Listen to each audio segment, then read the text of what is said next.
Hello, everyone. This is episode 15 of the Dishonored Wolf podcast. I got Mauler, Rags, and Fringy actually showed up this time. Jeez. Yeah. Oh, man. I'm sorry that I had jet lag. I'll try not to go across the planet next time. I'm sorry you're irresponsible, is what you mean. Worthless. Sorry I blew a tire last time. Oh, yeah, you did it too. Me and Rags the only Yeah, that's people. right. Yeah, I was here. Yeah. I came all the way from my office to be here. Mm-hmm. I woke up at 7 a.m. to get on. Well, I thank you all for showing up. Well, it's good to be appreciated. That's good. I'm glad you're appreciated. Yeah. Yeah. How long do we have to pretend to be friends for again? Another 2 or 3 hours or so. Then we can go back to hating each other again. It'll all be good. All right, then go on. What are we talking about? Well, have you guys ever wondered where Doom takes place? Wow, what a perplexing mystery. I believe it takes place at the melting pot of the universe. It was heaven, right? Heaven? It's on Venus, and then they go to heaven. I think that's... Well, you're all wrong. It takes place in hell, but have you ever wondered what hell is? No. Wow. That's, you know, that when there's something you didn't know you wanted, but then you get it. So generally, I mean, I think that's a valid question to ask because hell isn't real. So there's many different there's many religious interpretations of hell. Sometimes in books it's portrayed as a certain way, but I mean, if you want to work some kind of lore into, the hell dimension or physical realm or whatever, I'm game to listen. I think that anybody could make hell more interesting because all it is just a really bad place that you go to. Like, there's a lot of room to. I can't believe at one point it made sense to me. Like, I was young, I was like, oh yeah, it's just a place we get tortured forever. It's like, yeah.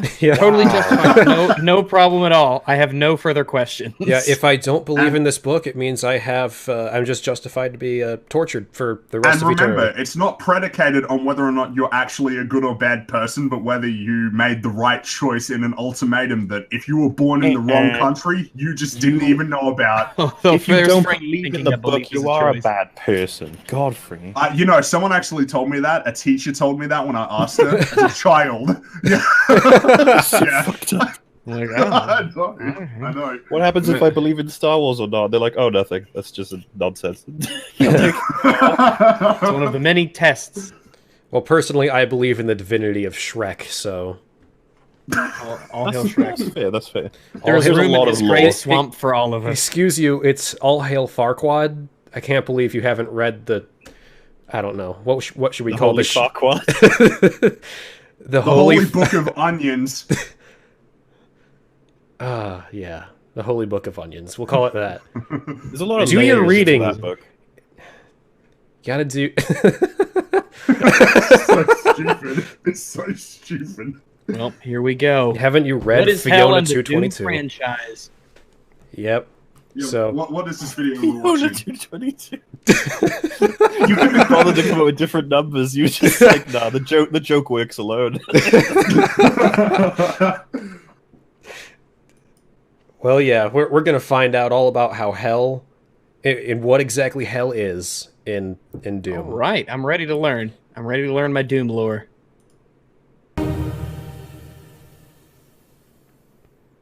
What's up, guys? CJ here, and welcome back to another Hi, all-new TJ. video exploring What's up, and examining guys? the mythology of What's the up? Doom franchise ahead of the upcoming movie reboot set to release Oh January my God, they're making 1st another of movie? this Wait, year. what? There's a movie? There's another Doom movie? Why?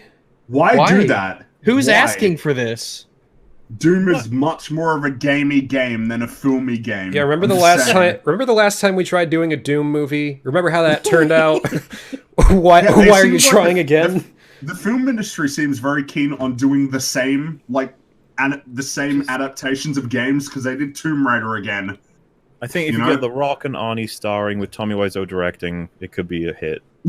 I feel like with a lot of these movie ideas, they want to force it through.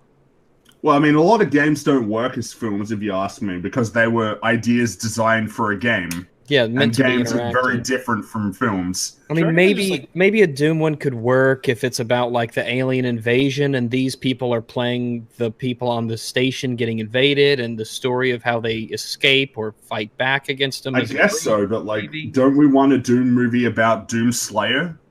I mean, I think you could make it work, but they're not gonna. Yeah, There's too many ways you can fuck it up. it might work, but it won't. All right, well, here, let's see. Year. That reboot is reportedly going to be much more accurate to the source material than the first Doom adaptation from 2003. Because that'll help. Which basically seems scared to touch any of the Hellspawn, Doom guy, demon stuff with a 10-foot pole, kind of classic 2000s Hollywood tradition. But what's strange is that's what people associate Doom with. I thought that That's what Doom is. Yeah, Wait, wait, did he just say that the first film with The Rock didn't touch that, or the new one's not going to touch that? I think you're saying that I the think he old said one it's not didn't. going to. Because I thought there was plenty of gore in the old one, right? I don't know about hell. I don't think they ever did much of hell in the original. It took place on Mars, right? Yeah, like the thing was they found some kind of injection that could either turn you into a super soldier or turn you into a horrible demon. But it was never. I don't think there was ever a hell. I don't think in that. Oh, okay, right. Yeah, maybe they're doing this one. Not respecting the source material. We know we're going to be seeing the Mars bases in this movie, but if we take them at their word and believe the reports are accurate, then we will absolutely be seeing hell on screen in this film as our human survivors and victims battle the demons that spill out of it. But what exactly is hell in the Doom franchise? What does it look like? Is it literal? Well, it very is literal. Also, all of the is literal. Yeah, it's not all a the play. questions Yeah, he just asked. He can't possibly answer all of them in 3 minutes because there's going to be an outro, obviously. Don't forget to subscribe, you guys. I have nothing against the general question. What is the lore of what is called hell in the Doom franchise? That's definitely a lore that they're developing, at least with Doom Eternal. They even mention that they're like really diving into the lore, which is great. Which is that's good. Yeah, cool. I'm down for it. Yeah, let's because what was in the Doom reboot was like it kind of touches on it and I'm like, oh, that's kind of interesting, I guess. was a good starting go point. for it. Yeah. What is it? The answers to these questions have changed over time as the franchise has grown and evolved, but ultimately, as of the 2016 game, which was kind of a Has there ever been a Doom game where hell wasn't like literally hell?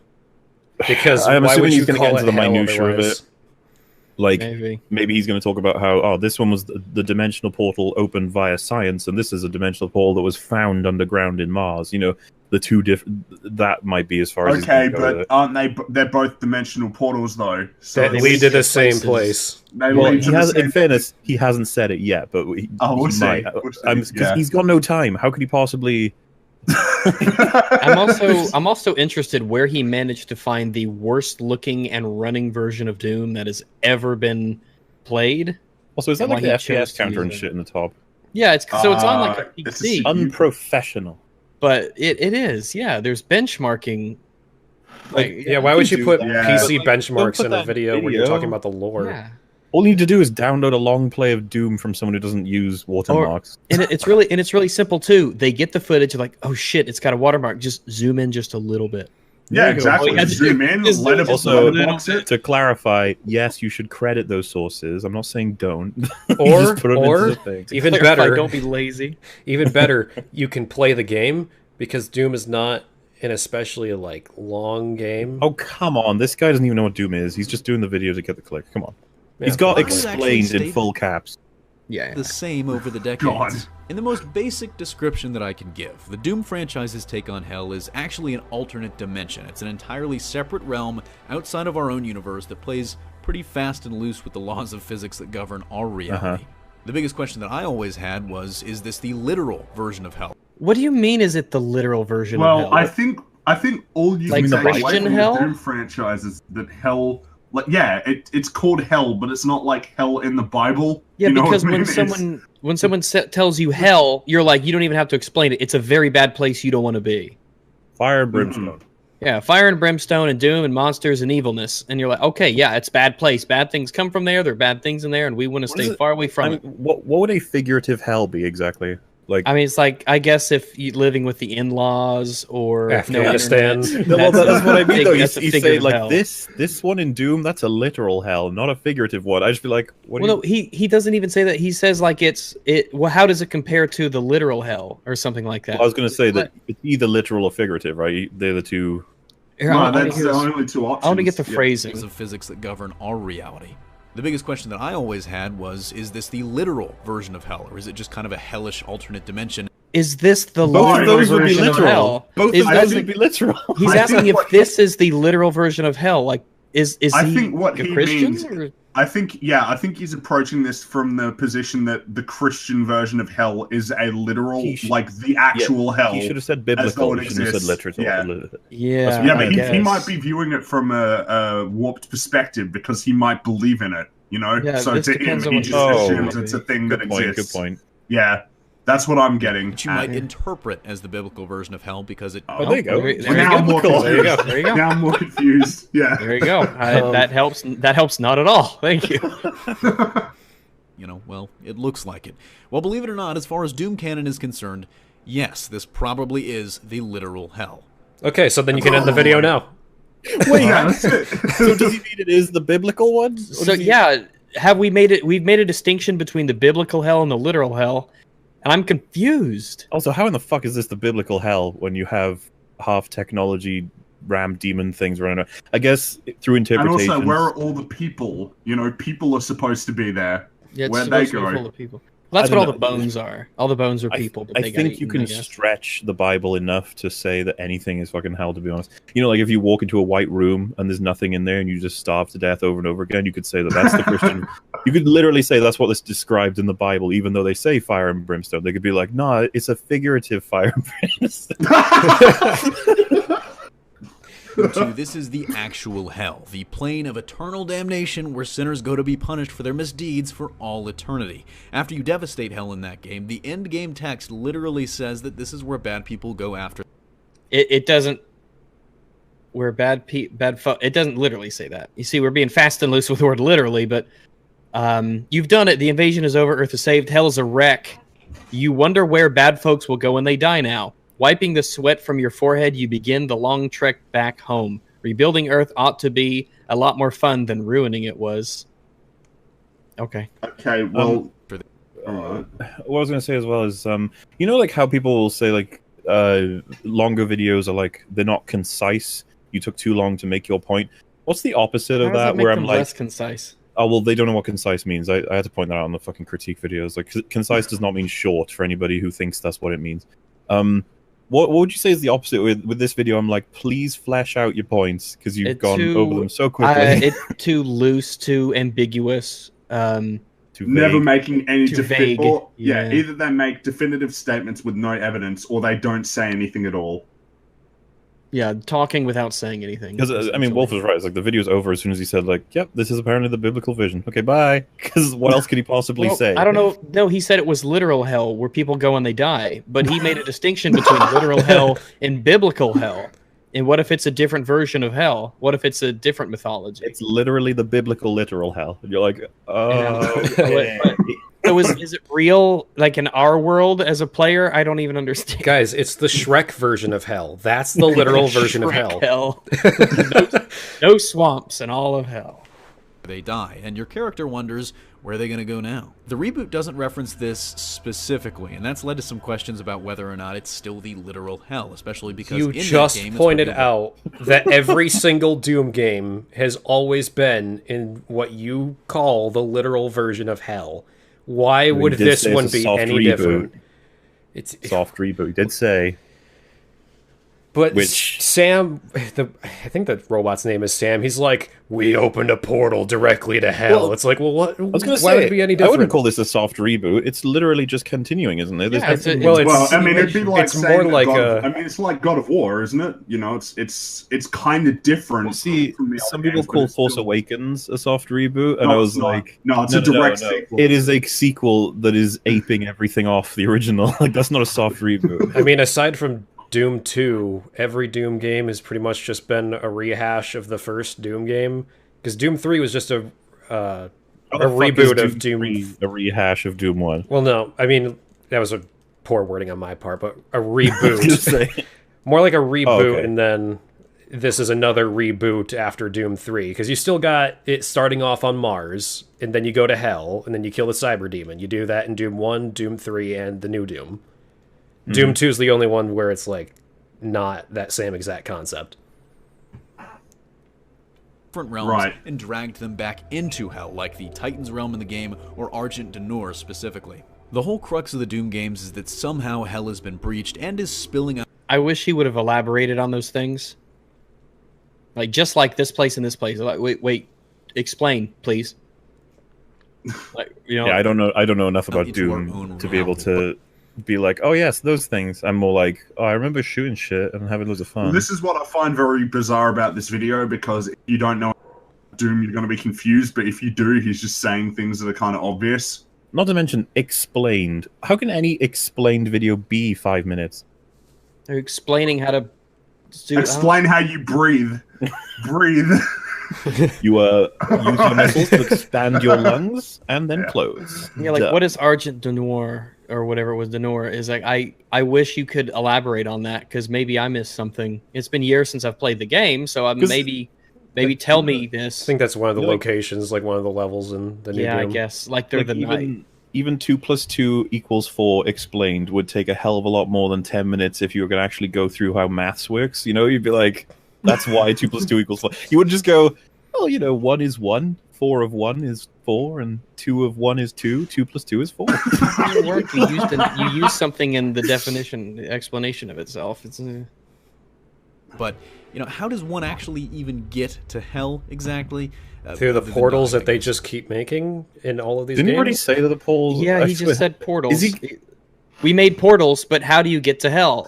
But the portals? Guys, think about this. He opened it up with a minute of like exposition stuff, and then he asked the question, and now it's fully answered by 2:17. So he only had a minute of content in relation to the title of the video. Because now he's moved on to how do you get there?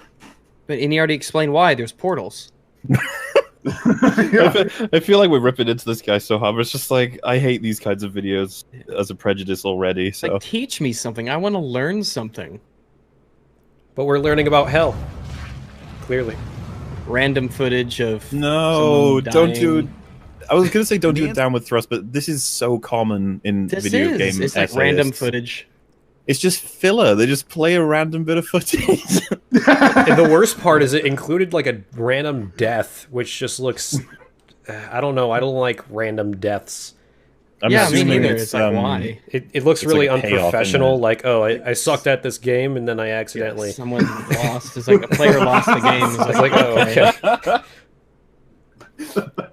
Answer is fun with portals and teleportation. In the original games, Hell was accidentally accessed in experiments with teleporter technology, allowing the Hell spawn to flood through, and basically kicking off the events of the game. Didn't he like already say this earlier in the video? God damn it! This is like the fucking Annihilation video, where it's like explained, but then they just describe what happens in the games. It's like, in the first one, you go through because of an accident that happens. And he's going to say, in this one, there's like science to open it and people. And just be like, this isn't explaining. Dude, you're not getting anything that nobody else would have gotten. He even started it off just like that Annihilation video I watched with you, Mauler, right after we saw the movie, where it was like, it takes place in a different dimension. Oh, okay. Well, it's not a dimension at all, you fucking idiot. Like, well, duh, of course it takes place in another dimension. I mean, like, so irrationally angry as well. Resurrect Superman.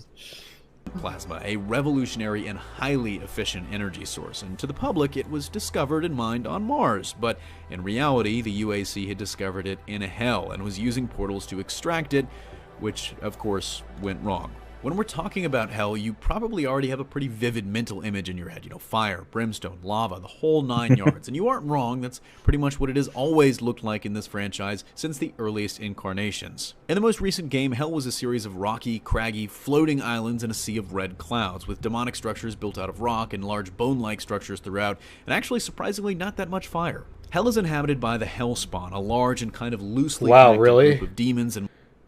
Did you say there's surprisingly not that much fire in the Hell from Doom? I remember there being a decent There isn't. chunk of fire. There's a lot of fire. I mean, the thing is with... I mean, Hellspawner from Hell, if you didn't know. He's No, they're from Kentucky, obviously. I mean, it's interesting. He answered the question of how you get there, but then he sort of just went back to the whole, so what hell looks like, and what it's like. You didn't ask another question to answer. What are you doing? Yeah, it's like I would, if I clicked on this, I would expect a video that talks about here's how physics work in hell. Here's how the demon hierarchy works in hell. Here's why the demons want to leave hell. Here's how you get back and forth, you know, and are there limits to how many times you can go? Are there changes that happen when you go back and forth? Here's how, you know, such and such happens in hell. But there's not telling me anything about hell at all. All this really is just relaying information that is displayed to you when you play the game. Like, oh, you go to hell through a portal. Like, okay, yeah, I know that because I played the game. Like, this doesn't add anything that isn't just face value in the games. Yeah, like was hell created by some entity? Has it always been around? And have there been periods of history in hell? Like, have there been dynasties and wars? Tell me stuff. Like, this guy is just... I've never even seen a video from him before, but this is just like all the other people that do this. Like, Looper does this professionally. They just have a video for every fucking thing that comes out, and it'll just be some daunting yet kind of interesting title. Sometimes, like I said at the beginning, where it's like, oh, I didn't even know. I wanted to know the answer to that. But if someone says to you, what is hell in the Doom franchise? You'd be like, how much does it cost to make 1,000 paper clips? And it's like, shit, I've got to know! Exactly. Yeah, but you'd be like, well, I don't know. What is, I guess hell's just hell, right? Oh, maybe this video is going to go deeper than just saying it's just hell. And it's like, no. No, we're going to do the opposite. We're not going to tell you shit about hell. A bunch of other answers to things. Like, oh, you can teleport there because the scientists are looking for resources. You're just like, what? This isn't... This is about hell, you know? And he's like, you expect fire to be in hell. Turns out, not much fire. You're just like, what the fuck are you doing? You know, all sorts of shapes, sizes, and skill sets. Some are your run-of-the-mill imps that throw fire. Others, like the Revenant, now you're describing mechanics. You're talking about the kinds of demons in hell. I would love to get a video talking about who runs hell, who gives the orders, how is some kind of a society ran in hell. Is it like an anarchist sort of society? Is it? I mean, because there is some kind of there is some kind of order in hell. Yeah, they don't attack each other as far as I can tell. Yeah, I mean they fight, but not like all the time. Is it like a might makes right sort of thing? Do they eat in hell? Is like what? Is there a reason why there are different types of demons? You know, like humanoid ones, and then this giant big bull here. You know, that'd be cool. Satan Fringy, I was talking with Sargon about this the other day, and I was telling him, is it really racist, right, to hate demons because they seem to be many types of different races? Well, yeah, they're quite diverse, really. Yeah, they're very diverse. Like, is this Keiko demon here and the little imp things? Like, they're clearly not the same thing. How did all of these different species grow? And it's a potentially very interesting thing to learn about, but yeah, we're not going to get that here. You're just prejudiced towards demons, demonist. Yeah, fuck demons. They prefer to be called mortally challenged. Oh! Jetpacks demonetized. It's almost certain that these creatures were created by something, but who or what did that right now? Is it almost certain though? He said it's almost certain that they were created by something. Is that true? Wait, hang on. Isn't you could literally? Is it though? I mean, like you could say that. Yeah, but that's the truth. Depending on how you define it, everything is created by something. You could argue, you know, like say two things, like you throw an apple and an orange and they both explode. You're like, that explosion was created by the apple and the orange. And force. I'm not sure that he's thinking about it like that. Well, it's like I said, it's a non-committal statement. What he just said can't be proven wrong, really. Yeah, they might have been created by something. Like, yeah, they might have been. I wish instead of just asking the question and then saying you don't know, you would have had an answer and then made the video with a purpose. Because I can say that Rian Johnson almost certainly intended to destroy Star Wars. People could be like, you can't prove that. And I'd be like, I said almost certainly. I said almost. And then they'd be like, okay, what proof do you have? And I'm like, I don't have to show you any proof. Yeah, I never made a claim, so I don't have to, you know. Unknown. Checkmate, atheists. Doom 2, the icon of sin could spawn demons, but seeing as he was killed in that game and there are still demons running around, we're not sure if he was there. Why would killing the creator make all of his creations go away? not just that though. Like that's one of the most. You played the game and then went, well, this guy spawns them. Maybe he spawned all of them. It's like, oh, wait, good job, man. Wait. I thought we come here for answers, not more questions. Yeah, he's just You have explained in the title, but you're just asking us things like we're supposed to fucking tell you. It's like, I don't know. The kind of shit you do in a Let's Play. Like, oh, maybe he's like the boss of. Oh, he's dead. Maybe there's some other boss, I guess. Oh, jeez. All right, let's. Actual creator, or just sort of like a powerful demon that just could birth other demons. And Yeah, that brings us that's to possible. Yeah, I wish.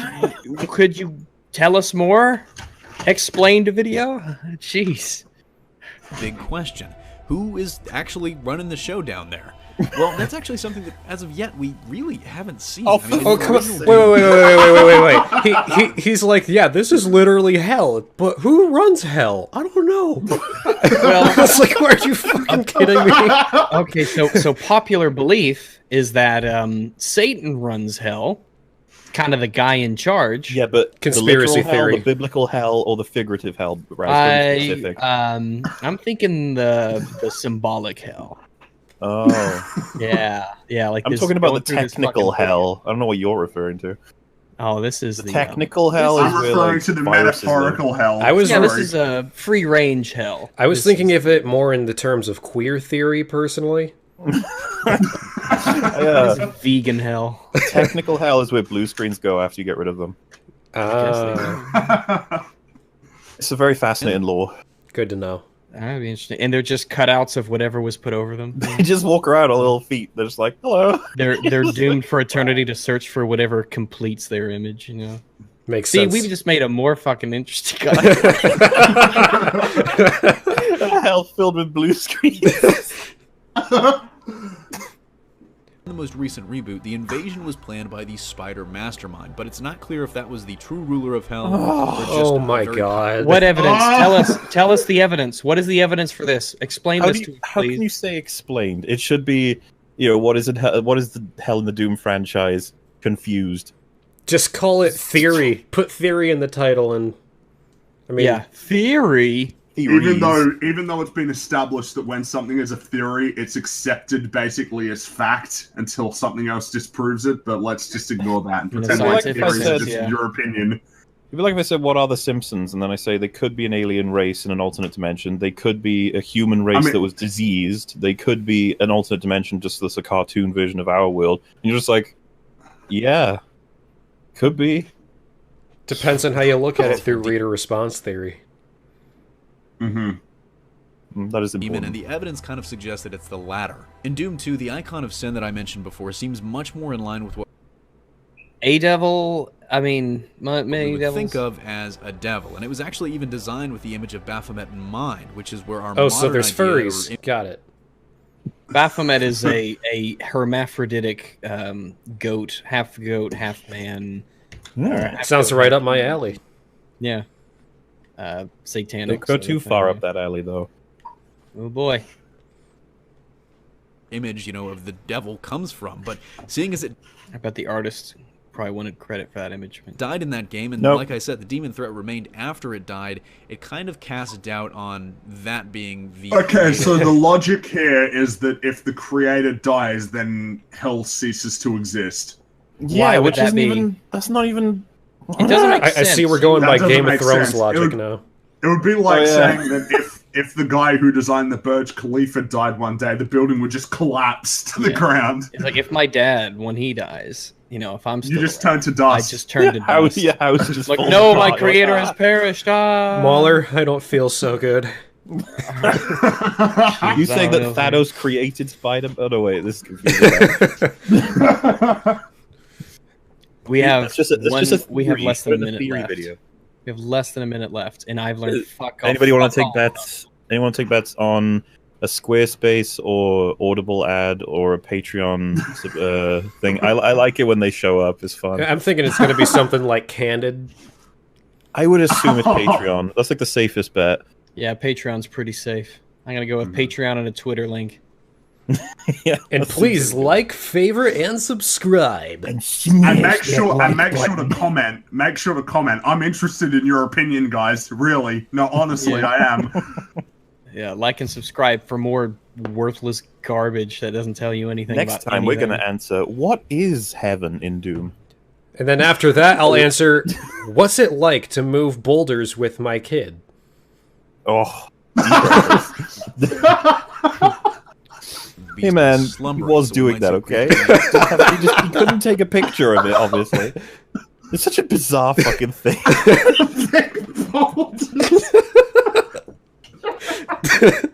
Is that not just the worst fucking excuse ever made? Boulders aren't going to move themselves. You know, I'm trying to think of something that's equally as retarded. Basically, something that is the peak of like stupid, but also I guess you could be doing that. Well, yeah, I have to go alphabetize the silverware. I was tying string to twigs and branches on trees just to see how they flow in the wind. You'd be like, I was just stacking boxes in the corner of my bedroom. I was getting my goatee styled. You just be like, Matt, just make something up that's not as stupid. Just say you're watching a fucking film. But like at this I was point, categorizing. I was categorizing my computer peripherals by country of origin. It was like, yes, okay. I was having another cry session. I was just crying. Crying in my bed alone. Oh, modern idea. Well, at least people would believe that. Yeah, probably. Devil comes from, but seeing as it died in that game, and didn't like he already said, scroll up this picture already? Yeah, Yeah, I reversed it a little bit just to do a little catch up because I thought I heard something strange.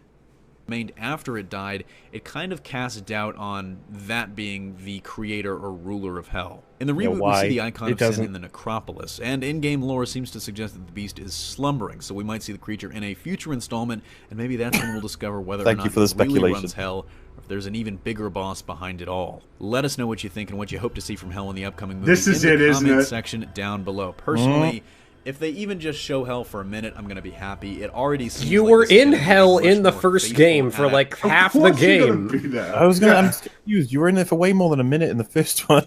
There's like several levels that are like only in hell. Unless we were in the figurative one in that game. Why do people in hell fear you so much? How come like this image exists?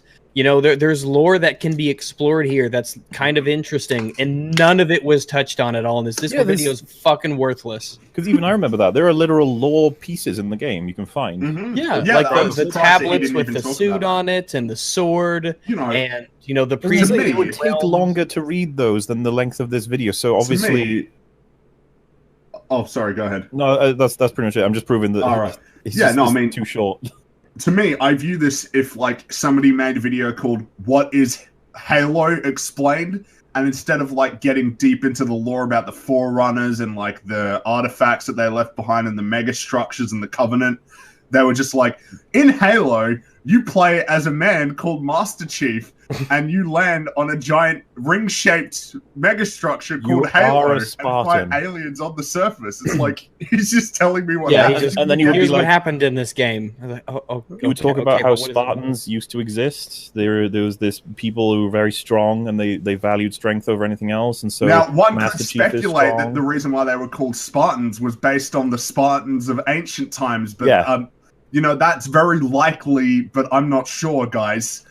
We can only speculate if this cave is a natural formation or not, even though it's made out of metal. In this cave. Yeah. This guy is like if I had made the video about Doom with no more additional information than I have right now. Like I could have made this. Explain Doom, but don't explain it. I'm like, how long do you think you spent on the script? Oh, fucking hell, a day at most. 17 minutes. Yeah, this is probably a first draft too. I don't see why not. I mean, he repeated himself a couple probably times. takes me about 5 minutes to read. That's good for a video. Adaptation of the games and the series as a whole than that original movie. I mean, who's that guy in the sky? Who's the guy in the sky looking down at it? Is that Jesus? Is that Space Jesus? I think we can speculate upon whether or not that is, in fact, Jesus Christ. Why has he got a robe on? Does he approve of all these shenanigans? No. Explain this world to me, game. Movie, whoever the fuck I'm a little bit worried that it's direct to DVD, and so the quality of what we're going to see might not be what it's direct to we're DVD? for. Oh, then what's the point of even talking about it? Oh, Jesus, yeah, well, no, it's direct to DVD. It's like, well, shit. It's probably going to be higher quality than this production. Oh, Jesus Christ! Rags, how dare you? This was incredible. This was definitely incredible, incredibly retarded. But even still, I mean, anything is going to be better than that 2003 movie. I don't know. Sure about that? Are you sure? Oh, we got Facebook, Twitter, Patreon, subscribe, and his YouTube his website. Yeah, not bad. He got them all done. What a waste of time. Look at the other videos he's got. With Snoke, Darth Plagueis, all in one. 4 minutes, the Oxygen Destroyer's role in Godzilla King of the Monsters. Isn't that movie not out yet? The movie's not out yet, no. But he'll tell. He's got to frame it like that because then people will click it. Come on. Jesus, what a worthless content creator. Jesus Christ. Yeah, I said it. Fuck You that. bully. Fine, I don't care. That's a shitty video. I put effort into my shit, and I'm friends with people who put effort into their shit, and stuff like this is just the most low content, low energy crap. Yeah. It's like IGN plagiarized a review, a 4-minute review of video game. It's like a 4-minute review of a video game. As somebody who's been playing Dead Cells a lot, I could not tell you about that game in 4 minutes. I would need a lot longer than 4 minutes. I feel like we're certainly us four as well. We're getting further with that. Like as a thing, stop accepting reviews that are like 2 seconds long. You should start because basically a review that's 4 minutes long. You should basically just ask them, okay, thumbs up or down, because that's all I'm going to get from this video anyway. Mm-hmm. Well, all they're going to do is tell you what mechanics are. They're not really going to talk about how they work or why they work. Like you watch a lot of these IGN reviews and they'll just say, oh, the gameplay is fast and fluid and responsive. It's like, well, okay, but how? Like, you're not really telling me. I'm just meant to accept like in reference face to value. something else, maybe some kind of scale. Well, yeah, exactly. Anything. I mean, this is how they justify Call of Duty getting good scores, because they're always like, oh, gameplay is fast and fluid. It's like, okay, but why? What changes have been made? I mean, you want to get a little bit more specific. What about weapon balancing? They never talk about weapon balancing. Yeah, if I was to rate the beta based off of the time, I got to rank like 25 or so. If I was to rank it, I'd be like, if 5 is average, this game is a 5.5. Just the multiplayer is about a 5.5. It's fine. It's exactly what you expected it would be, and probably less.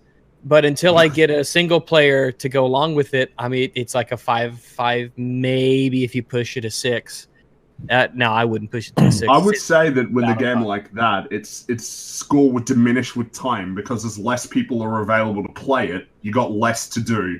Yeah, and because there's no campaign, eventually it will be a worthless game you can't play anymore. Be the next Lawbreakers. Like I was talking to people about Call of Duty, the beta, and I'm like, he's like, I'm having trouble shooting guns at people because there's so much flash and vibration with my gun. It's hard for me to aim at targets. Like, I lose the target. It could be standing right in front of me, but I lose it with like the flash and the shake of the gun, and that makes gunplay unfun. And I'm like, I doubt anybody will ever say anything about that. It's just not something that they'll notice, but they won't say anything about. You know, because it's Call of Duty. A little bit too specific, yeah. Too specific for a professional reviewer. Yeah, it's like every fight I'm in is just like not great. I don't even know. It's fucking. It's go to any IGN review and you'll get like pure gold from stuff like that. The one I always reference is there's the one where they said there's too much water in a Pokemon game. Oh yeah, that was Pokemon, like the Hoenn region one. Because the way they do it, for some reason they thought this was a good idea, where at the end they show a little panel and it says like pros and cons, and they'll have 3 on each usually. Yeah, that's always been bad. It's always a meme, because like on Captain America Civil War, one of my fabbers was like, do you agree with this? And, like, it said cons for Captain America Civil War. Boring third act and repetitive arguments. What? They said repetitive arguments. I was like, what? How is the third act boring? The third act is the ultimate climax. And what's interesting about like too much water in a Pokemon game, you're like, that could be a thing you could talk about, because water is an obstacle that has to be traversed. And yeah, I mean, water in Pokemon is like a whole additional thing, because it adds new layers to the exploration. But that's the thing, and you can't get qualification for any of this stuff in 3 minutes. So it's just like, yeah, never mind. Well, we're gonna watch the last Jedi review. This is by Jared Genesis. Jared Genesis. His frame is overexposed. The lights are too strong. Yeah, There ain't gonna be any strong. There's not gonna be a strong white in this video. I promise. Of his hair. His hair almost looks. It's like on the cusp of looking normal for once. It almost does look like a normal person. It's still got it's like the beginnings of a Krusty the Clown hairdo. Yeah, where yeah. it's like, Like he's preparing for like a role. Like he's trying to get into character for a role. You know. could be playing the Joker. He's gonna be playing a loser, so he's been practicing his whole life to be. That's a mean thing to say, but this guy's not. Well, he got rid of the Wolverine haircut, so he's definitely not trying out for that role. And he's still got the drum set that's never touched and the Ninja Turtle on the dresser. Hey, this is the cleanest his room has ever looked. Legitimately, I think you're correct. Because I've watched way too many of his videos. This is the cleanest I've seen it. What's that action figure on the top right? The brown one with like the two swords or whatever? I think that's another Ninja Turtles one. That's Ninja Turtles. That's the Warthog, isn't it? I can't remember his name. Bebox and Rocksteady, isn't that what they're called? Might be. Yeah, the other one's on the thing to his shoulder, isn't it? Yeah, that's right. And the Rhino is the one next to him, the drum set. It's weird because since the stuff is still on his like dresser drawers like that, it means they just haven't been opened. And ever, it's just strange. I wonder what's in there. Do we want to know? Yo. What's up, guys? Jared Genesis here. So I got a special review. I'm so excited. A movie that had very mixed reviews to it. Star Wars: The Last Jedi. Yes, I actually did watch the entirety of this movie. Wow. Wow. Good. Yeah. Good. That's good. It's good that you watched the whole movie before we did a review on it. Most reviews tend to have that as a standard, but that's fair to make sure you did that. Put it out there. I mean, guys, I only watched the first 10 minutes and then I walked out of the movie and was like, well, I get to make a whole review now. Lucky you. In the age of media mistrust, that's probably a smart move, Jared. This reminds me of when IGN only half completed all the Crash games before they did their review. Halfway is enough. Hey, at least he's more honest than Philip, whatever the hell his last name is. Joseph Anderson was planning on doing a big comparison with the new Mario versus the old ones, and his fan base were like, he deserves a lot of praise as a reviewer because he actually went back and played all of those oldest Mario games. And I was just like, if he's gonna be comparing them, that sounds like you should do that. Why would? There's no special to do that. This reporter who was reporting on Pakistan went to Pakistan. I'm like, good. I would expect one to. Seems like a good thing to do. Yeah, I read this whole book to do a book review on it, and I'm like, good. That's laudable. I even read it twice. Yeah. Because I'd rather people didn't know how many times I've had to watch the movies that I end up reviewing. I was like, you're right. You don't need to know. Short attention span and all. I watched it all. Even though I didn't get some. I love it. I love that this is open candidness. Oh, it's great. Oh, great. In mind, I haven't seen. To be fair, when I was walking out of the theater, I don't know if I got it all either. I was still processing for a while. I was shaking my head a bit. Well, you remember, from day one, initial reviews, people were talking about, what was the whole Holdo thing? Why didn't she tell Poe? Most people came back with just hang on. This whole Holdo Poe thing. I was like, I felt like a perpetual, a meme of somebody just with a finger in their mouth open, like they're about to say something and they can't quite put a finger on it. That was me for 2 days. I can't quite process what I just saw. I'm confused. Well, you see, you talk to a bunch of people that you go, oh, it was stupid? Oh, it was stupid. Okay. I think this was made in July, so while it took you 2 days, it took him 7 months. He finally saw it. He figured it out. The theater by his house was still playing it. And Black Panther. So he has attention issues. He did say, "Come on, you can't go to the theater." That's fine. Seen every single movie in the Star Wars series. As a matter of fact, some people may say I'm a bit crazy for this, but I really haven't even seen that much of Star Wars movies. I've seen bits and pieces. It's kind of But let me review The Last Jedi.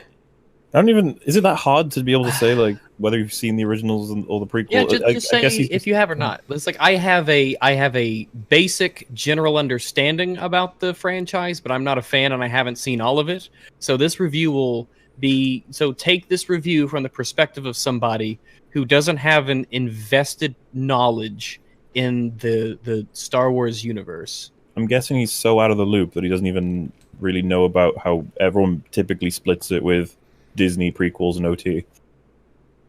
I don't know. You know, it's pretty easy to sort it, but if you're under a rock and you've never heard of that, it's like, yeah, okay, I guess you would be confused maybe going in, be like, oh, which ones are the old ones, which ones are the new ones? Yeah, I'm curious about if I was doing a review like this, I would say something like, here's what convinced me to see this one, even though the other ones I didn't want to see. There we go. That can just like watch clips of a movie. I don't have to watch the whole thing unless I really like it. That's why I'm glad they have stuff like movie clips on YouTube.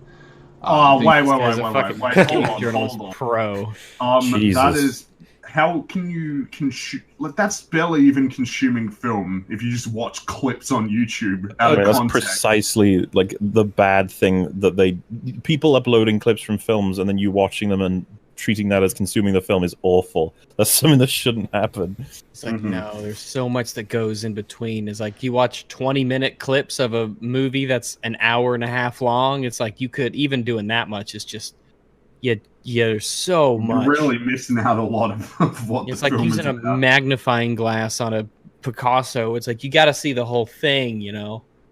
You just have to see, you gotta.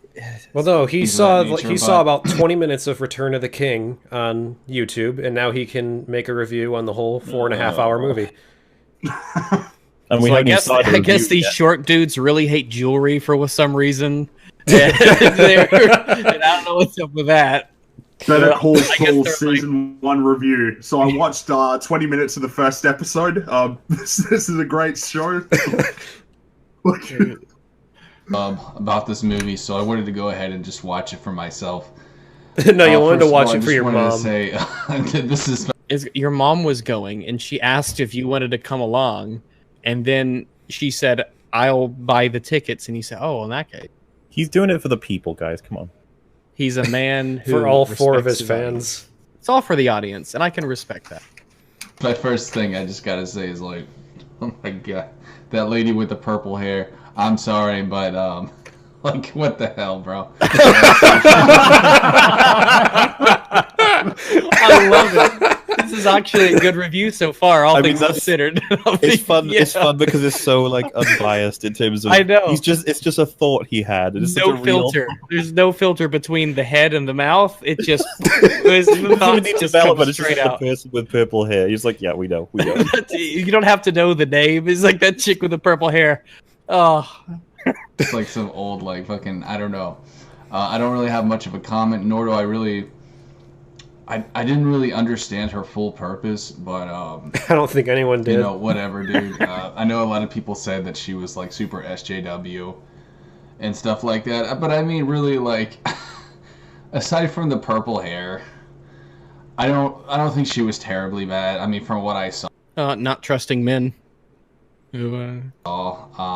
What pissed me off most about the new Star Wars was how the way that they killed Han Solo and the way that they killed wrong film.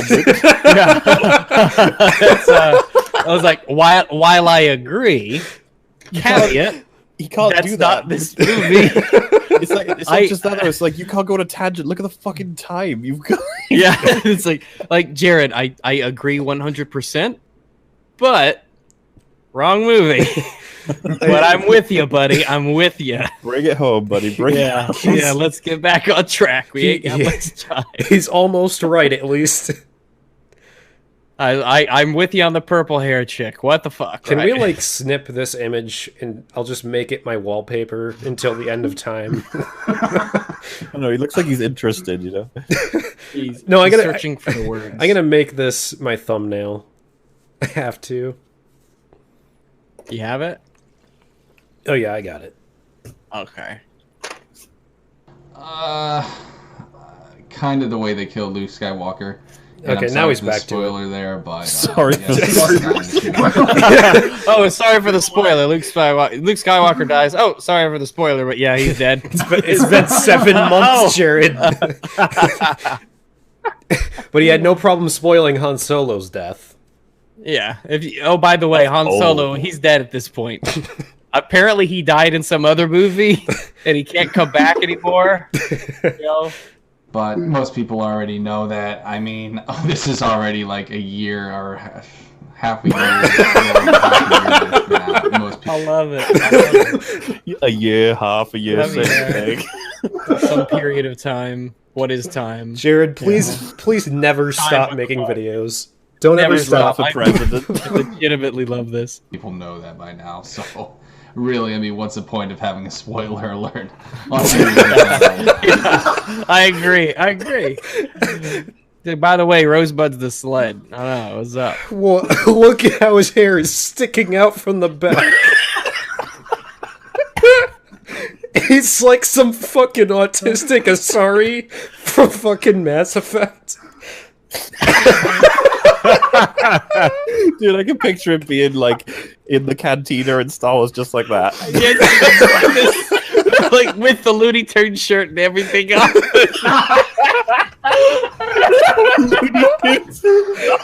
Like, he'd be like, hey, are you gonna eat that arm? He's lost. It's like, are you a droid? He's just sitting looking around confused. God damn it, Jared. No, but Luke Skywalker was great. Mark Hamill is an amazing dude, and you know, he seems like a really genuine guy. Oh yeah. Like, you're not gonna. Oh yeah, that's It's good. such a strange comment to make in a review of a movie, though. I know. The actor's really genuine. I was like, yeah, the actor's a nice guy. Yeah. He's a nice guy in person, yeah. Yeah. I'm sure I've had drinks with him, you know. Yeah, I mean, many people like. he played the bad guy in Avatar, but he's not actually a bad guy in real life. Like, again, because he's not going to review this movie, really, is he? Because he's like, he's not on the time. You know, like, most people go like, okay, so these things happen. It's like, no, he's not bothering with that. Yeah, but it's more of a review of another movie, really. Oh my god! I'm gonna die. My mouth hurts because I'm smiling so much. I just realized this guy looks like the main character from Peep Show. He does. Mitchell. Yeah. Like that in Hollywood. I apologize for the glare. I should open it. You went this long without noticing it. Sorry for the glare. Just keeps going. Sorry for the glare. I probably should have opened up my window. What were we talking about? Oh yeah, that's right. Han Solo. Literally 2 minutes and 40 seconds of gold. Could he possibly re-record that freaking? No, he cannot. This video's already perfect. The glare only adds to the effect. It really does. It's a style choice, damn it. It lights up his face like he lights up my world.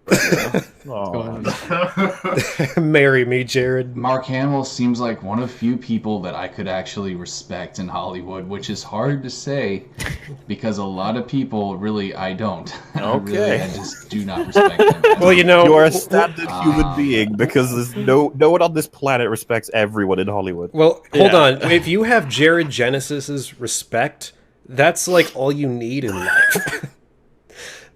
I respect. He's just like randomly gonna name celebrities. I was like, Jared, film review. But does he respect Tommy Wiseau? That's the real question. I want to see an Inside Out movie about this guy. Except all the animated figures are fucking retarded. Do you know that all of them are just him, like small versions of him? Just, All the same. like one of them's giving a movie review, the other one's talking about Ninja Turtles. One's just banging their head against a wall. One of them's talking to a wall, just like. Okay, all right, here we go. All right.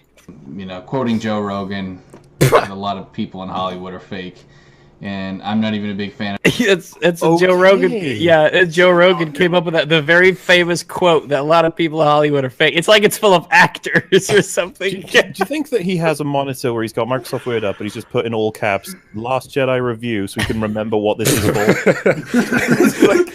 Oh yes, right. Let's get on with it. His other monitor probably just has the little screensaver where the thing bounces around on the edges and it distracts him.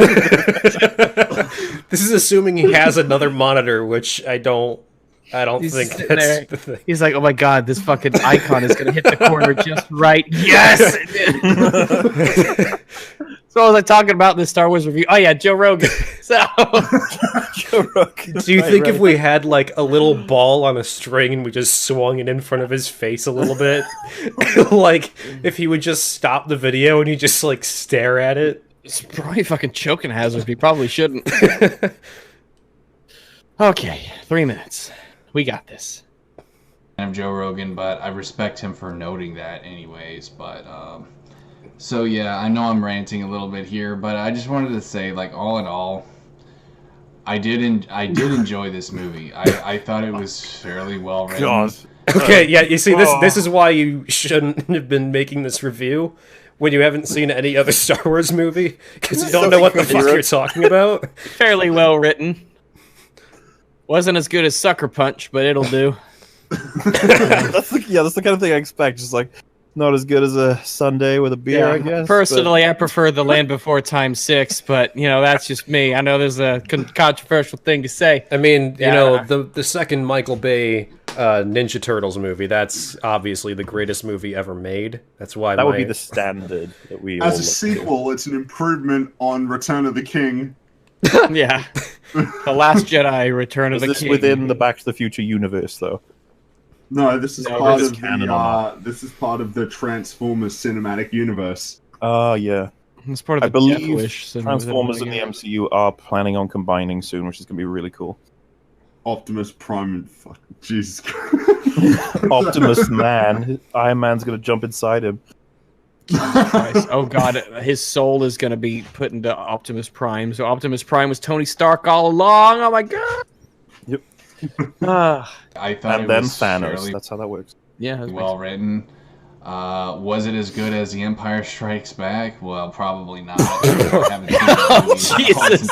He said he's never seen it.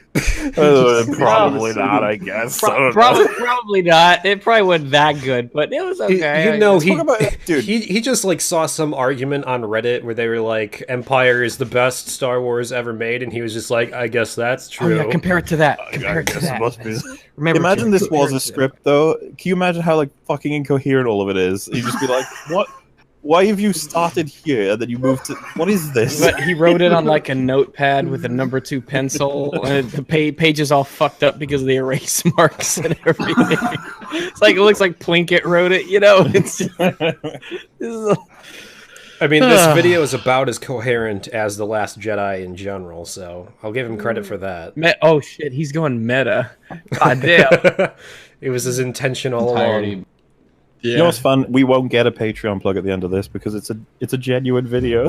He just wanted to say something. He was actually honest about this one. This is the guy who should be getting all the Patreon bucks. Yeah, we don't even have to look at his YouTube report history. Ah, jeez. But I would say keep that coming. You know, it was a good film. Quoting James Ralph, you know, he said, "Man, he's got all the quotes ready." Watch a review of Did you just say James Ralph? He said James. You mean James Rolfe, right? We're backing this shit up. All right, here we go. Quoting James Ralph, you know, he said. I don't even watch him, and I know that's his name. To be fair, James Ralph. Let me look up. James Ralph. That's true. Okay, first off, just because James Ralph was born in 1705 doesn't mean that he doesn't have any valid quotations on The Last Jedi. Okay? Last Jedi review in 1967. Just because he died in 1762, prior to the American Revolution, does not mean he doesn't have good criticism. His last written works were the review of The Last Jedi. Let's hear his quote, because I want to know what it is now. Okay, here we go. Let me go back to the page. I was looking up. I was reading about James Ralph. You see, he died like 250 years ago. If you search James Ralph, The Last Jedi on YouTube, the fourth result is James Rolls. It's just like, there you go. It's like, oh, you fucked up. Let me fix that for you.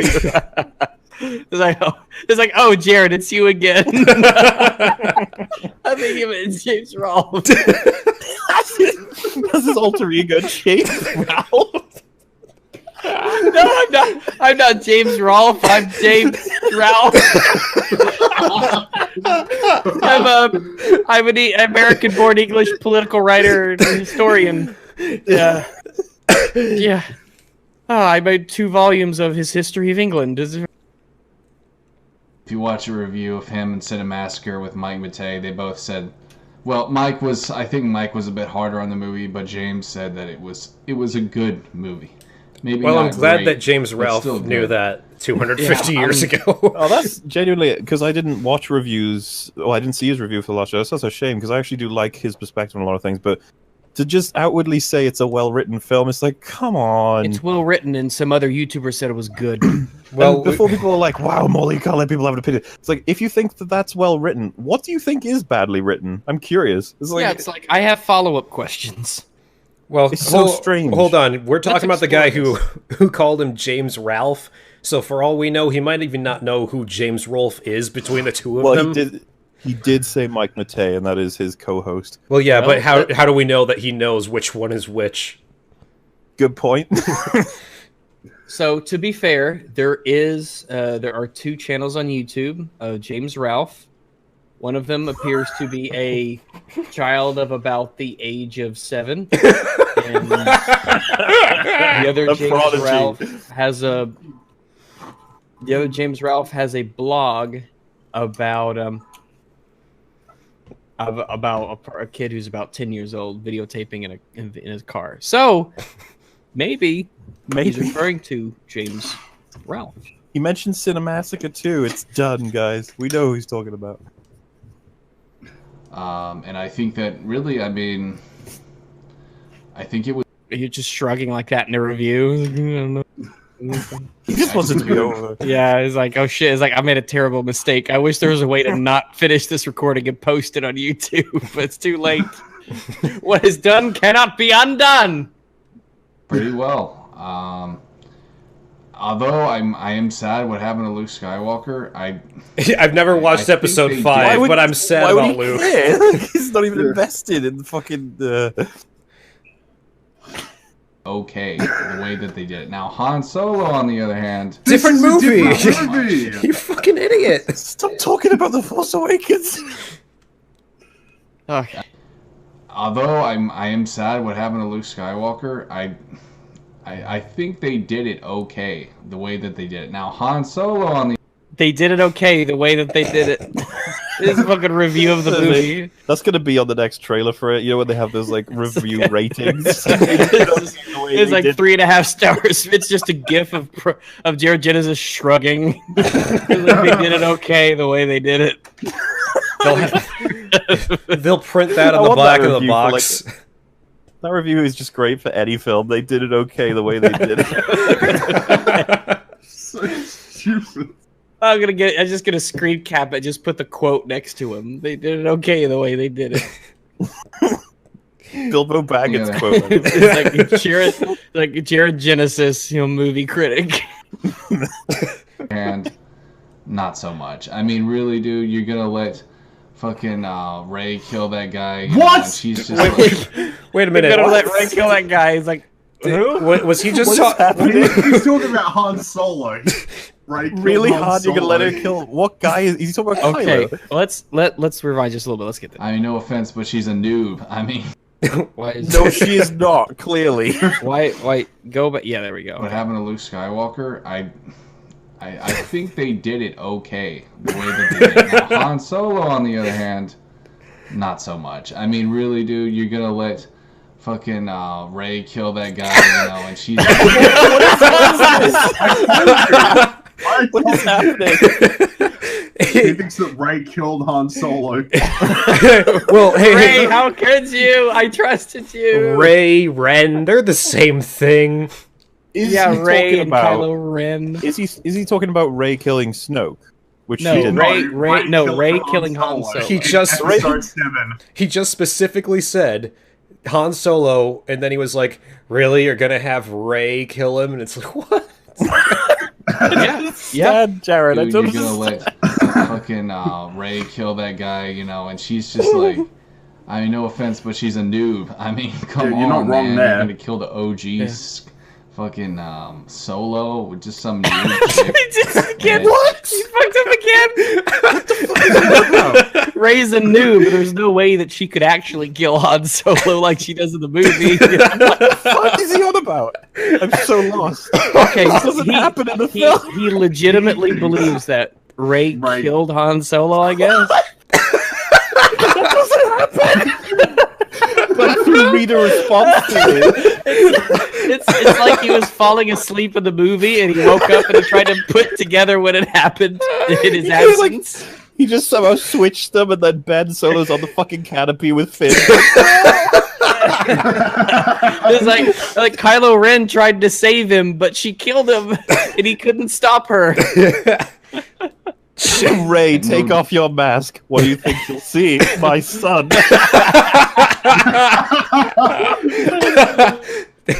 Oh my god. Wow, you really changed. It's like, wow, you cut your hair. Just went off the rails. Like your nose got big. Fucking shit. Why don't you close your mouth anymore? Yeah. I'm like, this is so bizarre that I'm waiting for him to be like, you know, and then he said a thing, and I go, oh, that's like, what he meant. It's like, oh, whoops, sorry, I just took that, guys. It turns out the protagonist Rey does not kill Han Solo. That's my bad. I was thinking I was slipped up. Dude, when one of my fans... Ren. He's swapped Ren with Rey. That's what he's done, isn't he? Yeah. Well, he Well, keeps Ren and referring, Stimpy. but he says she. That's the thing. He keeps referring to Rey as a she.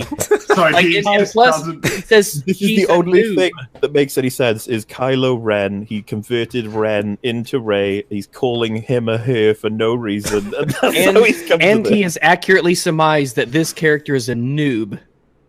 Yes. I Even though- legitimately think it's like he's inventing the plot of this movie as he goes along and then gets Fun- simultaneously. Fun fact, because this is going to be coming up in my series. Most reviews of TFA explain that Kylo sucks because he's a brand new trainee, and that he was beaten because he's not had any experience, just like Rey. And it's just like in The Last Jedi, they clearly established he's been trained by Luke for many years and Snoke for many years. I was just like, that's more training than Luke ever had, even close to. He should be really good, but he's not. It's just like, okay. Because Rey has to win. Then He got again, shot in the chest, so you can either say therefore- he's not very good, or that Rey is ridiculously good, and that it doesn't matter how good he is, she'll be better. But making people him don't look like bad. to admit that, though. So Because like when Kylo only ever loses to her, right? Like he wins. He's never won. Well, he wins against the guard. Oh well, she saved him from the guards. Fuck it, these films. Man, That's when right. when one of my fans commented on the last podcast and said that he watched this video and said something special, I could have never predicted this. This is the best video I've ever seen. This is wonderful. I I wanna just see like his how this reviews turned. This just to turned see him from recant the plot that's completely not what the film was now. this turned from a Last Jedi review to the Force Awakens review to a Joe Rogan review to the whatever movie I'm making up in my head review. I don't know. Because from the perspective of Jared Jensen. I would rather have the movie that he's thinking right now than the movies that we Yeah, got. where Rey turns evil and Kylo has to try to save his father. Fuck, that would be legitimately that'd be good. cool. Yeah. Disrespect for her gender. Can we but I call mean, this if it Jared was a- response theory? Okay, he's Can we coin that term now? Jared response theory. G's fucking Solo with just some noob chick, and no disrespect for her gender, but I mean, if it was a boy or a girl, I would have been upset. But you know what, dude? It's whatever. I mean, it's not. That It's big of a whatever. deal to me. This For scene I've some people- arbitrarily constructed. It's whatever. The scene that never happened. Like, not even my own fucking fan fiction I think highly of. He writes it very good. I mean, it's okay in terms of what they tried to do is okay.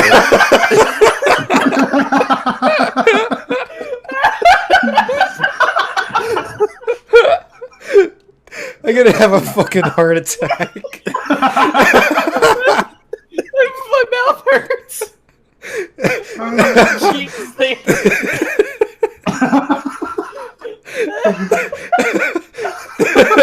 This is Jared's magnum opus. He's never gonna do better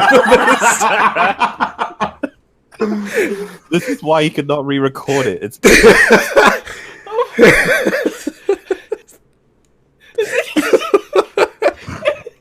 It's like even my own fan fiction is shitty. I never want him to stop. I want him to make videos until he dies. You're gonna have okay. Oh my god, I'm crying. I legitimately, my cheeks legitimately hurt, and I've vision's blurry. But I think we're good.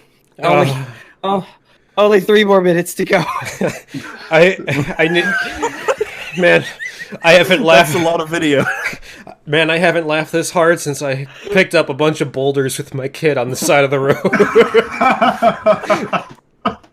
That was why you couldn't make it to the last podcast, right? You were picking up boulders.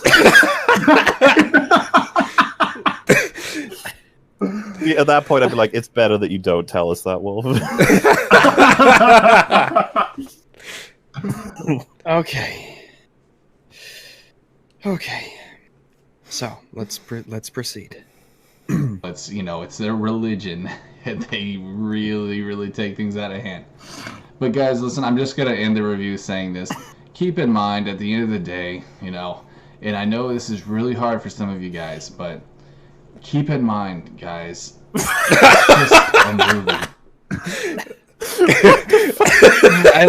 I like how he didn't say. He basically said nothing. Here's a review of it. Basically said nothing about the movie at all. Other than to wrap it up with 30% of it left. Maybe this is when you'll start reviewing the film. Like, in hindsight, maybe I will review the Last Jedi. The next video, Star Wars: The Last Jedi review for real this time. Look at this fucking face he's making right now.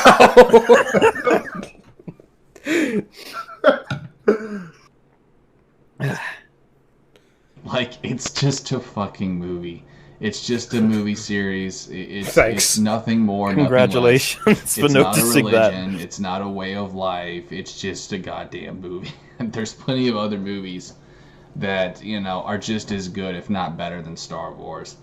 And to be quite honest, like, I get the hype, but some people, like, holy shit, really, dude, just get a fucking life.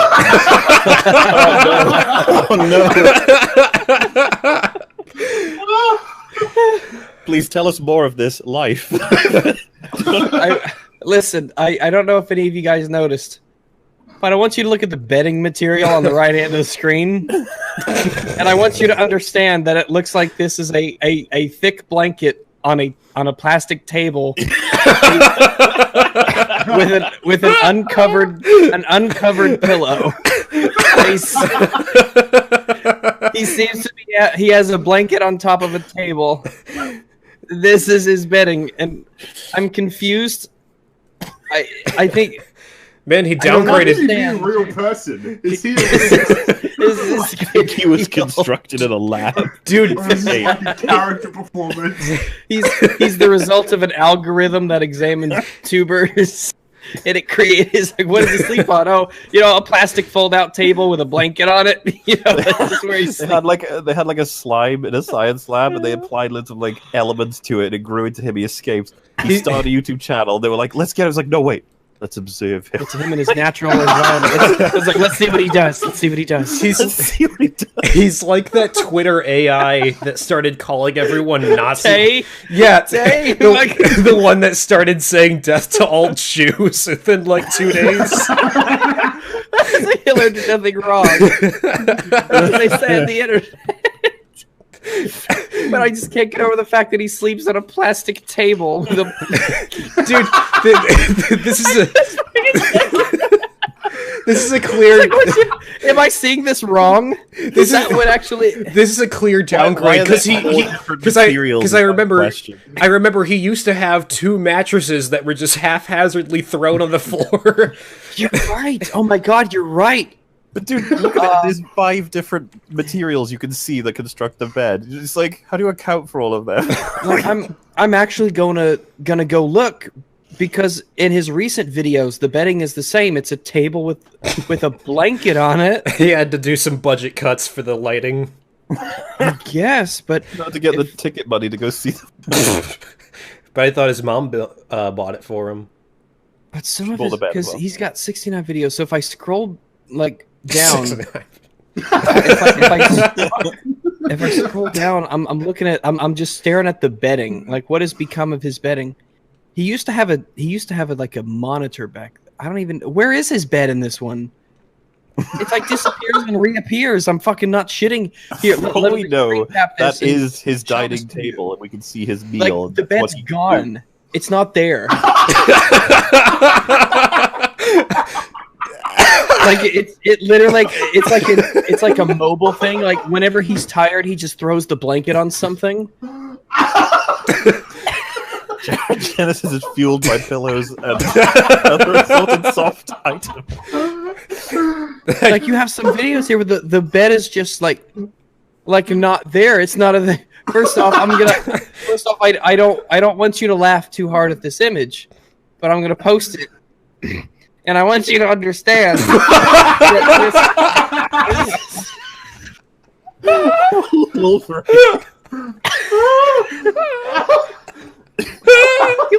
He looks like a Yakuza character. But his bed is like not even there. It's like a ripped up piece of fighter. It's like he ripped out a piece of insulation from the wall and laid it down. You know, if he was in the cantina in Star Wars, some people would be like, "Oh, that's ridiculous. You just took some guy made a stupid hairdo." And in all these fucking videos, that goddamn turtle's on the cupboard. Is that sunscreen on his cupboard? He's got that monitor back there. Like he has there's like a computer monitor or a TV back there. This is a man to be studied. Like what kind of a treasure trove does he have back there with his Ninja Turtle action figures and his drum set and his guitar? Dude, I want to see the wall we're not seeing. I want to see what else is in his room that he's looking at. It's gonna be a bunch of scientists with microscopes and stuff. Yeah, that window. That's a one-way. That's not a window. That's a one-way mirror. That's how they watch him. Okay, you should have him guest on this podcast, Wolf. At some point, dude. See what happens if you try to tear apart videos with him. Dude, I would kill to have him on my podcast. That would be the best episode ever. It's like, how does he move everything around without like knocking down some of the stuff? It's crazy. He's so exact. He's so precise. Jared, I will have you on my podcast on one condition. You have to bring back the little bird's nest haircut that you used to have, where you shaved everything except for the center of your head. It was like a reverse fryer. It was like a reverse bowl cut, you know? Yeah. A little island. All right. So, okay. Just do that and I'll bring you on, Jared. It's like, I like how there's books in his room. It was like, yeah, that's a 5-bag. Goes fucking get touched all the time. He has to read books. He writes fan fiction. It's true. He sort of. Really? He doesn't think it's very great though. What do you mean? Does he really? He's invented that Rey killed Han. Okay. Imagine watching it in the cinema with him and coming out with him saying that. You'd be like, "What the fuck did you watch?" Yeah. He's like, "I like the part with the dinosaurs and the car chase." And like, wait, what? Yeah, those fucking lima beans. I can't believe it. I don't know if I agree with Thanos though. His plan seems harsh. It's like that moment of lucidity from Jared. His philosophical insight for just a brief fleeting second. Personally, I think that Sam Raimi is a better director than Rian Johnson, but you know. Yeah, but how does he snap with gloves on? That is, by the way, what you just said, that's like the classic review before it all got super, I don't know, commercialized, I guess. where people just talked and it was just random thoughts, and I actually it's like half in the bag, times. you know. Yeah, well, you just randomly go, you know what? That just made me think of this random thing right over here. Let's talk about that for a sec. Just like, yeah, okay, whatever. There's an authenticity to this that I like a lot.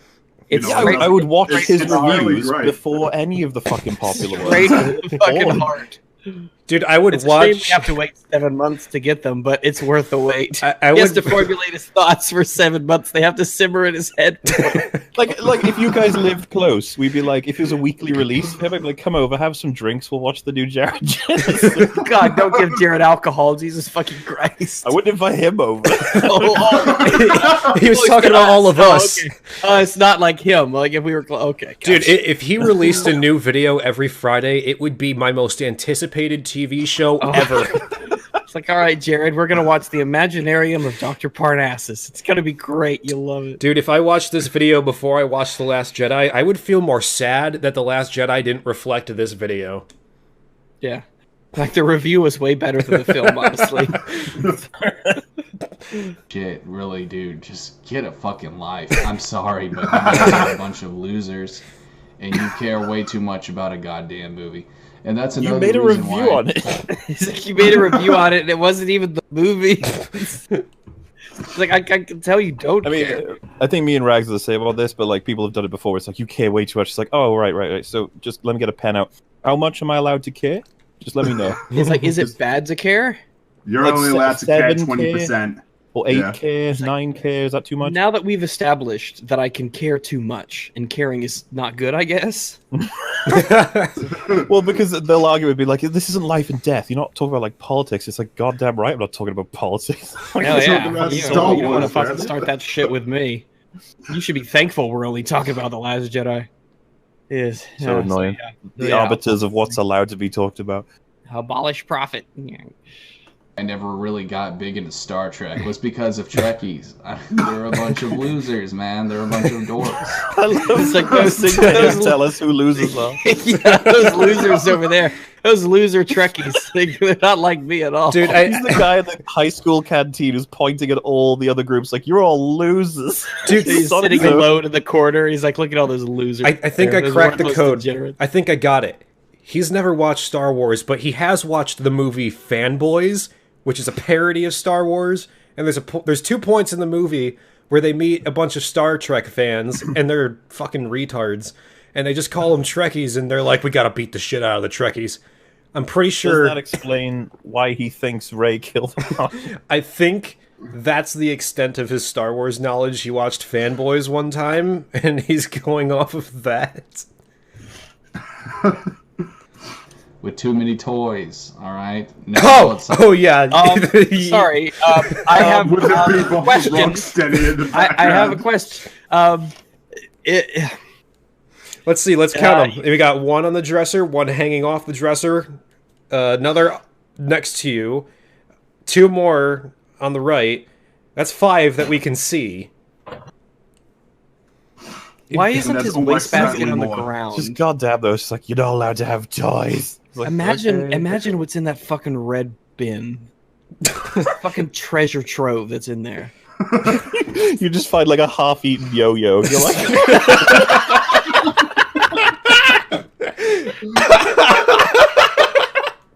That's how did it taste? It was kind of stringy, but you know, otherwise it was pretty good.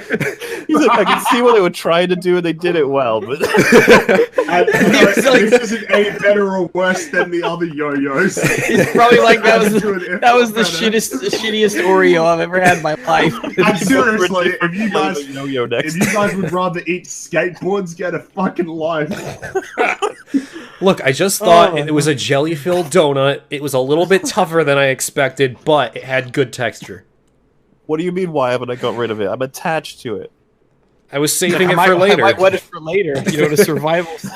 If I ever get trapped, if I trapped in my room, I might need to eat that other half of the yo-yo. I have to keep the box shut. It keeps trying to break out. If I need to escape out the window, I could use the yo-yo. It recommends video ideas. I need it. Oh, it's like, what does the yo-yo say, Jared? What does the yo-yo tell you? Got so much more content out of this than like. What if James Ralph is the yo-yo? He just has It's the key to the yo-yo. He just has Tell us about the yo-yo, Jared. I like it how we're making fun of him for making up fan fictions, and look at us.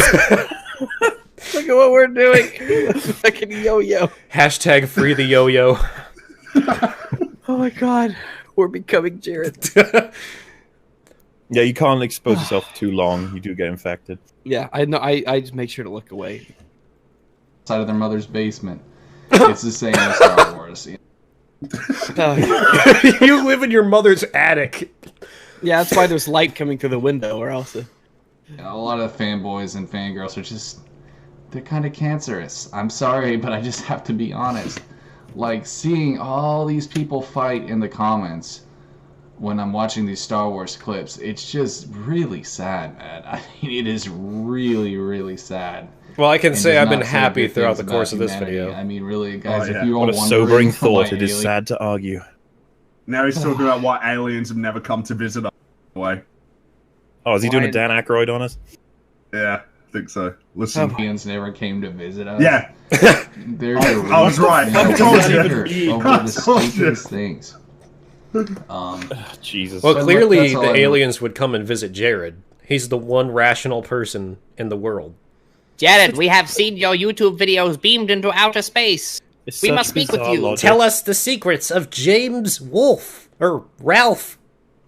You know how James we see animals just rip each other apart, or just try and fuck trees because they're so like they don't even communicate properly with other species, or whatever. I'm pretty sure we don't just go, you know what, I'm not even going to interact with those things because they're just it's pathetic. That is, can't even communicate. Well, if aliens came to our universe, they were like, oh, they're arguing about someone created something, and people are arguing about it. It's like, oh, okay. Hey, that's what we do. Hey, it's like I guess we'll just go because that's just pathetic. It's like, why would sentient beings argue? That's weird. It's not what we do at all. Yes, we do. Yes, and I'm sure Jared has never gotten into that kind of argument with anybody ever.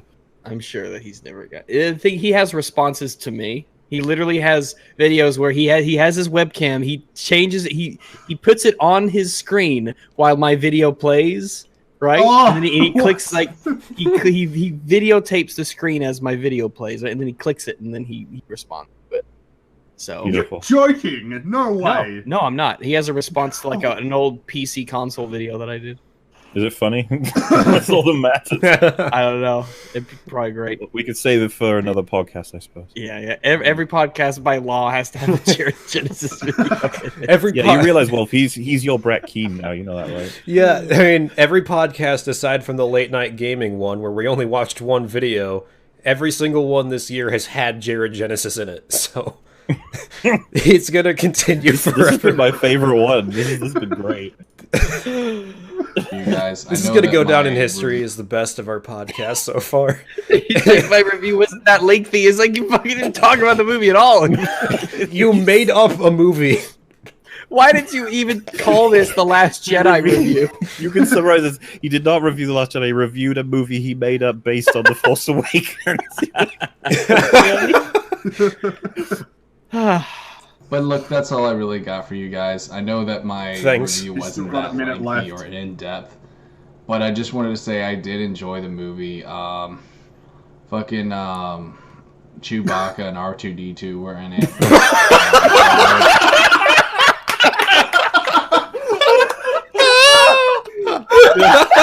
They appeared in it. There was mountains at one point.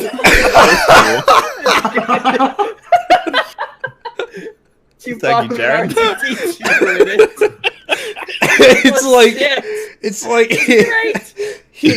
I didn't think he could possibly one up himself.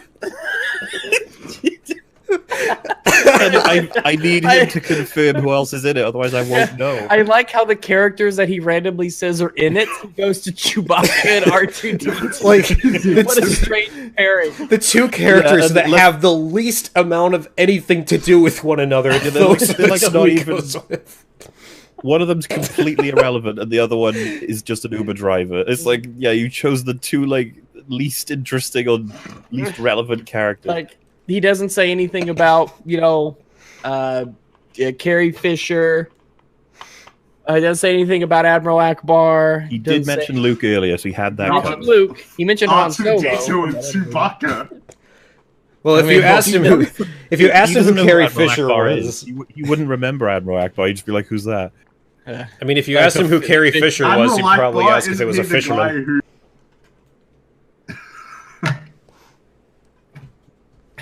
Whatever it's called, not R2-D2, but the little ball thing. R2-D2 is in the. Just what I said, I completely agree. He's like, oh no, right, never mind. Here's something. Oh my god, I want to see things from his perspective. This is so much fun. Watch a film and it's just nothing like what actually happened. You see, Ryan Johnson, this is how you do comedy. Oh my god, this is a fucking riot.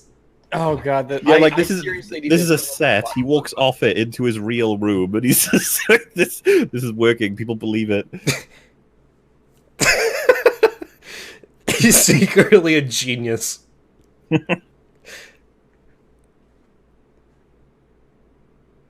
Gonna play it? I was gonna say I can't. If Rags did a Rags die? No way to play it. Let's see. I'll try, but it's rarely ever worked. Oh my god! You have the power. I guess that's all. Hold up. I'm gonna use the lube real quick. I need a pee break. I just went and got a water bottle because my head hurts from laughing so much. Yeah. I've been having alcohol. It makes it better. Well, dude, it's like 9 a.m. I can't drink it. Oh, you're Australian. You can't say that.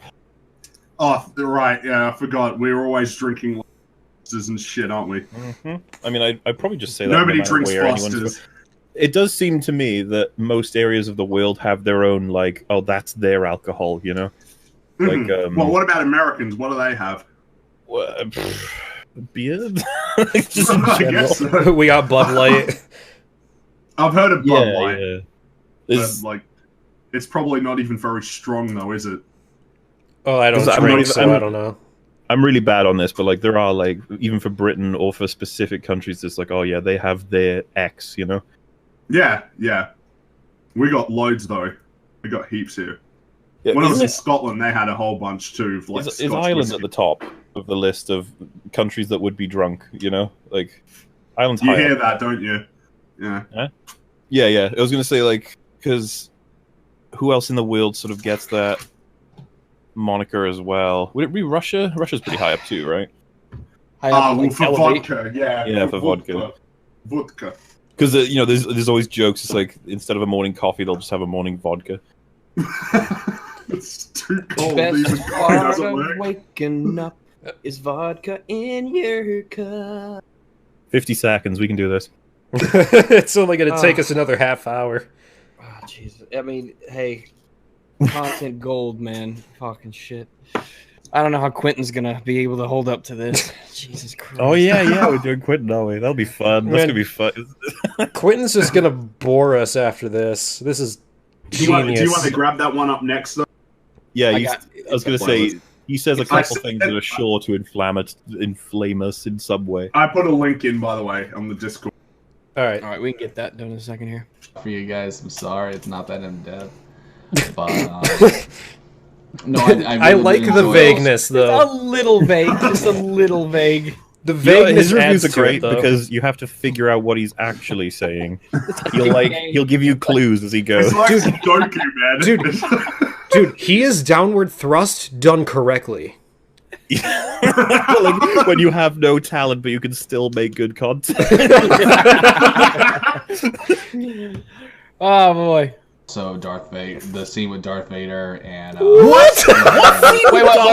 Wait. Okay, hold up. We're scooting back a little bit. Maybe he's referring to something else. All right. Well, maybe. Prepare for another heart attack. All right. Really did enjoy also Darth Vader, the scene with Darth Vader and wait, dude. Okay, go back a bit more, please. Yeah. Okay. There's no way. You can't seriously Dude, think the this. little ball thing. I forget what that's called, but I don't know. I guess that's all I really got for you guys. I'm sorry, it's not that in depth, but No, I really did enjoy also Darth Vader, the scene with Darth Vader and who's the other dude. Not. What are you talking about? See, this is what he does. So all of us have now got to discuss what he might mean. Making shit up. He's not. Well, since he I thinks mean, he's talking about Snoke. I think he's talking about Snoke. I don't know, man. I don't know. I think he might be talking about Rey going down into the dark side area, maybe. But she only saw herself. Somehow But he refers thinks to that as Rey Vader. is Kylo, so who fucking knows? You know when she sees the shadows, maybe he thought that was Vader. I don't know. No, wait. When Kylo Ren still had his helmet, he probably thought that was Darth Vader, and then... For the 7 seconds he had it? Then he took it off and revealed he's not Vader, but he's Vader. Who the fuck is he talking about? I love Darth Vader when he unmasked himself and revealed to not be Darth Vader. It turned out he was an angsty teenager. It's like, imagine misidentifying the most iconic character in all cinematic history. I gotta hear more of this. I forget what that's called, but I don't know. I guess that's all I really got for you guys. I'm sorry, it's not that in depth, but No kidding. no, I really did enjoy also Darth Vader, the scene with Darth Vader. And, who's that other dude? Not Rey, but fucking dude with the long hair. I forget names. I apologize. But, So he does know. He knows that there's a distinction. Kylo Ren is. It's so it's so piece of angel. Screenshot.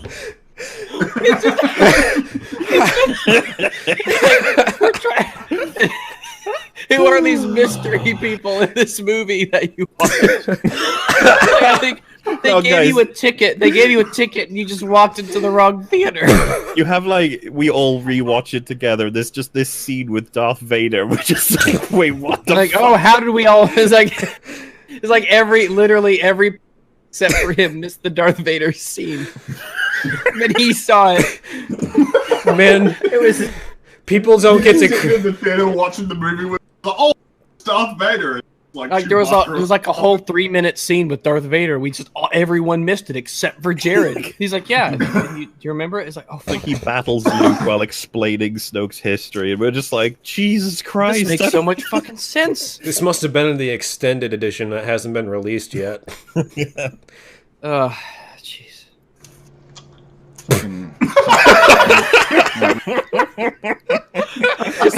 Just the purity of his mannerisms. At least it's not like that fucking dramatic sigh that Philip Mushin made at the beginning of his fucking apology video. When are you gonna rename this stream the Chromozone?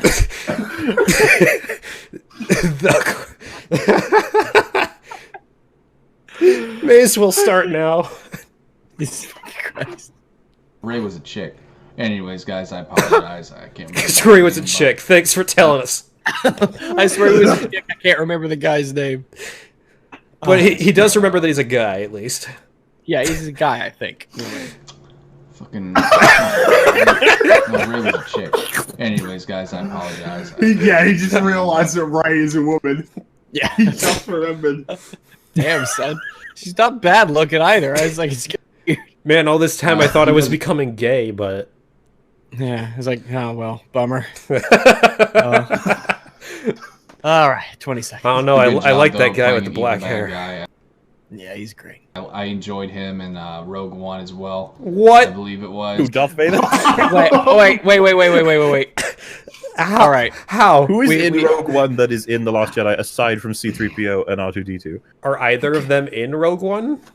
Yeah, there's a cameo. Okay. That's why I'm saying aside from them, because that doesn't fucking count. It's not Rey, is it? No, Rey was a chick.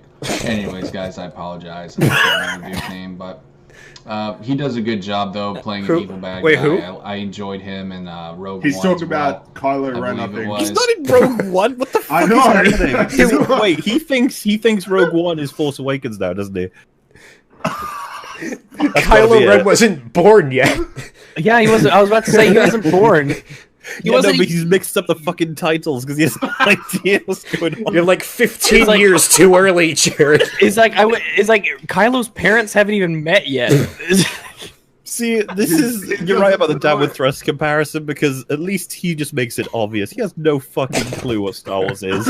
He's just like, Rogue One is the one with Darth Vader. Jared's not gonna let that get in the way of a good review. Okay. But we can all see it. While with Down with Thrust, he sort of hides it, so you have to actually like figure it out. I love the sincerity. Yeah. Such a pure angel. We only got 14 seconds, guys. Right. 40 seconds of gold. I actually did see a fairly good chunk of Rogue One. I'll probably finish that up. And I'll go ahead and Yes! Oh my god, this is perfect. He hasn't seen all of Rogue One, but he knows that Kylo Ren's in it. Let me... He has seen half of it, so he would know. Oh, he has another video called "Original Star Wars is Overrated," and he hasn't seen Episode 5. So I'm yeah, he hasn't made it yet. I'm gonna die if I see any more of this. He has a vocal cover of a Narnia song. He's What? done some other stuff. He has a Jurassic Park. He has a Jurassic Park and a Ghostbusters review. Oh my! Well, yeah, he made it shortly after My Nigga Freestyle. Wait! Can we just? Because I doubt we're gonna be pausing it too much. Can you just play his the last 7 seconds? No, okay. The song that he sings. I want to hear what he. Nope. No. We have to stay focused. 7 seconds. We can do it. Okay, we can do it. guys. But anyways, hope you enjoyed my review, guys. We sure as shit did. Peace. That was fucking amazing. That was like that video right now. No, drop. I'm gonna like this video. That was incredible. I fucking can't believe people dislike this. This is fucking amazing. I can't. Brilliant. That was the best YouTube video I think I have ever seen. This is unironically maybe the most entertaining YouTube video I have ever seen. Please like. That's what I'm gonna do. I'm gonna tweet that out right now. Wow. This is unironically the most entertaining video I have ever seen. Please like this video. And subscribe.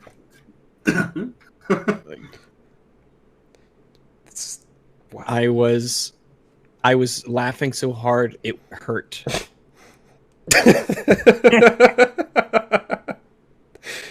I have to like push to get this out as soon as possible, just so people can experience this. Oh my fucking god, it's insane.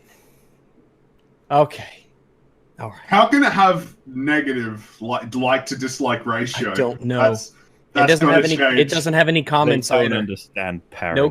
No comments. It's only got 75 views. Jesus. Oh, I can't believe it. Oh man, what a trip! Okay. Like I legitimately want to watch all of his reviews. Yeah, Mahler, you're right. This is the new Brett Keane for my channel. I'm just gonna keep him forever. Wait, so are we doing this one, or are we doing Quinton, or are we doing both? Which one?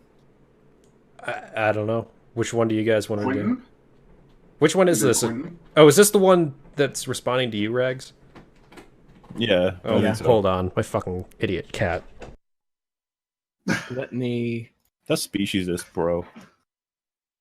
I don't think I could. Where does it say put in videos? Here, if I just put it in the chat, then I can click on it and play it. All You right. want to do? Which one do you want to do first? I'll do Quinton. Okay. You guys said that one in particular gold mine, so I figured. Oh, well, I mean, it's better than his Infinity War one, is what I assume, because I haven't seen the Infinity War one, but I did see this one, and it's just, Okay, which one is this? Is this the Quinton? Or... Quinton. Okay. Yeah. Oh shit. What god am I? The Last Jedi will you be?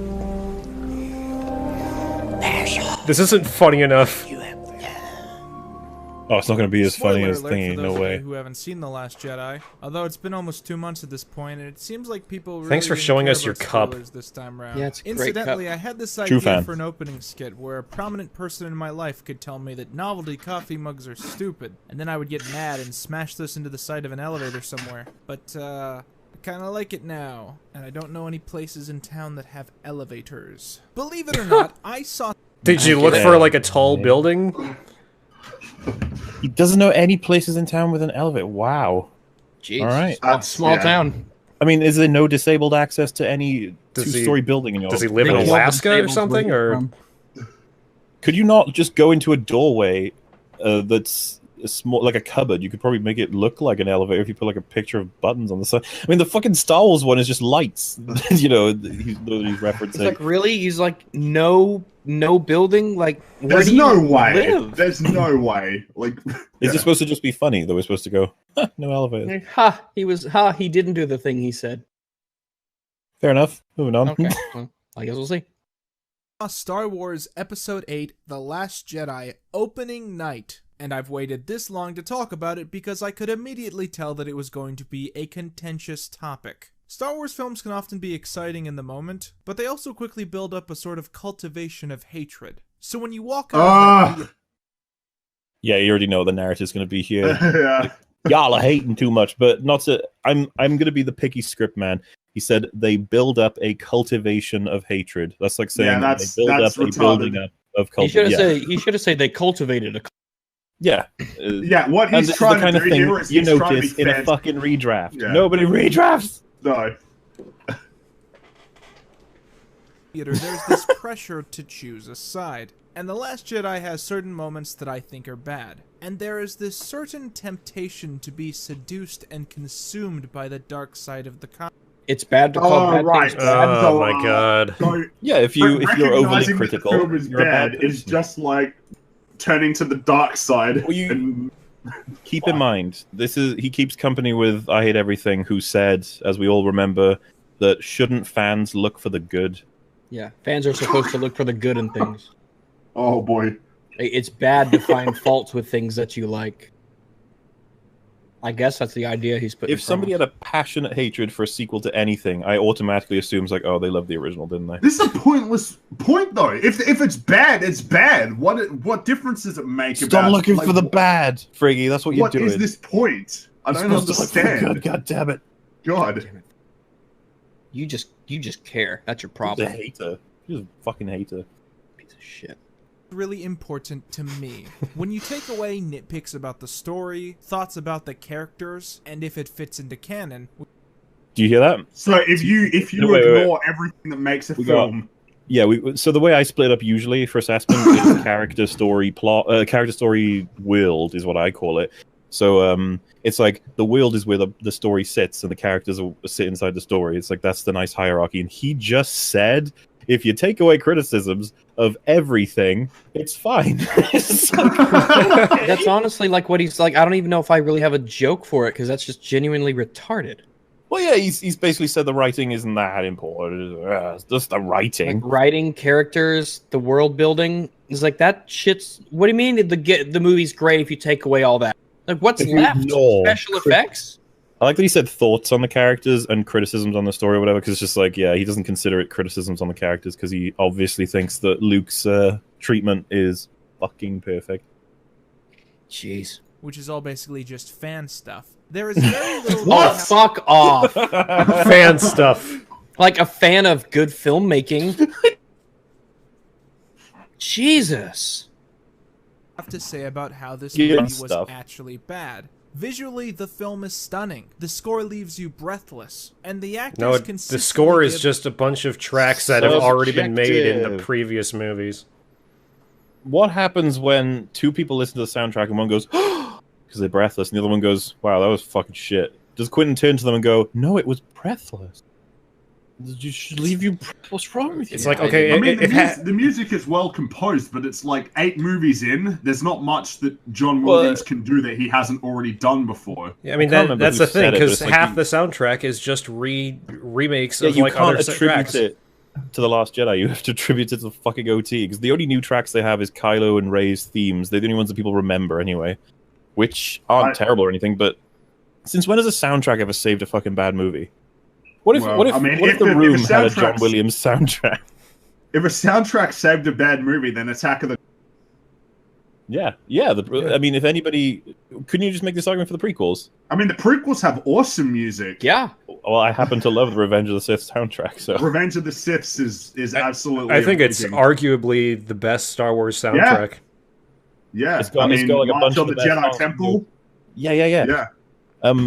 It's got a couple of things that sort of come out from the norm as well. You know the scene where Anakin's like considering becoming evil, sort of thing. It's like very choiry and I don't even know how you put it, like a subtle choir, I suppose. Haunting. Yeah, you could definitely say that. And so, see what I mean? You can get so much discussion out of it. But would you ask me if I think the soundtrack is enough to say the prequels are great? I'd be like, no. I mean, like good music is. That's the composer. That's all really the composer. So it doesn't have that much to do with the film itself. So what about visually stunning? What comments on that? Disney has money. It looks good, but remember, in 20 or 30 years... They don't like that we say that, Rags. Oh, they very much don't like that. Like, in 20 or 30 years, it's probably not going to look as good, because this has a lot of VFX shots.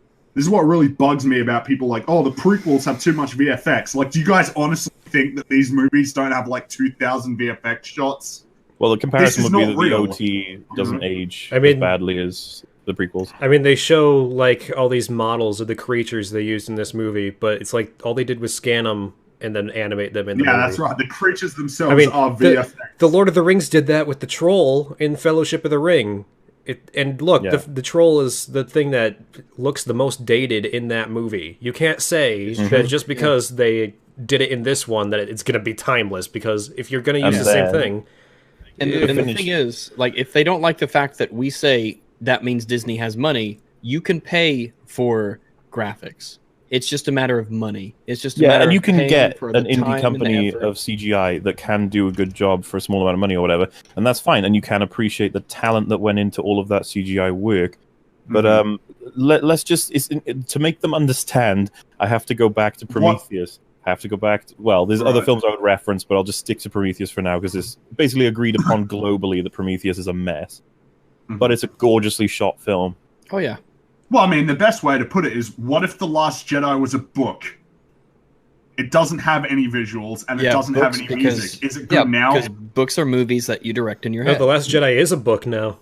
Well, you can just talk about the script, isn't it? You were handed The Last Jedi script, and then you go... Well, I'm just saying, like, you can... like you're reading it. You can always get rid of everything except for the script, or the book, or the dialogue. It's all the writing, really, is the fundamental. It's the bedrock. I mean, if your story would make a shitty book, it's not a good story. I mean, it really says a lot that the actual novelization of this movie had to make multiple changes to even be passable as a book. I mean, I don't like the fact that people say that what makes there was a whole Han Solo funeral in the book. Oh, yeah. Oh, right. It's like the book opens up with it.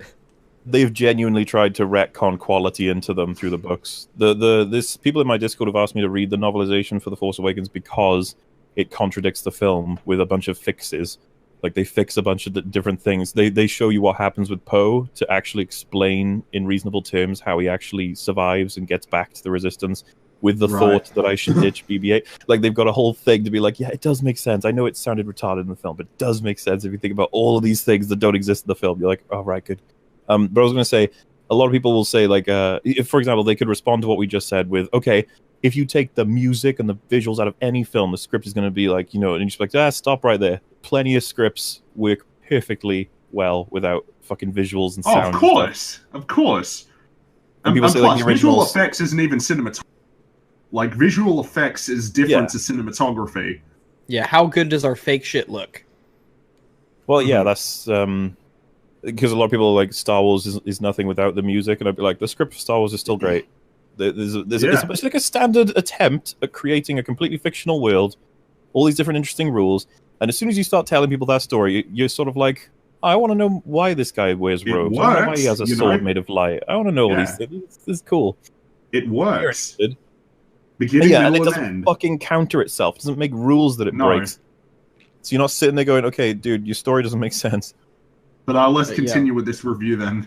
Yeah, so far it's pretty shit. Well, I was going to say, 2 arguments for the film are visuals and soundtrack, and as far as I'm concerned, they're arbitrary in the grand scale. I mean, they definitely enhance a film. They enhance a film, but they are not what makes a good... They cannot save a terrible script, is what I would say as a conclusion. When Jared Genesis is a better reviewer than Quinton. It's like, oh, but the music when he said it, it's like, okay, that doesn't... Yeah, not to mention, not a by the way, hole. he didn't tell us why the soundtrack is good or why the visuals are good. He just said they're good. Yes, because he doesn't actually have any knowledge of stuff. Well, like I play he music. Like I've played saxophone for 13 years, so he believes that it's all opinion based. Everything is opinion based, so it doesn't matter. I mean, good composition is not an opinion. I'm just going to say it is to him. It is to him. It's not. Like, just to clarify, he's refused to talk to me because I believe objectivity is a thing, and he's like said publicly I can't be asked to explain to him that objectivity in film is not a thing.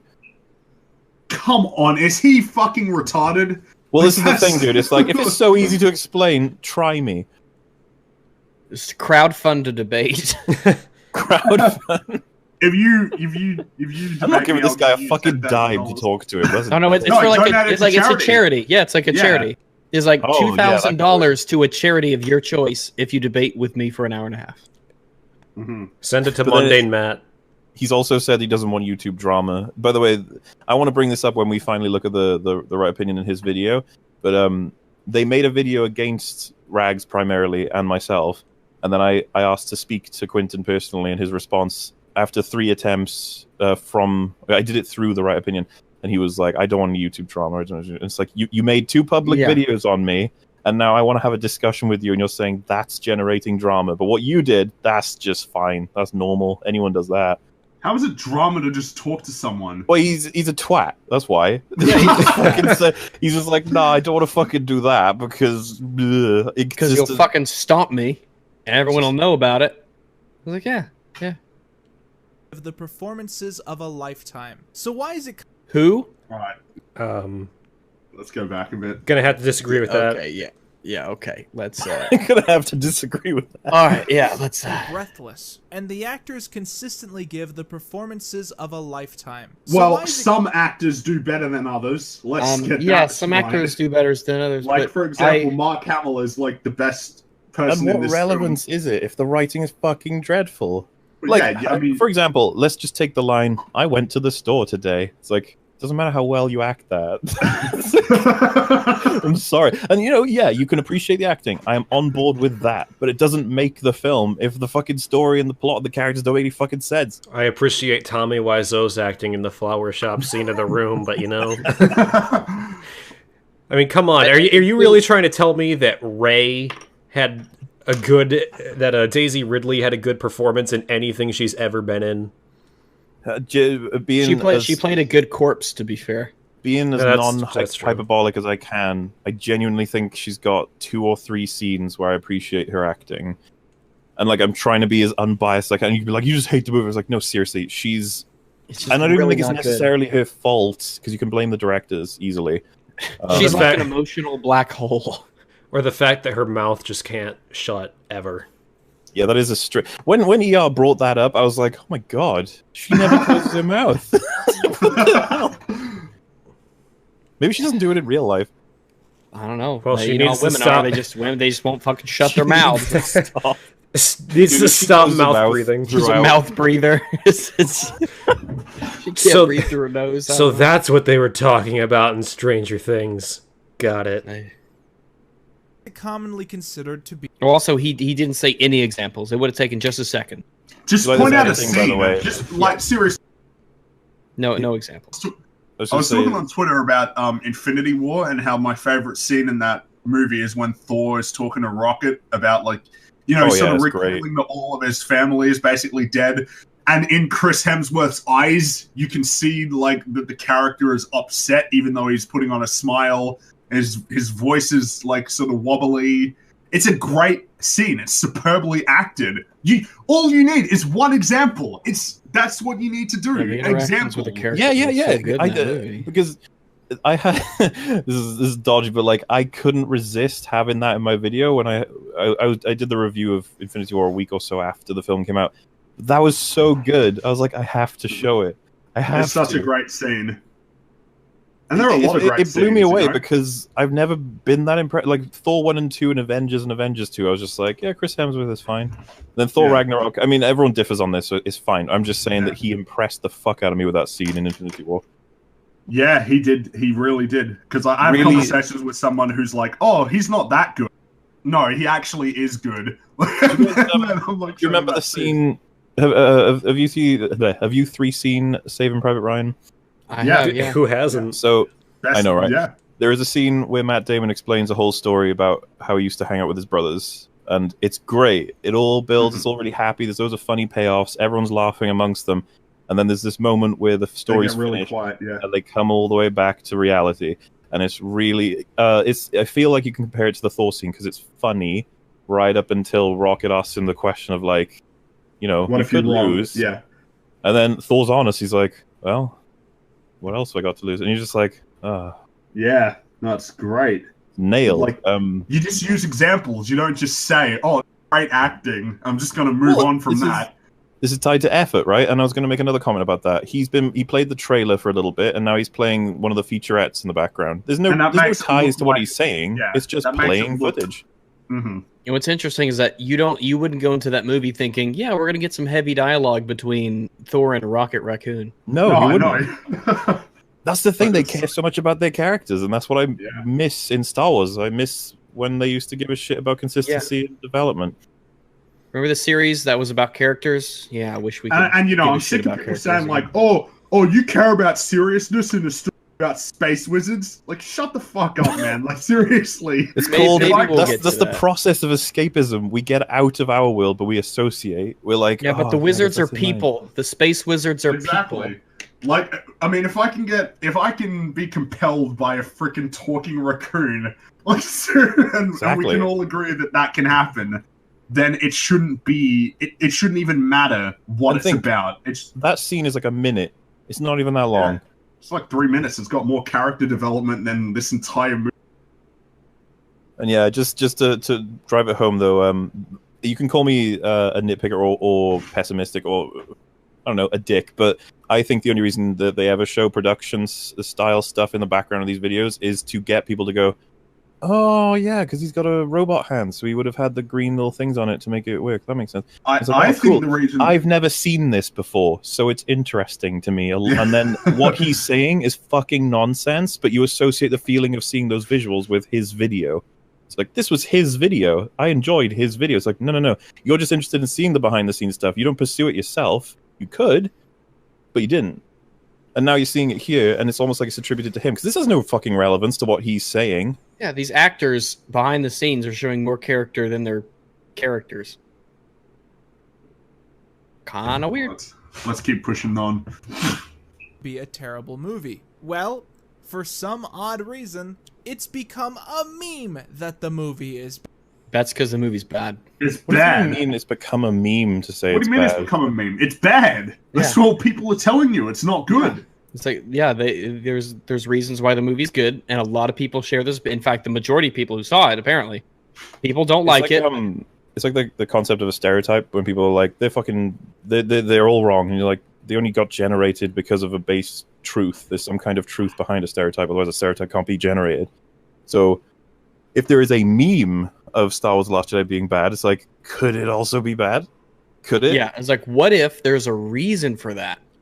Yeah, maybe there's a reason why everybody hates The Room. And to clarify, there are plenty of white stereotypes, and don't worry, I don't care. Like, I don't care whose race gets offended. It's like, fuck off. I don't care. Dungeons and Dragons. Not a lot of brothers at the Dungeons and Dragons. Orcs are stereotypically rude. There you go. And green. Racist. Yeah, those bastards. Bad. In the same way that it's a meme. What? Are you kidding me? I would not say that just because something is a meme, that means it's not true. Well, tell me what his point is anyway. Yeah, his point is... people dislike The Last Jedi in the same way that people poison themselves with bleach. Do you think he's trying to say that people don't actually dislike it, that they dislike it to join the meme?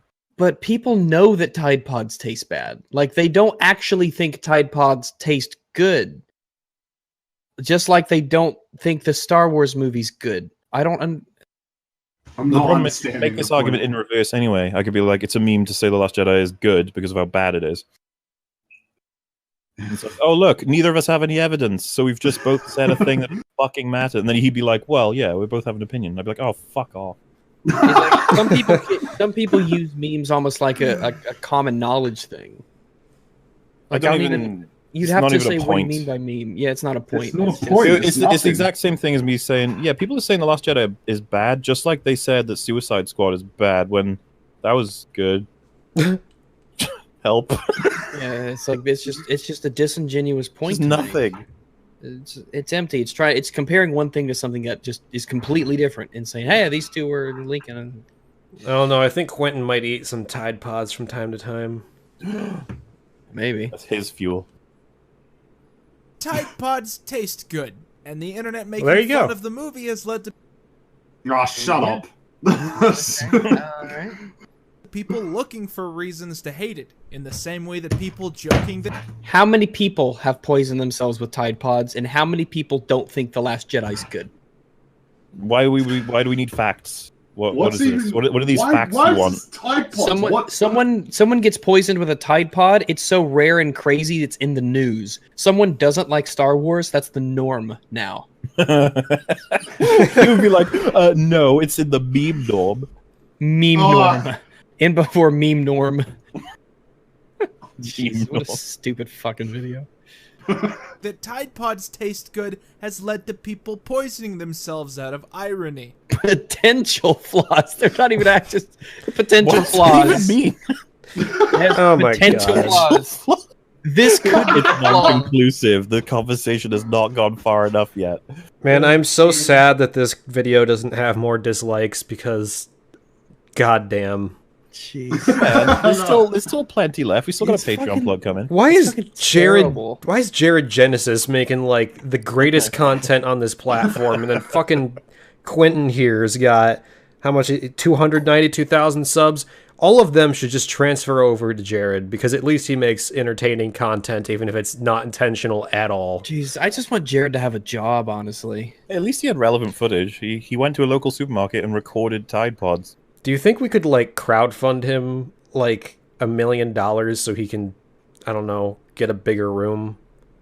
I think maybe afford a bed. We have to do. If we bought him a whole mansion, then he would still just have like a little room in the corner. I think we're morally obligated to do this.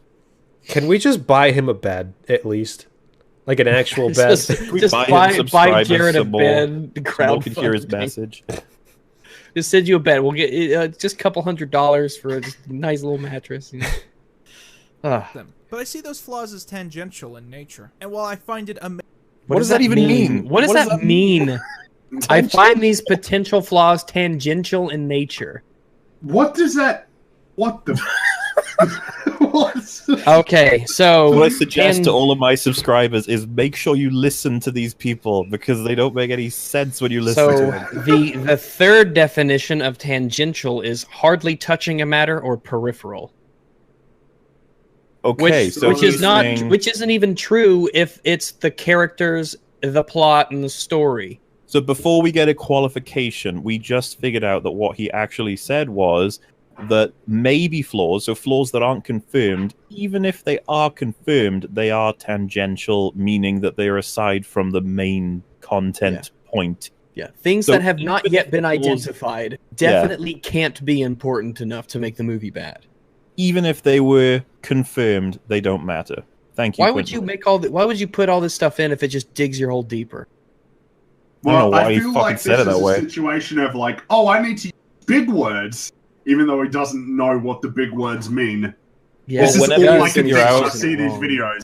Whenever you can say something that they've just said faster and simpler, that's just the truth. They've just chosen words just because they sound bigger and better. And remember, these are the people who criticize long videos for not being concise. Like, genuinely, you will find long words in my videos every once in a while, but I tend to try and stick to simple words. And you know the whole, there was like an article that was like, Trump speaks like a at a 5-year-old level or something to appeal to mass audiences, because and then a lot of people were like, oh, that's because the people in the South are so stupid, and it's just like people just want to talk to a normal person. People just want to talk to somebody. I'm going to make up statistics. 20% of people speak at a 20-year-old and up, and then another 20% a 15-year-old and up, another 20% a 10-year-old and up. It's like, why not speak at the level that gets you the maximum access? Because all of the super smart people will understand simple language, and then all of the simple people will understand simple language. It's just like, there you go. He's talking like a normal person, and people relate to that. Because you know how much time we've just got out of his weird statement? It's like, if you had asked several of his audience members what he means by a tangential relation to the potential error, they'd be like, I didn't realize that's what he said. Like, yeah, I know. Amazingly easy to script out numerous pages of constructive criticism about the nature of the plot, this has no bearing on my enjoyment of the product in question. Doesn't need to. Okay. Doesn't fucking require that you enjoy it or not. How you feel about it is not relevant. I don't write out if you like it, that's fine. I'm glad that you liked this shit movie. Do you know, it's almost bad etiquette if someone presents to you a mechanical error and then you explain how you feel about it instead of responding to it, like accepting the mechanical error or declining it with new information. It's almost, because I don't want to get to that point where people are like, you can't just say it's rude, but it's like, it kind of is though. You started an argument that is specifically within the realm of mechanics. I've not said I dislike this. How do you feel about it? I said this is a mechanical issue. Do you agree? And then they go, I don't feel bad about it. Like, so you agree then? It's like, so could you answer the question? Do you get what I mean by, like, they flip a switch? We went from objective talk to subjective talk. It's like, no, I'm not asking how you feel about it. I couldn't get through to Just Right about this either. It's like, I don't care how you feel. And I think we had a point, Wolf, where I actually told him, I was like, I haven't told you how I feel about the film in this entire conversation. I've only been talking about mechanical stuff. I've never said I felt this or I thought this. It's just like, no, these things are stated because they happened. It's because they don't give a shit about what actually matters. They only care about if it makes them feel good. Yeah. If it makes you feel good, that's enough. Well, you know what? The Room makes me feel good because it makes me laugh. Jared makes me feel good. I wish we could have that clip of the I Hate Everything discussion where he was like, yeah, but The Room is bad, though. I can get that clip. It's so good because it comes across as, like, I'm not trying to be offensive to I Hate Everything, but it comes across as a kid realizing what's happening. It's like, wait, but that one is bad. You're like, The Last Jedi's bad as well. And they go, no way. But no, he hasn't heard a single good argument against it. No, none. Not a one. No. Lying like that is really scummy shit. Mundane Alex. No, it's like that's a scummy fucking thing to do. He's gonna be like, I would join your podcast, but I gotta move some boulders today. Boulders aren't gonna roll away themselves. There's been an ever-increasing number of boulders moving into my town. I have a pack of feral boulders on my property, and I gotta roll them away before they start to multiply. You see, like, a grandma's put a leash on a boulder. She's dragging. She's like, it's my pet boulder. It's my pet rock, all grown up. I got it from the 70s. It's my Geodude. Oh,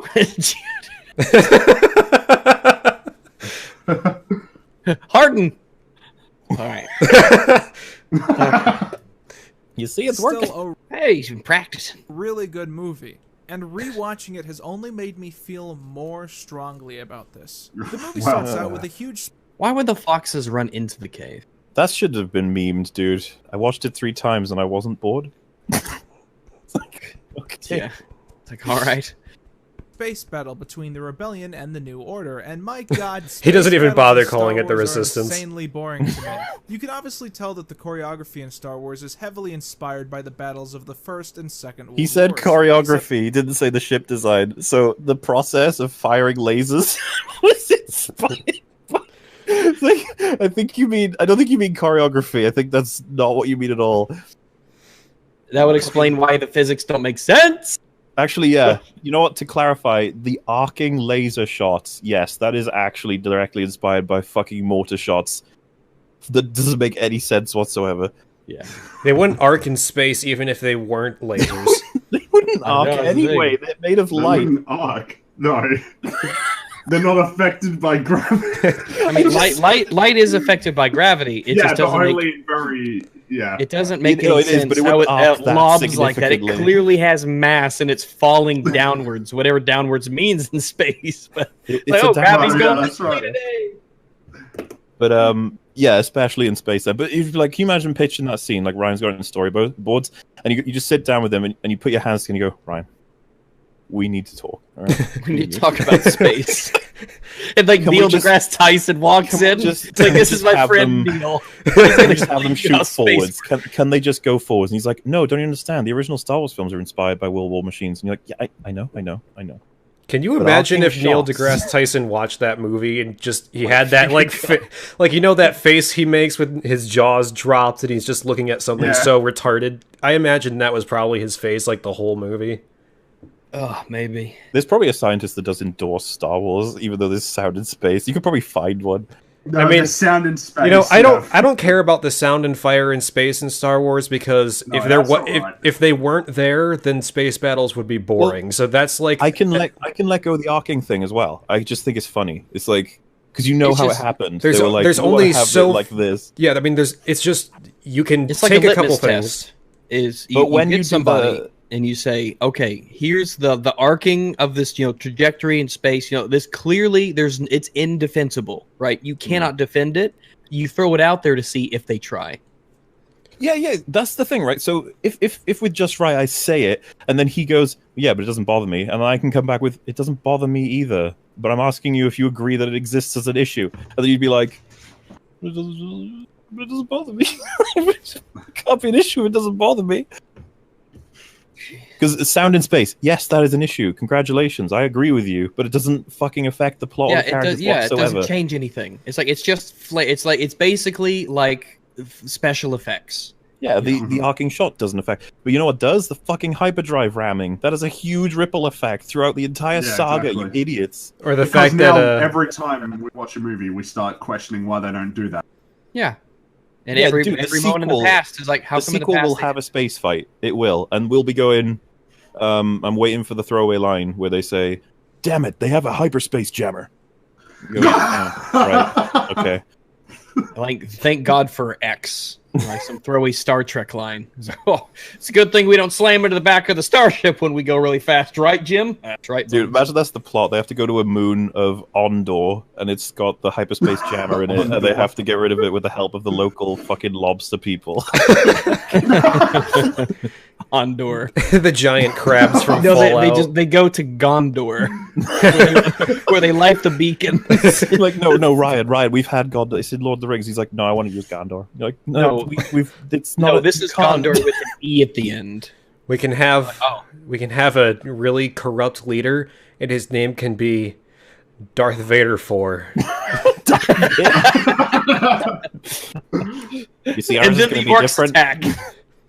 And his son. The shield generator will be named Helm's Deep. You're just like, please stop. There's a big horn on it, and the dwarf blows on it. He's like, stop, Ryan. His son can be Lucamere, and his daughter can be. I can't think of a combination of Leia and Yelmer. Rayowen? You literally can't copy these names. He's like, just throw a couple of Z's and Y's into the letters, and then people will believe they're original. Yeah, Kylo says, "No man can kill me." So Rey stabs him. Fucking. I am no man. It takes off of her fucking helmet. Yeah, just to clarify once again, the choreography of spaceships firing lasers and giant cannons blowing up enormous space stations, I'd be like, I don't think that's copying the choreography of warships. I mean, it's not. Yeah. I think what the clarification is, yes, the new bomber ships were based on World War II style bombers from whatever faction. It doesn't necessarily matter, because people thought that was a counter argument. They're like, you're trying to talk about the logistics of a ship that was clearly based on World War II weapons, and I'm just like, that's retarded. Yeah, since when was the X-wing looked at as just completely unfeasible? it's not. It's fine. But the new bombers don't make any fucking sense compared to a Y-wing, which they already had. The Y-wing was better. Then everyone's like, "Oh my god, you're such a nerd referencing Y-wings." It's like, you're referencing your own movie. Like it's like, oh, look at that deep lore from the original films. Man, lore. The ships shaped like Ys are called Y-wings. Or fucking. People were like, why didn't you reference? I think it was B-wings more thoroughly, and I was like, yeah, B-wings are in the games and the extended. I don't know if they show up in the actual films, B-wings, but they're bombers as well, as far as I know. Yeah, I don't know if they do. I can't remember. I need to brush up on my lore. Were they in Rogue One? They might have been in Rogue One. I just know that Y-wings were good for assault, and they used them in Rogue One as well. And they used them in Rogue One, and that was like 40 years ago. And they fucking worked. And, yeah, there's they're no probably super cheap now. They're 40 years old. It's like they developed new technology. Like, no, they didn't. They used the X-wings still. You fuck. They developed new technology that's worse in every imaginable way. It's so embarrassing. It's a whole fleet of bombers, and they get fucking destroyed. There's like one left, and then two of them get destroyed by accident. They weren't even trying. How do you not destroy the last one? How do you not destroy it? You retarded TIE fighters. One shot. Like seriously, one shot and it's done. Right, let's not go down into go into the rabbit hole of the 7,000 reasons why Rian Johnson doesn't know anything. Because we're only 2.5 minutes. No, Mahler. No, like, I give a shit about the. I don't know if you call it like fight writing or battle writing. Just the writing of like a fight. Logistic, movie logistics. Well, thinking about it, not just having two factions charging each other. Like, for example, the disappearing knife in the Rey fight, or the fact that Kylo is being strangled by someone. You have the Force. How is this happening? Use that shit.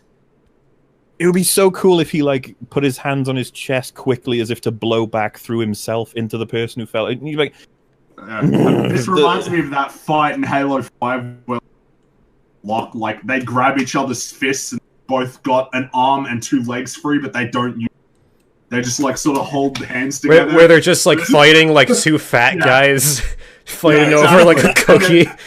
They're not using their jets or anything. They're just sort of like standing punch there. with your feet, stupid. Well, kick him, man. Just kick him. Like, this is the thing. Like, I know how nerdy it sounds, but like if I was writing a fight scene, I'd be like, oh shit, so what can Kylo do? What can Rey do? And what can these guys do? And how do we make it so they win? And it's like, how do I make my audience believe this shit? There is a real lack of like using the. Yeah. Well, I know a lot of people criticize it, but like, I mean, I'm gonna make a video for it anyway eventually. But I watched it recently with a few friends. Civil War again now. So you know the airport scene. Very few amounts of time we get with each character. They're all using signature moves, as in a thing they do that no one else can do because they are their own superhero. So, for example, even someone as insignificant as War Machine gets a moment where he pulls out like his 4 different machine guns at once and fires the shit out of something. It's like no one else, not even Iron Man can do that because he has different weaponry. But you know, Spider-Man using his spider sense, Winter Soldier. Ant-Man using his small and going big. Yeah, of course. And you could be like, that's obvious. And it's like, of course. Vision uses lasers. Yeah, Hawk. That's what you're supposed to do. That's what you're supposed to do, yeah. You're not supposed to go, oh, Kylo just doesn't have the Force, okay? I mean, they did that in the old movies. I mean, I would... Yeah. I would call up. I'd call Shadiversity and say, "So, Shad, I know you make a lot of videos on like martial arts and stuff. How useful would telekinesis be in a fight?" Well, some people. Like, it would be like a game. Oh, okay. Genuine defense I've heard is that like, oh yeah, when did Luke use the Force against Vader in Episode 6? And it'd be like, Luke won that fight. So what the fuck did he need the Force for at that point? This is like, I'm already winning. While Kylo was about to die and he could have used the Force. That's the problem. It's not that, like, it's not specifically that they never use the power. It's just, you've been given a rule and then they ignore it because they want to have their thing. They want their thing to happen. Well, yeah, that's right. And in this case, it was Rey saves Kylo, which, my God, you start slamming your head against the table, you know? It's like... Thank you, Rey. Yeah, good job. Glad you were here. She never loses, so in the next one, she's gonna just like the last 2 times, and what's the point? Well, I mean, it's the end of the trilogy, so they got to end on a high note, right? Because it's Disney. But we ended on a high note for both of the other 2 films. That's right. I feel like any discussion is more interesting than Quinton video. Sorry, Quinton, we've got off. This is a 17-minute video. There's no way we're gonna get through the whole thing. Yeah, sorry, Quentin. You're just such a fucking bore that like anything else is. Man, we gotta get to the racist bit. We have to get to that at least. All right, let's go. How far is that into the video? I have no idea. It's 14 minutes and 88 seconds. It's such a major point. point. Biplanes have weird wings. And while this gimmick surely was well executed at first, I think after the 9th Star Wars film, you'd think they could be a little more creative about it. There's this scene at the start of the movie. Right, because that's more creative. Well, I don't even know sure if that's what he's arguing, but I think he might actually be trying to say that it's not that creative. I don't know. Let's see. We'll find out. Give him a few more seconds, yeah. Used to the concept of spaceships that drop bombs. You know, like World War II bomber planes, except in space. Now, I know that technically the ships of the Star Wars universe obviously have their own artificial gravity, meaning that if you were to drop an object within the ship and then allow it to float into space, that the item would continue to plummet. But my point is that there's this certain lack of creativity that has to come from trying to think of what a battle in space would be like, and then just taking a ship from the Second World War and putting it in space. I actually agree. Yeah, it doesn't. They don't adapt it; they just put it in. So, like, could this bomber in the Last Jedi have existed in this world? Would they have made this, logically speaking? And it's like, well, the X-wing, sure, but the bomber, no. It's like, why would you want to just drop bombs downwards when you can propel the bombs forward towards the enemy? I think that's the fucking thing they say in Red Letter Media. They were like, you know, if you put, I think they say, how are the bombs dropping? And they go, well, either it's magnets, artificial gravity, or they've got some kind of thruster on them. And it's like some kind of thruster, like they could fire them like missiles. Yeah, exactly.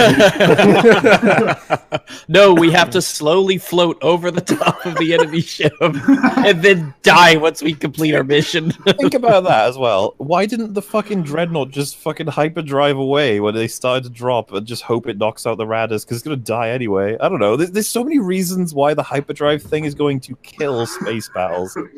It's I hope done. It fucking doesn't We're hyperdrive done. to the fucking planet, though. Jesus Christ.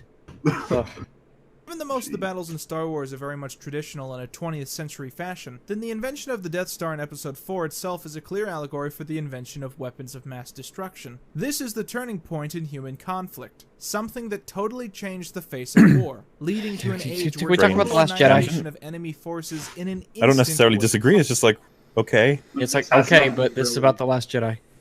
Get back to why is the thing that of bad? the atomic bomb, the dictionary definition of a war had been rewritten from the ground up. But 30 years later in the Star Wars universe, all kind of the same. I would actually no. Well, I mean, is he citing this as if it actually happened? I don't know. Did that actually happen?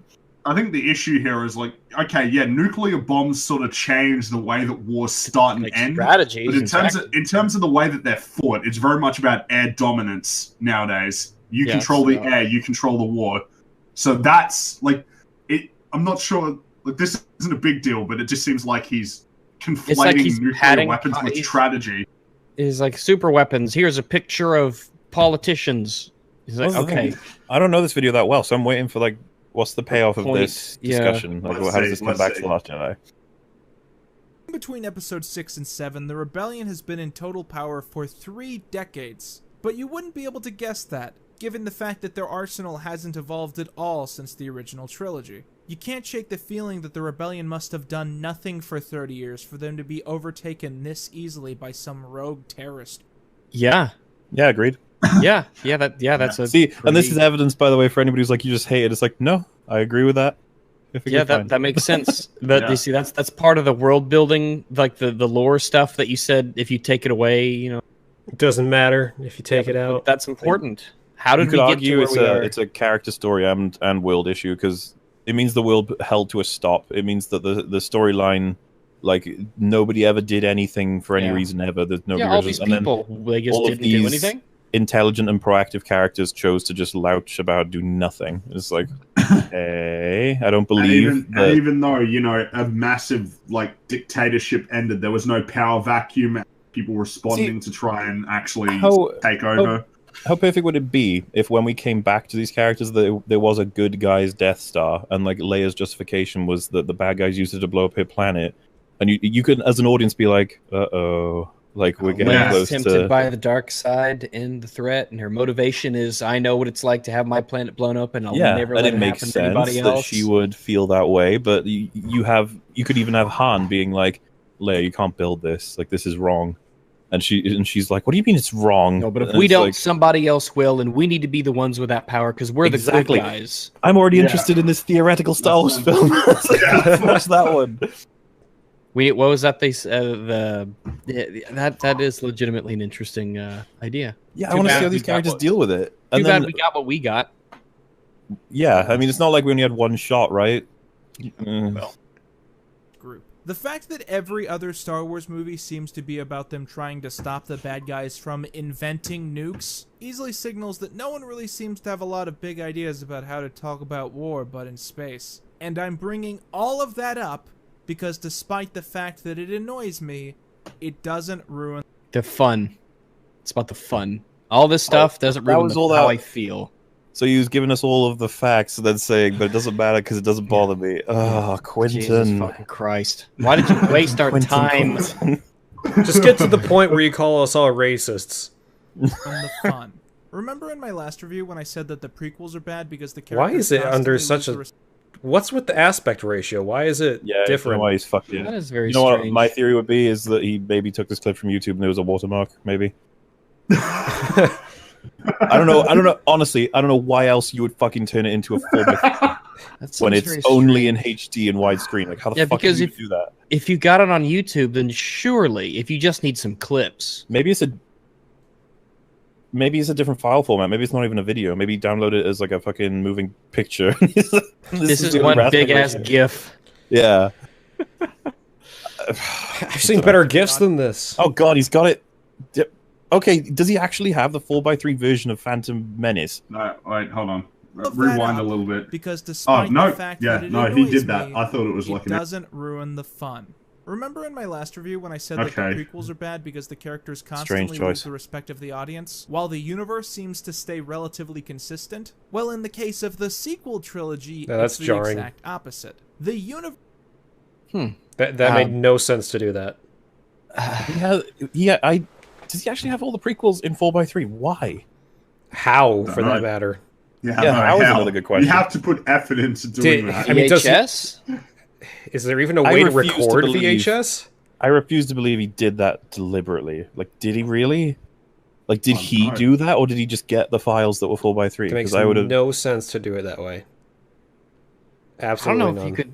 Could you do that? I'm genuinely more curious about that now than having a debate with him.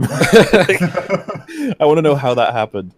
Because if I put that in a video, I'd be like, why is that there? That's going to clash with my other stuff. I mean, yeah, the black bars moving around like that makes you go, wait, what? Oh, okay. Kind of weird. Yeah. I don't even agree with the point he's making either, but whatever. Let's continue. The universe is now contrived without consistency, scale, or even the ability to not feel like a broken Yeah, but that's bad, though. That's really bad. That's actually kind of story breaking. No, it's only bad if you feel it's bad. I can't believe it. I can't believe that he wrote this down and was like, "Yeah, that's good. That's good. Let's continue with this. Let's publish You can see this." though, they know how to do it. Like him and Just Right know how this works. They know that you have facts and you can talk about the facts, and then there's a line you cross into feelings land. But they refuse to fucking accept there's a line. They're like, no, it's all the same thing. You're like, what the fuck do you mean? You just proved that there's a fucking line. Nope. Because I didn't feel like I did. So fuck you. You just get better every time. And it's like, you know how I feel about this conversation? I feel like all of it is subjective. I feel like the planet is subjective. Oh, jeez, I'll bring Steve McCrane here and he can tell us about axiomatic truths of the universe or some shit. And we'll go deep. None of this really matters when you're watching the film because what you've it does. See... It does because it takes away from my ability to be invested in what they're trying to show me. It's like if the rules can change at any second and there's no consistency, then I'm like, well, shit. What are the stakes? If Kylo Ren goes for like 20 minutes with this stupid metal bit in his face and then it just magically disappears with no explanation at all, that just kind of leaves me like, what happened to that? Imagine so have you guys seen Guardians of the Galaxy 2? I have not. So there's a bit where they end up going into space, just free of any kind of suit. But they establish early on in the film that there's this device that you can attach to yourself that wraps you around this let's just say an energy field that works like an astronaut suit. So it's basically what Leia's about to do here. Well, what I'm going to say is They show it early in the film, and then later on, when we're like, "Oh God, they're in space!" It's like they put this thing on we saw earlier, and we're like, "Oh, okay, I understand." I'm remaining spoiler-free on purpose. But if we go to episode 9 and Kylo gets blown out into space, and we're like, "Oh my God!" Like Rey does it, and we're like, "She killed him." And then it shows him, and he grabs that same device from Guardians and puts it on himself and saves himself. We just be like, "What?" And what you just said about the stakes, it's like, oh, everything we understand from what this writer and director have told us, he's dead. And it's like, no, he's not. Nope. That's right. I mean, everything can change on a whim, so you can't believe anything. It is a slap to the face. It's like it's like a plot doesn't occur because of the world it's in. It's the other way around, where the world changes because things need to happen, which is completely topsy-turvy to how universes operate. Have you all seen season 1 of Game of Thrones? Yep. No, but you can spoil it. Nah. Well, okay. I feel kind of... okay. Well, I can do it without spoiling. The scene in episode... Well, a certain character dies at the end of season 1, and it's pretty much fucking everybody.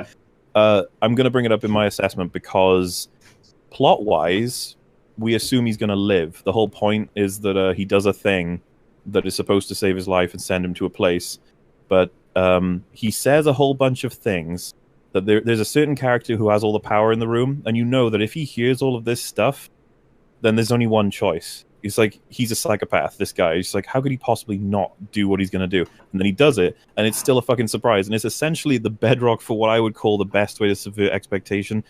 You did a thing that you led us to believe wasn't going to happen, but it's completely in line with the characters. And you're just like, you didn't think that... Oh, so we did it after all. You're sort of just like, that makes sense. Yeah. It's almost like we have to... It's almost like, yeah, you were expecting this movie thing to happen, but a realistic... It's just the magic trick logic, right? Where they show you... They try and distract you with the hand that's not doing the magic, and the other hand is busy. There was a friend of mine who used to do magic tricks, but if you were watching the trick, it was always really fun. So what he would do is put the hand really close to your face, you had a ball in it, and you'd raise it just above your eyebrow and throw the ball over your head and come back down. And so the person he's doing it to is just like, where the fuck did the ball go? And while you're watching it, you're like, there it went. Like, it all makes sense to you. Yeah. It's the same logic. Like, when you're writing, you try and distract the viewer if you're going to subvert their expectation. But nothing ever, like, for example, the red wedding, that should be enough for you guys to realize, like, oh, that all made complete sense. You didn't see it really coming, though. Well, a lot of people didn't because of the result, but it's all in place. All the characters, all the pieces on the board. It's just like, yeah, that would happen because of these things that happened. Damn it. Instead of just them pulling it out of their fucking ass and going, yeah, this is this now. And you're like, why? I don't know, but it is. And you're like, cool. That was fun. Yeah, I get you. It takes a hell of a lot more work to do the former. Oh, yeah. And this is part of, I think me and Wolf had to explain this to, it was either I had everything or Just Right, but it's like, we want to point the times out where people put all their effort in, where there's people in the world who are writing stories who spend really long, and they're like, this is all this. And then there's some other guy I could name who makes a story that shits out a script, the first draft, and then makes a whole movie out of it, and is just like, appreciate me more than the people who are spending way longer. Go ahead. And it's just like, yeah, that's wrong. That's really wrong. Yeah, no, I agree. Yeah, fully. It's important that we appreciate people who put, effort and work, and who are appreciated for having talent. And if writing is hard. Yeah, and if you remain consistent, what do you do if you appreciate the good? You criticize the bad. Because it's all fair game. We don't go into episode 9 expecting to write an assessment of how bad it's going to be, but all signs are pointing to that. Like, it's not like we're planning on it, is what I mean. It's just like we take every subject as it comes. Yeah, that's right. So, is the characters on the screen. Characters like Rey, Poe, and Finn, who managed to carry The Force Awakens just by making the audience what a funny joke. No, that's not true at all, is it? Man, I like Poe, but he was barely in it. Unfortunately, none of the characters stand up to scrutiny in The Force Awakens, and neither do they in The Last Jedi, obviously, but you think about them long enough, any of them, and they just fucking fall apart. Yeah, they are. If anything, the only interesting person was Poe because he's a goofball and it's completely out of character, like Poe, and it doesn't make any sense. And he has basically no character, but he's the most of the three. And granted, we don't see him for very long, and he has a badass moment of knocking out like 10 ships in 3 seconds or whatever. It's just like, I like this because this is a person who gets things done. Mm-hmm. Yeah, but I mean, then again, being the best character in The Last Jedi is like being the toughest kid in 3rd grade. Yes. The creators of Episode 8 had the task of not only continuing the literal story of the battle between the Rebellion and the First Order, but also of using all of the significant characters from Episode 7 in such a way that they could find a satisfying end in Episode 9. Well, that's called writing a 3-act story. He says they have to continue the significant connections and stuff while showing Rey and Finn, in which these two spend, what, a minute together in the film, in the sequel? At the very end. Even though The Force Awakens is all about their friendship. Very end. Exactly, yeah. And that's the thing. Literally the Force last Awakens, couple shots. The biggest relationship that's developed in The Force Awakens is Finn and Rey. Mm-hmm. Like, they have the most time together, they interact the most, they have the most, like, they have those emotional scenes where they explain to each other what their goals are. And how much time do they get together in The Last Jedi? About a minute. Genuinely, that's one of the bigger mistakes in terms of, from the perspective of the people who love The Force Awakens, they didn't get to see the fucking, you know, what do you call it, like, buddy cops back together? Yeah. It's like, you literally ripped them apart and gave us a new character, Rose Tico. What are you doing? Yeah, it's like, where's, you know, they fought together.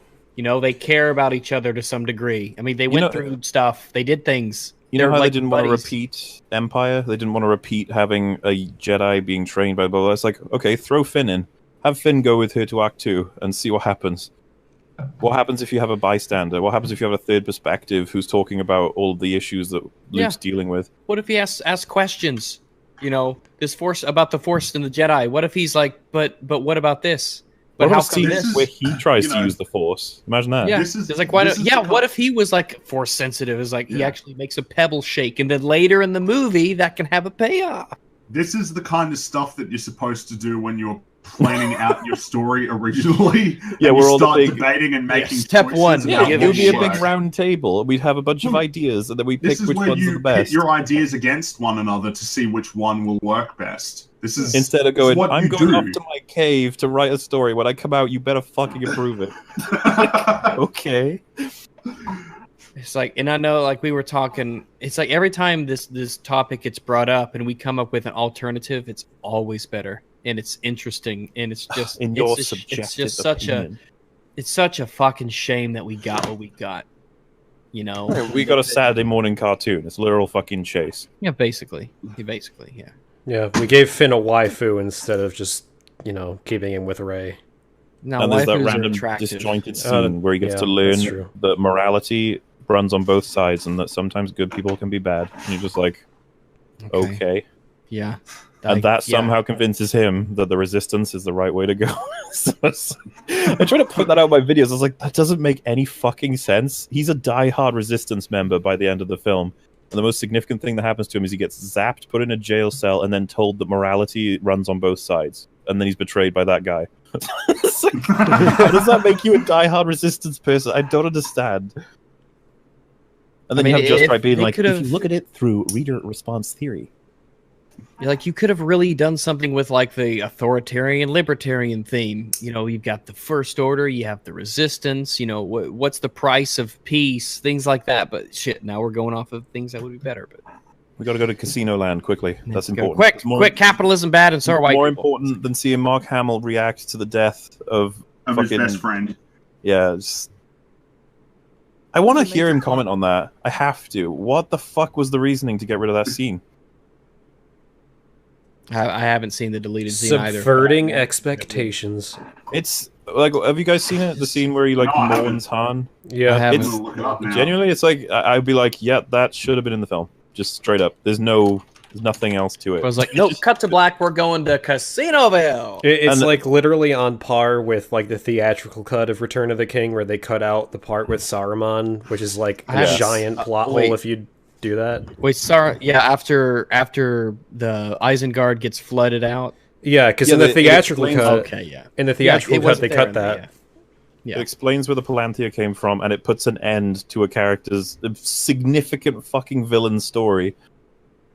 Yeah, because I read it in the book. Because I read the books after I saw the movies because I was really young at the time, and I was like, oh, this is, there's so much. Obviously, Peter Jackson can only do so much, but still, it's like that's important. Yeah. Well, I mean, villains the cut and dry part of this instance, and I know that the fucking milking scene cost millions, right? But the morning scene is like 10, maybe 15 seconds, and the milking scene is like a minute.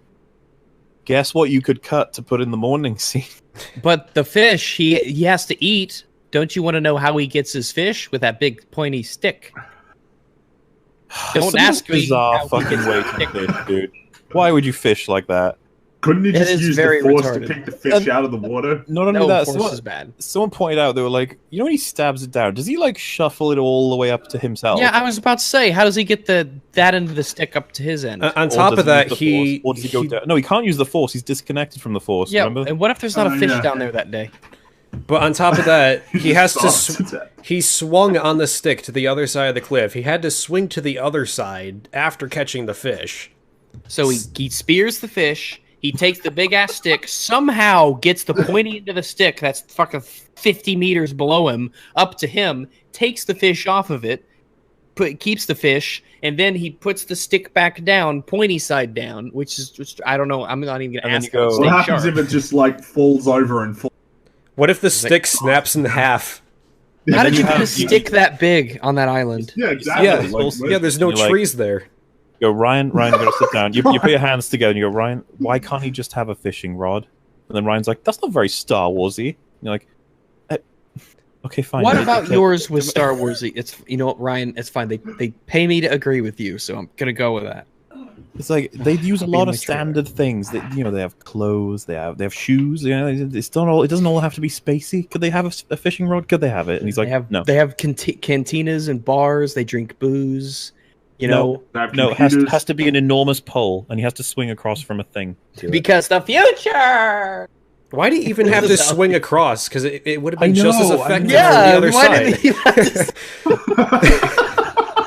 And you can be like, you guys are nitpicking. And it's like, you don't understand. This same logic is in the fucking entire film. That's how he makes scenes. He just sees something and he wants to make it. It doesn't matter if it's like Jared Genesis of filmmaking. The first thing that comes to his mind, it just happens in the film. He's got a big 50-foot long stick and it's got a spear at the end, and he pokes it down and he gets a fish and this. Oh, but he has to use it to pole vault across a chasm. Dude, no wonder Jared Genesis loved it so much. He got into the mind of Rian Johnson, and he knew he tapped into the mind of Rian Johnson. He knew exactly what Rian was going for. That's why he's the only one in the world that's dumb enough to like it. Him and Quinton, apparently. It turns out Ryan is just testing them, and he keeps raising it to wait until someone calls him out. And like in the throne room, he's like, "Okay, this is where Homer Simpson arrives," and everyone's like, yeah. Wait. Okay. And he's like, yeah, have we got the prosthetics ready? And there's a guy in like a full-blown Homer Simpson realistic suit, and they're like, okay, yeah, come through. But they say, wait, but Ryan, that's copyrighted. And he's like, oh, Homer Simpson is with an A, and he's green. Omar Simpson. Omar Simpson. And he's like, he is Darth Plagueis, but he's changed his name. And you're like, okay, Darth Omar. He's the trans-religious version of Homer. It's like, Ryan, I believe in your vision, I do, but the fish was one thing. People into it. Canto Bite was another thing, and now this is another thing too. This is a whole other thing, and I don't know about this. And he's like, let's just film it, and we'll film an alternative, and then we'll see which one works better. And he's like, Ryan, you're just gonna keep the one you want, aren't you? And he's like, no, I don't know what you mean.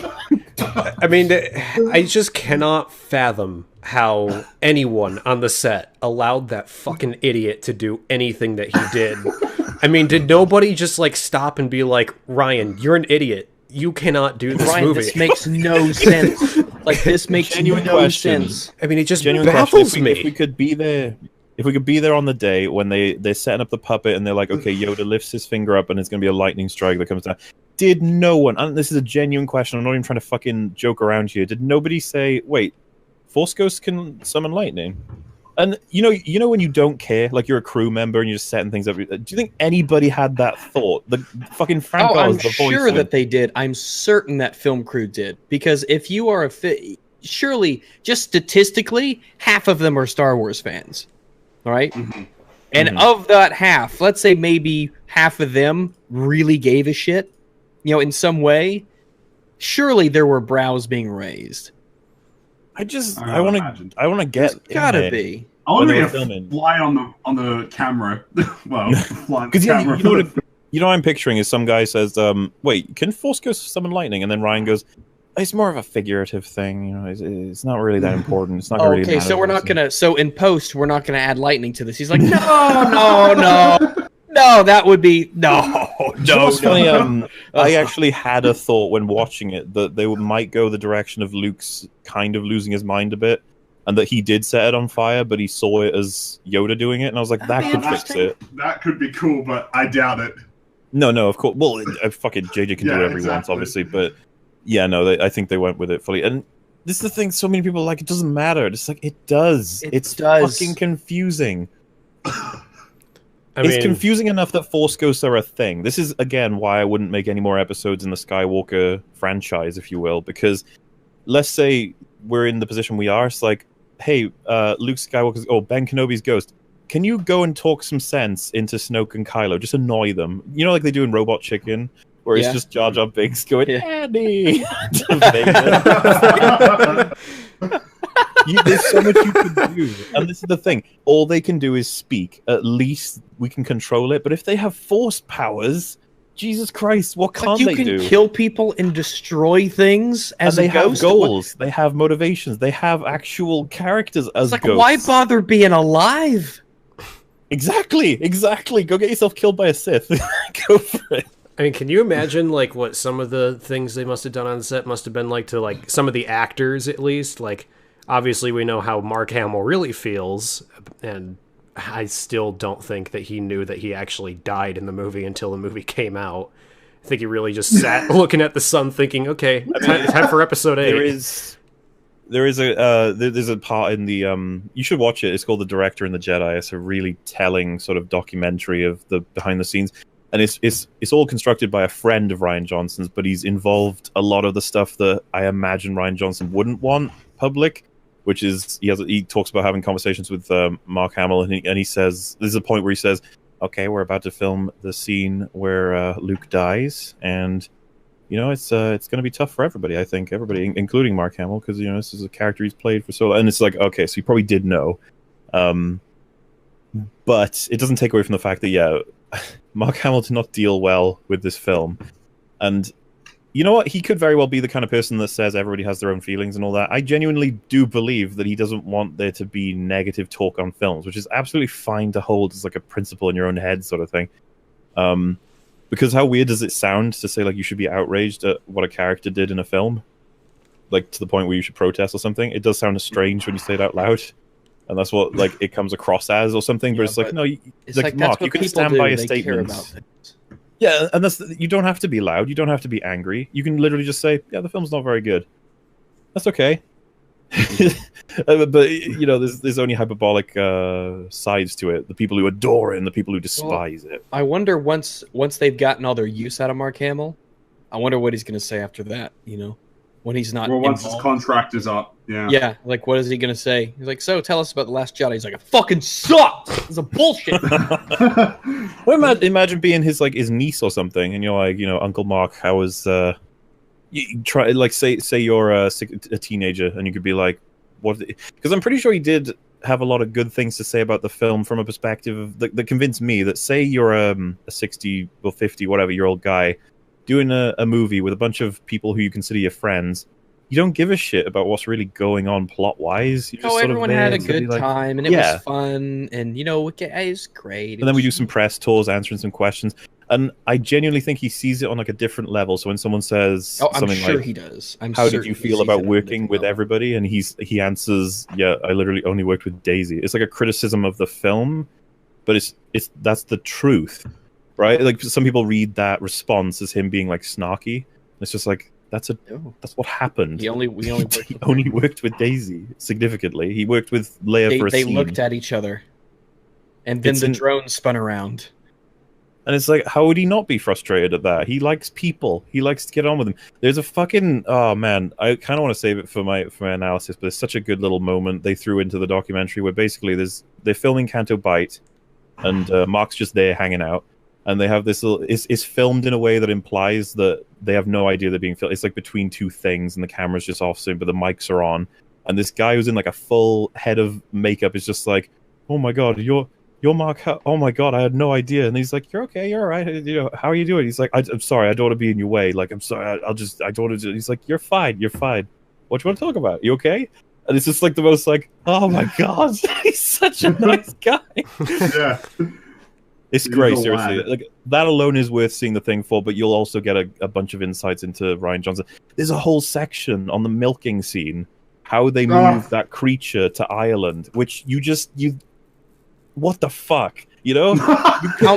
Yeah, it's like, how much money went into that stupid fucking puppet? A lot. You know, and how much money would it have taken? Fucking editing. I would have cut it. And it's millions. It's like, Ryan, I mean, I know Disney's got more money than God, but could you just like, maybe we could, you know, just not spend all this money and just like buy a yacht instead.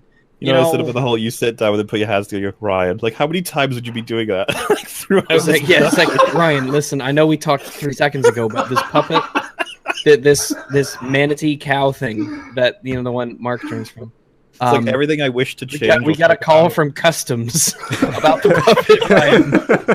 It's gonna take him 3 more weeks to clear the fucking puppet. Jesus Christ. You know, it's like how much the logistics that go into that shit. And they're like, can't we just have a scene where Mark talks about things the fans want to hear? They're like, no, we're gonna be fucking milking the goddamn sea cow. You know, a really entertaining film could be like a mockumentary or something where you got dude follows him around to tell him doing it wrong.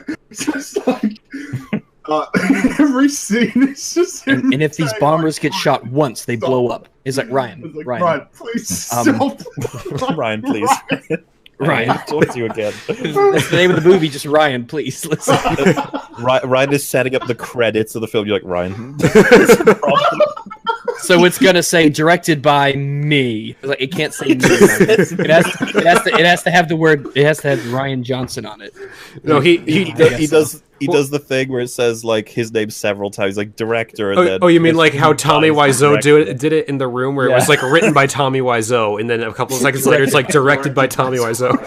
It's like, Ryan, we can't do that. Like Neil Breen. Imagine he wants to Ryan, put please it at the beginning, like in the opening credits. We did it again. I'm sorry, Quinton. This video's not that great. I don't know. Okay, all right. I don't even know if I want to watch until the point that he calls us racist. We're good.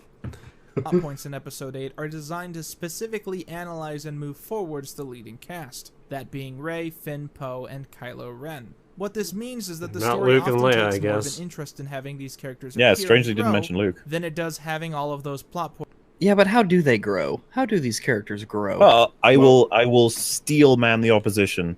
Poe learns to be a lot less reckless and respect the operations in battle.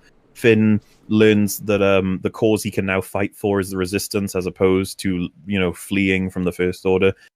Rey understands that it's not as cut and dry as there's always good in people, that sometimes you have to let go and realize that I already feel ill from saying... Yeah, points be connected in any sort of satisfying way. So much of the secondary plot, featuring such characters as Poe and Finn, ends up feeling disconnected. Dude, look at the way he edited that. He had to talk about Poe and Finn, and all he had was a clip of them hanging out in that control room. Like, watch this now. You had to slow it down so hard. Yeah, making the audience. And in Episode 9. Most of the major plot points in Episode 8 are designed to specifically analyze and move forwards the leading cast. We're coming to it. It's such a strange editing choice. What this means is that the story often takes more of an interest in having these characters appear and grow than it does having all of those plot points be connected in any sort of satisfying way. And look at the frame so much rate. of the secondary plot featuring It's like this is a tiny little clip that he's stretched out. Why? That's like a frame per second. Why? I don't understand. He's talking about Poe and Finn. He's got a clip coming up that's going to be way more smoother than this with them in it. Why not just cut this one and extend that next one to match the whole part? I don't know. What a strange choice.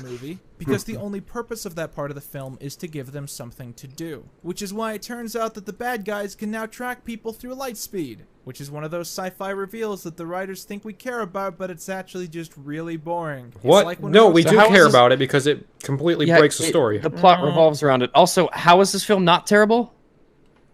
Sorry, I thought this video was about, is The Last Jedi that bad? I was going to say, I'm not even sure what point he's making right now. Yeah, it's like, so these are bad things about the film.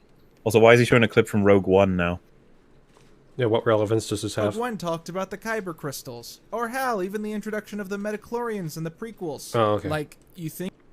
What do you mean we don't... Okay, look, it matters whether or not they fucking conflict or if they inform. That's pretty much the requirement. It would be like if, it's like, where did the Force start? I'd be like, well, hey, I'm up for hearing about how the Jedi Order got started. Sure, go for it. And then he's like, well, why we won't care about that? I'd be like, you might not care about it. Fucking hell. I don't know when it comes to the chemistry here. I wonder what he's gonna say because it's just like two goofballs who are in proximity of one another. You know, I think we care, but we don't. So Finn, alongside a new character named a lot of people cared about the midichlorian thing. Who can help. Yeah, a lot of people did. That's such a strange thing for him to say when it's like the fucking focal point of many arguments about the prequels. Like, who cares? It's like, I mean, clearly a lot of people voiced their displeasure. I mean, it only like completely contradicted the point of the Force from the originals, but you know. Not to mention, he mentioned it. It was significant enough that he actually mentioned it. You know what I mean? Notice why it was never ever mentioned again. He's like, Lucas was probably like, "Oh, I fucked up. Let's forget about that." Oh yeah, definitely. Let's not even explain it or bring it back ever. Can again. I ask a serious question? Is Quinton just Rian Johnson, but like a different personality? Kind of like he's playing a character, but he's really just the same person. He's been off camera. He doesn't look like Ryan. I'm sorry. What if he's wearing a mask? Because I mean, we're talking about two of the stupidest people on Earth, Quinton and Rian Johnson. And you know what, Wolf? He's not going to debate you now, is he? Because you're just a rude person. I don't even care. Racist. Quinton is so Quinton is so stupid at this point that it's like I whatever. That moment where you insult Quinton just casually, and it's just like, you are now a racist. Fucking racist. You hate against the Quinton race. Whatever he is, you're against them. All of them. Yeah, I'm against the autistic. Boring. It's like when Rogue One talked about the Kyber crystals. Yeah. Or hell, even the introduction of the Metachlorians. I'm sorry, I thought it was cool when they mentioned Kyber crystals in Yeah, Rogue because One. they have to come from some place, and this is a place, and this is why there's a connection to the Jedi, and establishes why this guy has a connection, like he's big on the Force. The problem with midichlorians is that it grounds everything to the point of being like, okay, well, if it's just science, can't you just, like, it's the point Red Letter Media brought up. It's like, why don't you just scan everybody in the fucking Senate and you'll find the fucking Sith Lord? It won't be hard. Yeah, why don't you just take people's metachlorians and pump them into somebody else and make a Super Jedi? Exactly. There's so many questions. It's like, all you had to do was not fucking mention midichlorians. Yeah, just do it. Yeah, all you had to do was not do this. All you had to do was not fuck up, and you did.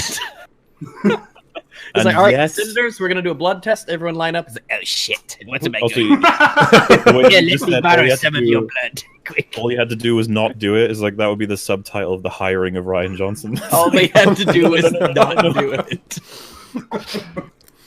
Think we care? What was that quote from Jared? I liked the way they did it in the way they did it. It's something like that. However, the way they did it, I like the way they did it. Yeah. However, the way they did it was. We need to get that out of Bilbo screenshot wall. Oh, people will send it to us. Alongside a new character named Rose, go off to try and find someone who can Why help does he them keep temporarily disable the First Order's tracking system. Rose is the fresh blood addition to the cast, and I honestly found her to be interesting enough, but I did find her... She's the fresh fat Why? I just need to explain why. It's an opinion. I would love to hear why you found her interesting. Why? Okay, so you guys actually go for explanations. You don't care about people just saying yes or no. Are you serious? That's just boring. I just want to watch videos to find out if you approved or not. That's it. Well, somebody looked at this and they're like, "Man, Star Wars hero."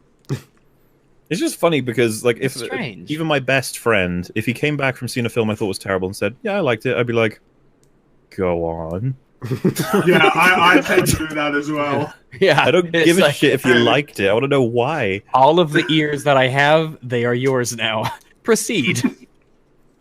Well, I'm sure he was pretty interested in the fact that this was the first fat Asian in Star Wars, so you know.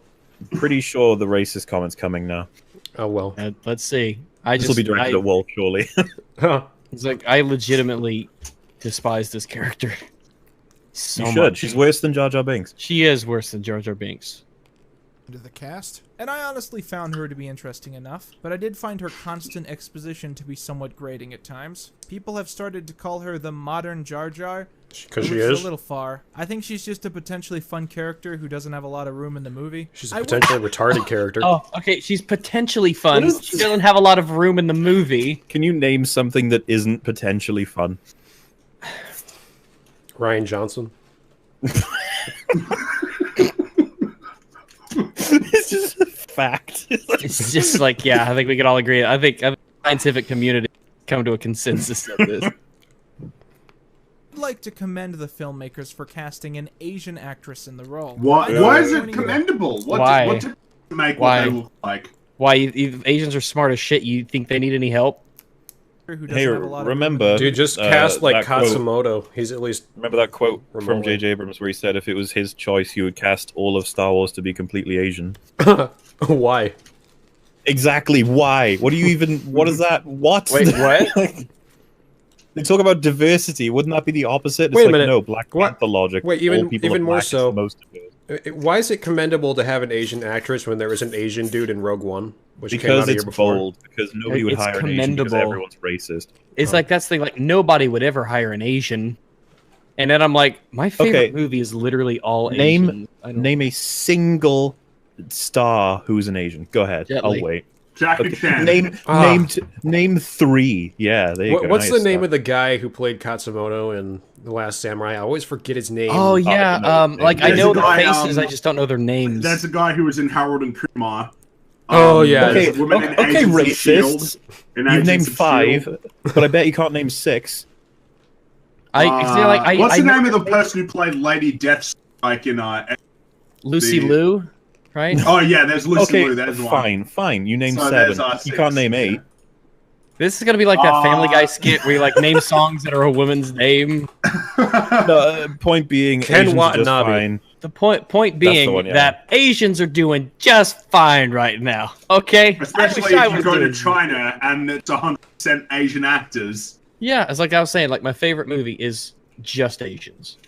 To clarify movie. as well, by the law of privilege, in terms of how much money on average you'll have, how much of a I don't know, beneficial family or culture you're born into, don't on intelligence as well ratings, don't Asians rise above whites on an average? Yeah, they do. Like, really, Ryan should be Western commended countries. for hiring a white person. Also, does that prove we're all not racist to admit that we're a part of a lesser race? I'm an to another oppressed one? minority. Yeah. You know how many smart Asians outnumber me? A lot. A lot. They outnumber our whole country. Yeah. And that's the thing, by the way, I just want to have it on record. I don't actually mind that a race is smarter than me. That's okay. It's okay. These are just aggregates, right? It doesn't mean, like, if Just I met averages. an Asian, it doesn't automatically mean they are smarter than me. It would be down to, like, way more statistics and tests than that. But Yeah, I don't I mean, mind. Ryan Statistics Johnson's a don't white actually guy. hurt my feelings mostly. They're just, like, statistics. Yeah, I was like, okay. And if someone said that's a faulty statistic, I'd be like, oh, okay. Can I have the real ones?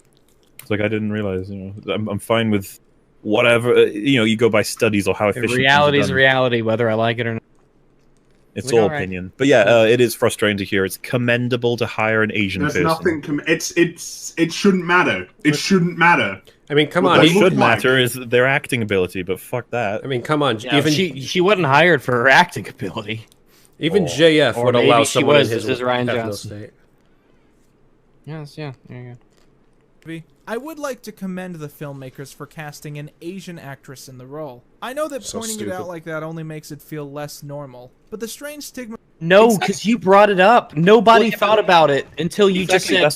What he just said is true. You shouldn't, to normalize it, you don't fucking mention it. That's exactly what Morgan Freeman why said. Is it... Don't mention it, because then it's normal. Now you've brought race into my head. Exactly. Like, I don't think of John Boyega, the black man. I'm like, he's just... John Boyega, Exactly. Yeah, well, Terminator 2, favorite film of all time, fucking Sarah Connor's a fantastic character. I wasn't sitting there as a kid going... Yeah, but she's Sarah a woman, Connor, though. the vagina haver. She is a woman, so I can't like her as much as the other guys. But no, I guess it's okay. I should commend them for hiring a woman. That's the thing that I've said before, is like when I was being raised, my parents never talked about race ever at all. And it didn't even occur to me ever. It was just people look different. And that's just, I knew that already. Well, everyone in my family looks different too. That's a running around thing, right? That racism has to be taught, and this comes from these people, as in, okay, so stop fucking teaching it then. Exactly, just don't talk about it. But then they'll tell you that, but racial blindness or whatever is bad. Ignoring people's race is bad. Picture for a second that you're relatively new to YouTube. You find Quinton, you love the film reviews, you've never heard any comments left or right about... Say one more time, you blacked out there. Go, wait, why is it commendable that it's a... Yeah, what does her race have to do with anything? And then Quinton's like, oh, well, it's because Asians are, oppressed. And you're like, they are? They are? How? Define oppression, please. And it's like, well, they don't usually get hired for things like Star Wars. And they go, they don't? Why? And it's like, is Rian Johnson racist? And he's like, no. But it's he's more of a hiring culture somebody thing. Because of their race. That sounds super racist, Quinton. It's more of a culture thing. It's just culturally we don't like Asians. It's like, what? It's like, whoa, Quinton. It's like, who's we that we're talking about? Exactly. And this is what I'm saying. No. I meant the whites. And it's like, congratulations. You just told this person who has like no reference for any of this would have been happily accepting everybody. And now they're like, oh, I should be careful around Asians. I don't want to think that I want to oppress them. Yeah, and look, they're a protected class now. Congratulations. Yeah, you framed someone's behavior as when you're in front of a certain race, you should change your rules. You can't expect for Asians to think of you the same way that everyone else does. Look, prejudice based on race, that's racism. You should only be afraid of Asians when they're driving. Otherwise, it's like, okay, they're normal. Well, that's all our credibility down the toilet. Tune in next week. We talk about Quinton's next video. Come on, he's about to call us racist. Come on. We're going to be talking about Malaysian. Casting Asian actors really disgusts me. And the fact that there are actually people on the internet who see I'm really disgusted by Asian actors too. Apparently there is a stigma against hiring Asian actors in Hollywood. I keep hearing about this, but I don't know where it came from. I mean, is this true? I've literally never heard this in my life. This is I hear it getting brought up a lot. Is the what is Hollywood? And then you go, well, it's a collection of these people, and it's like, oh, so you're blaming the Hollywood collective that actually involves Rian Johnson, J.J. Abrams, by the way, is racist because of these racists. There's a selection of directors that don't hire Asians, and now that's become a Hollywood problem instead of an actual individual problem where these people are racist. If it's true, this is a them problem, not a Hollywood problem. Well, yeah, because it seems to always get projected on popular when it has nothing to... They don't decide who gets cast in film. It's bizarre. It is. It's weird. All right, let's see here. It really disgusts me.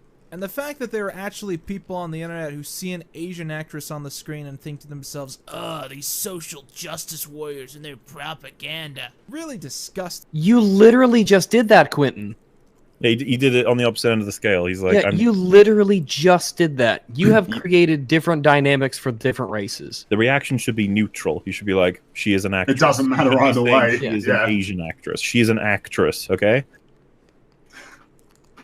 I just like, you literally are doing the thing that you don't like. But he thinks it's okay because it's in the positive rather than the negative, even though if the principle is to be believed, then it should be neutral. He doesn't understand that.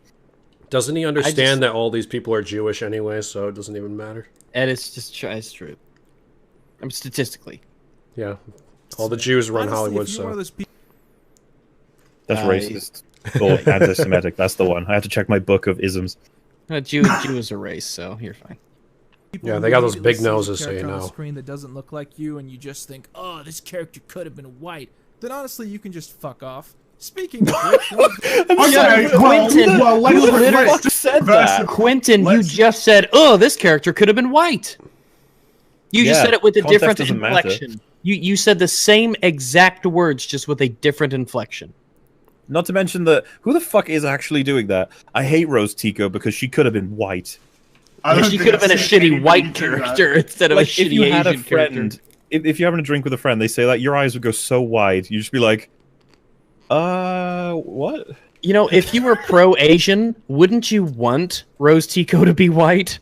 I would be like, I don't want my fucking race associated with this character. Fuck that shit. It's like Baker white or black or something. Fuck this.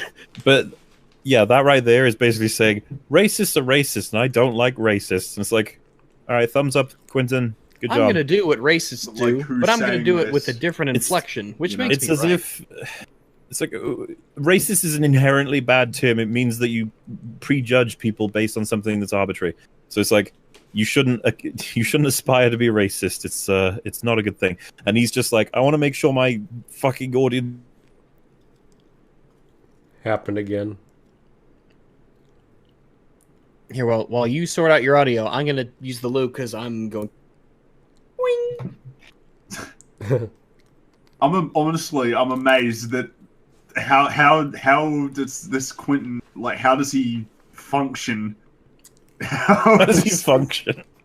How does he just like go through the day without just? I can't believe that. I can't believe. How far are we into this video so far? 7 minutes. But the thing is, when there's no rules, right? Like, if you review something and you have no scales, rules, or measurements or standards, it's like, it could be anything. You could just say anything. It doesn't have to have a flow. It's just stuff. And, you know, that's why there's this random comment about how racists are racist in the middle of it. It's just like, yeah, makes sense. Congratulations, Quinton. You figured out the Da Vinci You Code. stated the obvious. Good job. Racism is bad. Yeah, thanks, dude. Dan Even Brown would though be just so not proud. 15 seconds earlier, you were there making it all Racism about is race bad. for the casting. You're not going to catch me mentioning that in my review because I figured it was obvious, but maybe I should put it in there. I'll just be like, by the way, guys, racism's not a good thing. I just wanted to let you know that. But according to reader response theory, Oh my god, you could actually do that. You could be like, racism is important from a certain perspective. It's subjective, bro. Oh, Jesus. dude, I've just been Jarring eating characters popcorn in for like the movie is past that of 15 minutes. Admiral Holdo, or as I like to call her, Diane from Twin Peaks. She has a Why? direct confrontation with Poe because he doesn't think that she's fit to command. Poe takes over command of the ship because he thinks that her plans are going to kill them all, but later it turns I love the narrative they spin. It's like, no, she wasn't fit to command, though. It's as simple as that. She was not fit to command. Okay, so what do you say? He said that Poe wants to like do a mutiny because he feels that she's not fit for command, and it's just like, Yeah, she's not. she's not. Yeah, 'cause she's not. I'm She glad we jeopardized cleared the that up. entirety of the rebellion. That's not what good leaders do.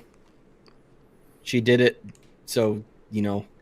Yeah, and people are like, he got demoted, and it's like, oh no, he's no longer fleet commander, he's captain. It's like, yeah, you don't tell your captains. Yeah, you don't. anything. Yeah, it's like you aren't allowed to mutiny anymore. Imagine You're that he too says to low the of a mutiny, rank. you're not allowed to mutiny. It's like, no, you're only a captain now. You can't. You can't mutiny. mutiny. You haven't achieved the rank to. You have to level up to unlock this skill. Anyway, let's hear about how this is one of the best reasons for the whole story to take place. Turns out that her plans just made sense, and Poe's cowboy heroism has put them all in danger. The main complaint of the character tends to be that What? the failure of her command comes not just from Poe's overeager attitude, but also from her failing to tell anyone any of her plans. Because Yes. That's a good point. Yeah, she complete incompetence on her behalf, and she puts her feelings towards Finn ahead of the good of the Resistance. It almost gets everyone blown to smithereens. Oh, she already does get like almost everyone blown to smithereens. there's She a lot was of, watching them all die yeah. for like Yeah, 5 yeah. minutes before she a decided lot to of- do something. There's a lot of discussion back and forth. There's a lot of character assumptions. There's a lot of like, well, she did what she did for her. You can't say it's fine, but it all ends like where it did with Just Right, at the point where the mutiny happens. There is no reason why she would not tell them the truth at that point. It is a fucking flaw in the script. There's no way about it. It doesn't make sense. He's from her perspective, he's about to kill everybody. All she needs to do is go, oh, everything's fine. We're going to that planet over there. We're leaving now. The ships are actually leaving now. Visible. Exactly. Yeah, we're going. See that planet there that you can see out the fucking window? Yeah, you don't even have to cover those issues where they apparently can't see the transports until they scan for them, even though they're visible from the naked eye, and it's the same for the planet. But, you know, before you even talk about that, it's like, yeah, so Holdo's plan is to, like, save everybody, and then Poe is like, I'm going to kill everyone because you won't tell me that there's a planet to my right.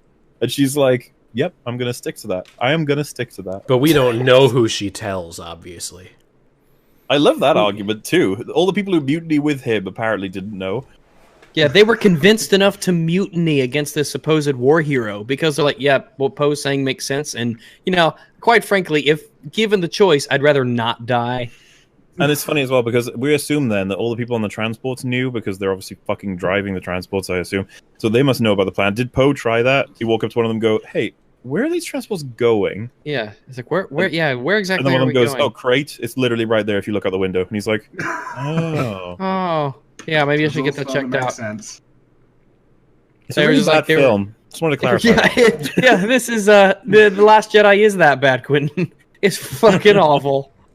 Honestly, that's a minor annoyance that doesn't really undermine the point of that part of the film. It's just a minor annoyance. It's a minor annoyance. It totally undermines it, because he's right. Film, yeah. But I've seen a lot of people How do they say reconcile this in their own heads? Like, he's just pointed out a thing, and then he said it's a minor annoyance.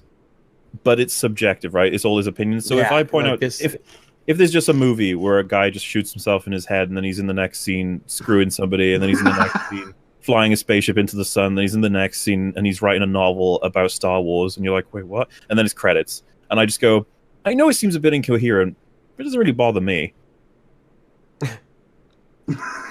Oh, great. For Alex Jones. Quote, feminist propaganda? What? Dude, Alex Jones had a better like defense of the Star Wars prequels than Quinton has of this movie. Dude, that shit is entertaining watching him defend the prequels. So the thing, people call it feminist propaganda because there was a conscious decision to dress her in that way and have her look this way and emasculate a male hero in the way that she did. These were all conscious decisions that were made by Rian Johnson, who is an SJW. All right. So I can't say for certain, but I would not fault anybody ever for saying for thinking the way that they do about it. All the pieces line up perfectly. I mean, they make it seem like not explaining something is the hero of the film. Like, you know, it reminds me of the whole mansplaining thing. It's like, oh yeah, we got to get Poe to basically mansplain how we're about to kill everybody. What an idiot. And that's what feminists do. They insert themselves into things where they were not before so that they can tear it away from the inside. Just like a character is unnecessarily forced into this movie to serve no purpose. I don't even need to talk about like a political motivation. I could just say it's just a fucking horribly written. Oh yeah, set and all of this, anyway. yeah, and all this is on top of all of that. So it fits perfectly. Like I talk about this stuff all the time. It's so perfect the way that it all fits together. There's like there's no way I don't. It's just too many conscious decisions were made. But God bless Alex Jones. I guess people are just triggered by Tumblr hair. Every movie, the women are the bosses, the women are the heroes. They're all lesbians. I fucking love Alex Jones so fucking much. This is the most entertaining part of the video. Yeah, the part that isn't you, Quinton. Alex Jones makes more sense than you. I just love the fact that, I mean, Alex Jones is the part that's entertaining, and we've been, I mean, this is a 17-minute video. We've been on it for an hour and a half. And we're not even halfway through. Alex Jones just shows up. It's serious. Wow. I'm not even kidding. It took us like an hour to get through, or no, it took us 2 hours to get through the first two videos. It's, yeah, now it's 3 hours, 22 minutes we've been going, and we're not even halfway through this video. Wow. does in the Alex movie. Jones is the I just highlight. can't stop thinking that if this character was a guy, there wouldn't have been nearly as No, much backlash shut as up. there is. I hate you. Why are you not commending Ryan for hiring? I guess it's not commendable to hire women. Yeah, Huh, I guess wouldn't not. it? No. Oh, Especially purple-haired ones. With freakishly long necks. But Mola is explained in the novel why she has purple hair. Yeah. Because That's not even a joke, by the way. Matter at all. I really feel like there are a lot of good character ideas here, but they're just really quickly forced into these scenes kind of awkwardly, so they just come across as a bit comedic. There's this scene where Rose tells Finn about the slave trade and This is such a bungled and it review. makes Finn instantly hate the city. Like, I can't even get a grip on exactly what his assessment is. Yeah, is it a good film or a bad film? Because I'm being led to believe it's terrible. Is this a film in defense of it? If so, it's bad so far. Racist is a racist, I know that much. Like, okay. No. Thanks for reminding me that racists exist. Yeah, there's Shocking horses is a bad thing, even though that's not something we even do Animal in the real cruelty world. is bad. Yeah. Capitalism's bad. Wait, what? Well, hold on. Let's go back to the horses thing. Try this again. And that should be fine. But the way they executed, it reminds me of this scene from Sharknado. They took my grandfather. Taken. So I really hate sharks. Now I really hate sharks too. Overall, I feel like this whole part about them trying Yeah, but yeah. to hack the hyperspace thing. He literally It just compares it to feels like an Sharknado that has us convinced that he actually likes it. I'm confused. Yeah, it's like I get. Is this a defense of the film? I don't understand. I'm confused. So to Rebels. Half the stuff feels added just for the sake of Wikipedia. The only reason that you understand how the characters feel about each other is that they keep saying how they feel about each other out loud, and the only point That is of such most a of these low scenes quality is just image. to set up stuff Yeah, it is, isn't it? It's so strange. Oh. that is set after this. Except that this is the last chronological movie in the Star Wars universe right now, so we don't even know what that is. And with that out of the way, it's time to talk about the things that happen in The Last Jedi that people actually care about. The bit that has The Last Jedi. I love this film's take on Luke Skywalker. Okay, well, we can stop watching the video at this point because he's just wrong. Yeah. Let's just move on. I'm sick of Are we Quinton. moving on to Down with Thrust? Also, I don't get this attitude where he's defining what people care about. Yeah, he's all about subjectivity. Yeah, no, What the fuck does that even mean? No, like, oh, everybody cares about this, and this is great. It's like, well, how can you possibly know that that's what everybody cares about? I love he's like, nobody cares about character, plot, and world. Everyone cares about character. Like, what? Can we just chalk this guy off as like a verifiable fucking idiot? Like, that was dull and boring and stupid all at the same time. Well, Also, we it got made Alex me think Jones about there. people's race, which is not something I normally do. It's important to judge a Star Wars film by how many races are in it. I think that's what he was saying. Oh, Okay, that's yeah, I mean, commendable. Yoda, Chewbacca, so Well, diverse. before we go to another one, we have been going for like almost 4 hours. Yeah. Oh, shit. Do we want to keep going, or do Wait, we want to... is that... I think... Downward Thrust, is that the last video that I had pulled, or... there was a response to me. Oh, do you want to do that, Well, or... Yeah, we can do that. Yeah, we can 'Cause get that- through. We can burn through about as much of it as you want. Well, that one's also about Star Wars, though, so that'd be like 4 Oh, Star you Wars gotta videos. skip like 30 seconds ahead, because this is just some long, drawn-out, retarded Yeah, intro. this is some shitty intro. How dare you? It's a fucking artistic choice. Fartistic choice. And this video, it's gonna seem very controversial because I have not made. Rex, has this been a guy that's responded to you before? Belch. Yeah, I think so. Okay. Yeah, because I did like a PC console thing response to this guy that kind of that was pretty big. Because he was like this so memeable. He's like the console peasant, you know. About a particular individual in quite a long time. Situation? But And a Virgil this video situation? will be handled very responsibly, very fairly, responsibly, and with much greater understanding. You're right. It's about Rags. Particularly, Rags not knowing what he talks about when it comes to Star Wars.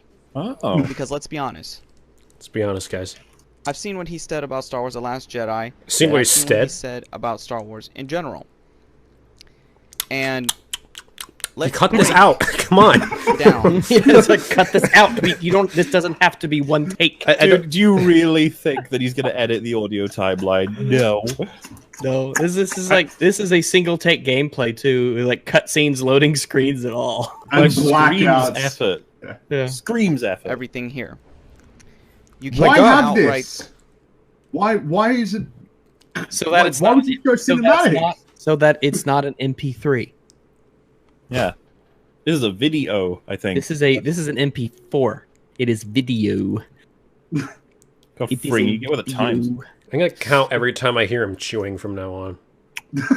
I wonder if he's like eating like macaroni in the background, like Brett Keane. Say that The Last Jedi was garbage. Yeah, halfway through the video. Thanks, Mom.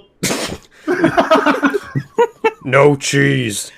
Oh, you're making your Star Wars video, sweetie. That's so cute. Don't forget to do your homework. Hey, you guys are taking him out of context. You're not responding to his arguments.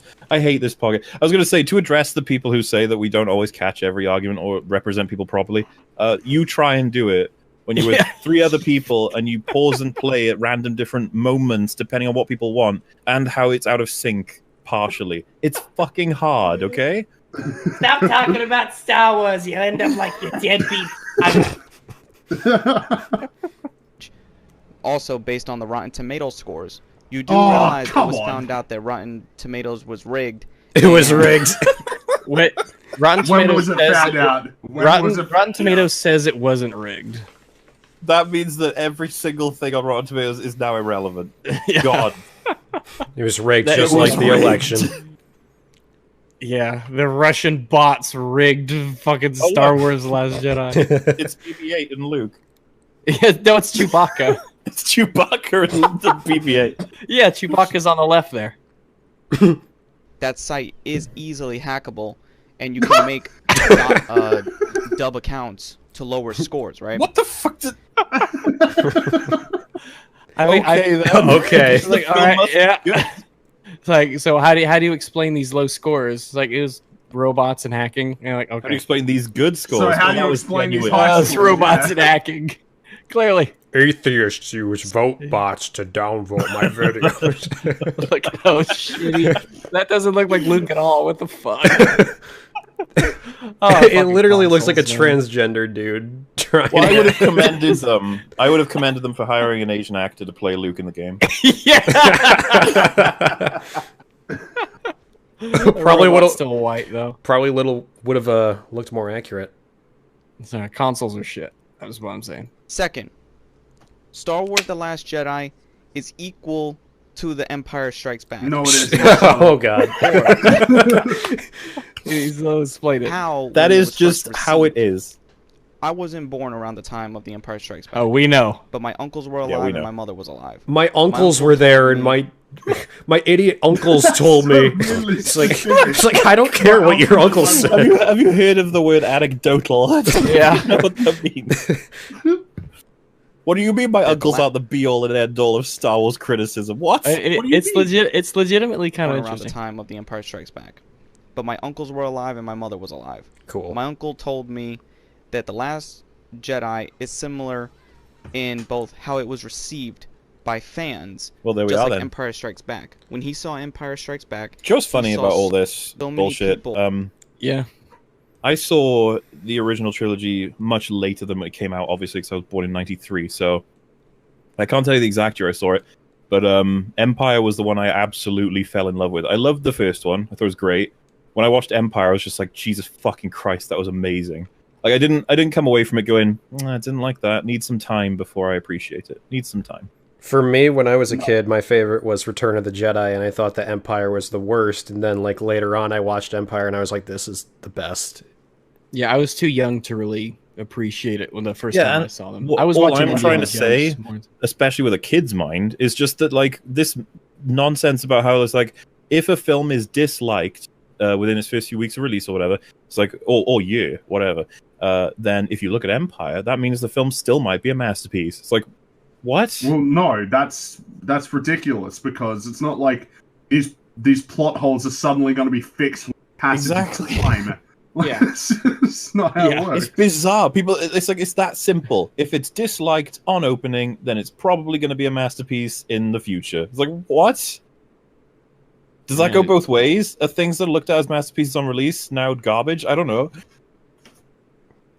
Well, The Room is a masterpiece, and we all know it now, so... Well, The Room is the Empire Strikes Back of reader response theory. Well, my uncle told me. His argument is basically, well, my uncle told me. That's ultimately what it comes to. I can't believe he actually used that as an argument. I'm putting that in my notes for my parody video for next April. My uncle told me. Yeah, my uncle. I know this has literally nothing to do with the video, but I'm just looking at the bottom right-hand corner of the screen and the button combinations. You got L1 for one power, R1 for another, and then you have to press them both for the middle, and it's like, wow. Jesus. What a terrible, terrible control scheme. Oh, you just rip it into the game because you hate everything to do with Star Wars. Yeah. That's correct. That's exactly why. But the reason... What's the problem? I've seen this video before, and the gameplay is just like, people think, like, he unironically enjoys this. You know? It's like, Stormtrooper is in front of me, press button. Okay. Proof that Rags doesn't let people have feelings. True, that's true. I don't. I suck them out. The best part is I think this is like infamous for being like the most boring, poorly, like just mechanically broken levels in the entire game because it's just terrible. You fight bugs in this one with lightsaber. Yes. You fight bugs. Oh, you'll see that. Well, talk shit about the movie, but yet over time, it has grown. That was tough. You see, no, it hasn't. I mean, the film is the same when it came out as now. This argument doesn't work because we're 8 months in now, and it's like... Exactly. And we still don't like it. We hate it even more. Just plots me know don't age like fine cheese, okay? Let me know how long we have to wait before it's official that it's shit. 20 years. It's like, it goes up and down. Like, in 20 years, it's great. 30 years, not so good. 40 years, garbage. 50 years, on the uphill slide again. It's getting better. It's like watching Bitcoin. They're like, oh, it's doing good, it's doing good. Now is the best time to watch Star Wars. Yes, quick, hurry. Get out the VCR. To become one of the most beloved and pinnacle. What kind of a fucking joke was that? Oh my god, I've got to see that again. Right. That was amazing. Look at this shit. To become one of the most beloved. Oh my god, that is incredible. Oh, I love fucking. Okay, despite its problems, how did we go from The Force Unleashed to this? Like, can someone tell me? Like, The Force Unleashed was far from a perfect game, but I played it on like, at least the jumps look like real jumps. I love the Force Awakens. Force Awakens, Force Unleashed. It's good shit. Yeah, Force Unleashed is right. It's like he's jumping, he's going, whoa, whoa. Wasn't a fan of the PC port, but there we are. Yeah. Films. I guarantee you that as years go on, people are going to pull a hypocritical decision and say pull a hypocritical position. That was some interesting English there, wasn't it? Pull a hypocritical decision. So what if he's recording this while he's playing the game? This is all one take. Yeah, he's just playing and he dies. Oh shit! Where was I? Oh, right. I think he's the kind of person that would be like, okay, guys, I'm gonna now cut to when I'm alive again. Okay, so 3, 2, 1, and then it cuts and he goes, okay, now I'm alive again. And he's like, okay, guys, I'm back. The best of the. So he's like Wings of Redemption. He reintroduces himself because he doesn't understand that to us no time has passed, but to him it's like 10 minutes. So, hey guys, it's me again. I'm back. Trilogy, okay. Watch. Now I don't believe you. I don't believe you, man. No, there's no way. The problem is the dissemination of information age that we're in, which is people know why The Last Jedi is bad. We don't have to guess. Right. We don't have to have a fleeting opinion that changes the next time we watch it. It's like, no, we've had the conversation. It's over. We're moving on to new projects, new media, because we're done with The Last Jedi. Yeah. We know. And what it's worse, but he didn't know this at the time, of course, because this is before the Solo movie came out. But it looks even worse now because of how poorly Star Wars as a franchise is looking, like, financially. And like the tumultuous position changing and swapping that's going on at Disney. Like, it looks worse now. This video's already been disproven. Because you take the context as The Last Jedi will be known as the movie that began this dark period for Star Wars. Which is like, do you guys actually reckon that there'll be a day where you'll go, yeah, The Last Jedi is a great film? I'd just be like, I might be ill, maybe. That would be delirious. Yeah, I would, blood loss, perhaps. I don't know. I'd hope that someone would put me down if I ever did that. Like, well, he's too far gone. Best to do like not even humanely. I mean, like, do it Old Yeller style. Just take me out back and just like blow my brains out. That's pretty humane. It's messy, but it's humane. Quartered, dude. Hanged and quartered. Okay. Just Star Wars is not being ruined. It's actually being saved.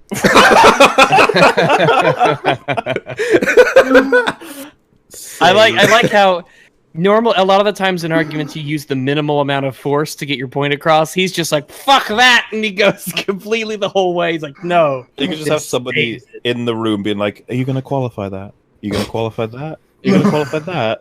No. Let's see his explanation. I love it. Johnson did not destroy or ruin the film in any way. Now, there are 3... Oh, you just got to move on from that. Oh, yeah. Well, it's basically common knowledge. He's operating at a level so far above us, he just assumes it's common.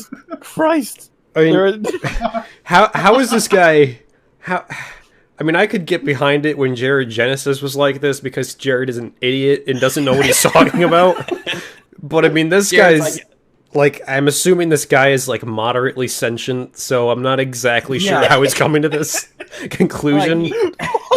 Moderately sentient. He can play single-player Star Wars Battlefront, too, so he's at least moderately sentient. He can create and upload a YouTube video. He has moderate sentience. To be fair, I have witnessed certain plants being able to do this, but I think he's past that point, yeah. 3. Because every other critique that people have said, those critiques have been destroyed, torn apart, or have been thoroughly explained stop. To the Okay, he's just I love coming this up with script. synonyms. This script is fucking fantastic. Destroyed, torn apart, eviscerated, ruined, ripped into pieces, targeted, undone. Is he just going through every synonym he found on thesaurus.com at this point?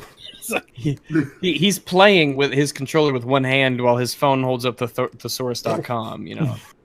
They're not critiquing the movie anymore. Look at that show! Oh my god! I'm sorry. This is the worst looking gameplay I've ever seen. I gotta. If you do anything outside these 3 points, Stormtrooper's like, fuck this, I'm going to space. I love the. You know how we were talking about how it's so genuine with Jared Genesis. This guy is genuinely convinced that he just makes all these statements. It's just like, well, this is just true. This is just true. My argument is that the argument is that I declared it. It's just true.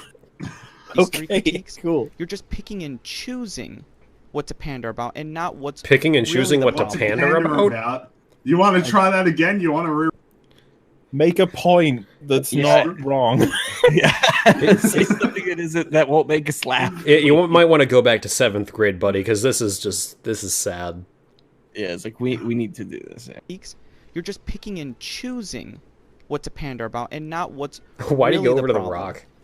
The 3 main flaws of the film. 1, Leia did not die. 2. That's 3 main flaws. What, Leia didn't die? I mean, that's not really a flaw. I mean, I would have preferred that she would have died, given that she's dead. But I mean, that's not exactly an inherent flaw itself. Yeah, there's a few confusing logistics, especially about the door she opens. But whatever, we can wave them off.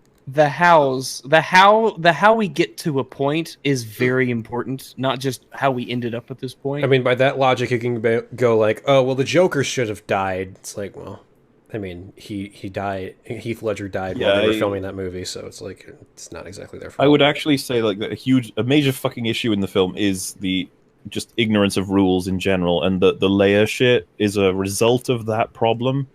But, I wouldn't reference the Leia shit as the primary problem of 3 problems. It's like it's a thing, but it's not like the movie doesn't stand or fail on a silly Leia scene in space. It's just one more example of something.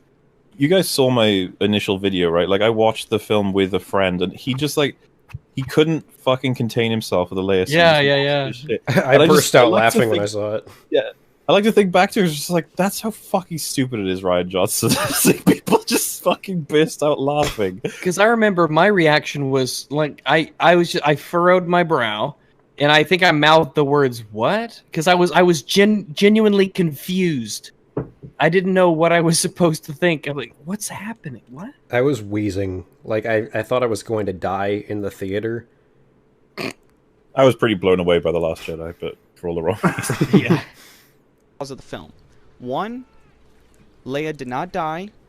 2, the Canto Bight sequence, which is the casino planet. And 3, the character of Rose.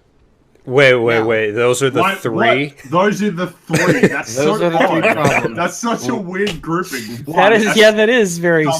I think we can make this easier for him. We can just go, there is only one real major problem. It's called The Last Jedi. No. We can look into it. It's called Rian Johnson. He shouldn't have been born. Okay. Well, I think that the real problem with the movie is that Rose was Asian. I agree. Yeah, that was a problem. Yeah. Why can't you just hire like a good white guy like Ken Watanabe?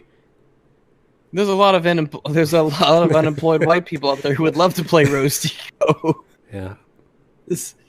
Don't discriminate. Come on, just bring in Tom Cruise. I really loved him in The Witcher 3.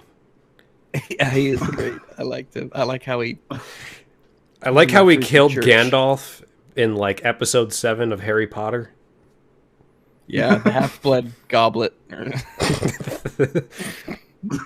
No. That's Dark Souls, and you guys know it. Dark Souls. That's the extended Dark Souls cinematic universe. If you think about it, Star Wars is the Dark Souls of like Metroidvanias.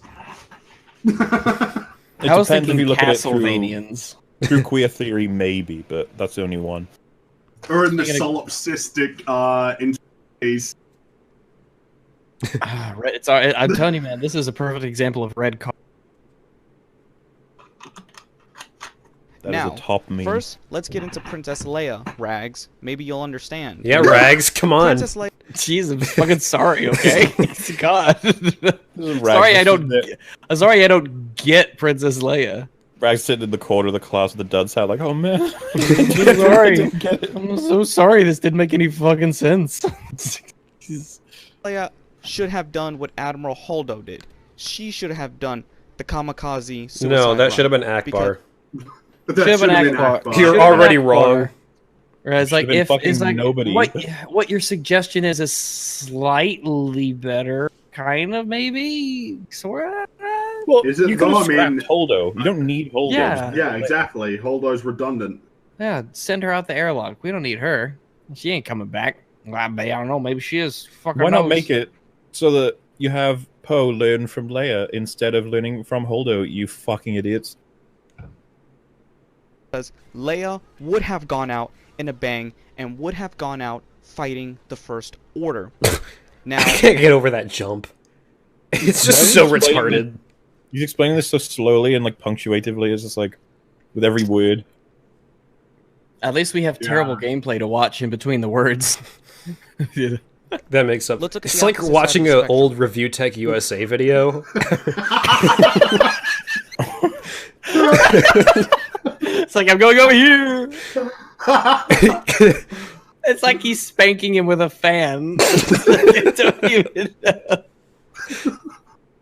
Sorry, this is supposed to be a serious video talking about Star Wars and Princess Leia in space, and I can't even. Okay. True Star Wars fans would not have wanted her to die, despite she did die in real life. I like how he's phasing through the Christ's stormtroopers. It's like, I don't know which is stupid, or the fucking gameplay, or the arguments he's making. I need to say, you should never find yourself saying a true Star Wars fan. Exactly. Here's how a true fan feels. True fans bought this game.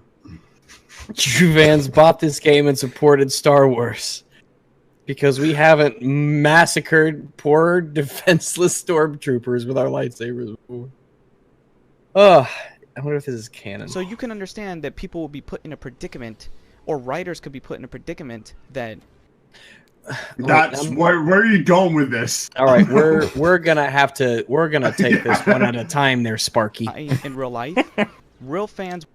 All right, I need to bring this back further, I guess. All right, yeah, here we go. Let's look at the opposite side of the spectrum. The gay one? Star Wars fans would not have wanted her to die, despite she did die in real life. Despite she did die. Despite the fact that she's, like, dead. You shouldn't. I think he had notes. I don't believe this is scripted. He must have just had notes. No, there's no way. There's no way. He have an idea of what he wants to talk about, but god damn it. You can tell that with the points that he brought up that he didn't write them down.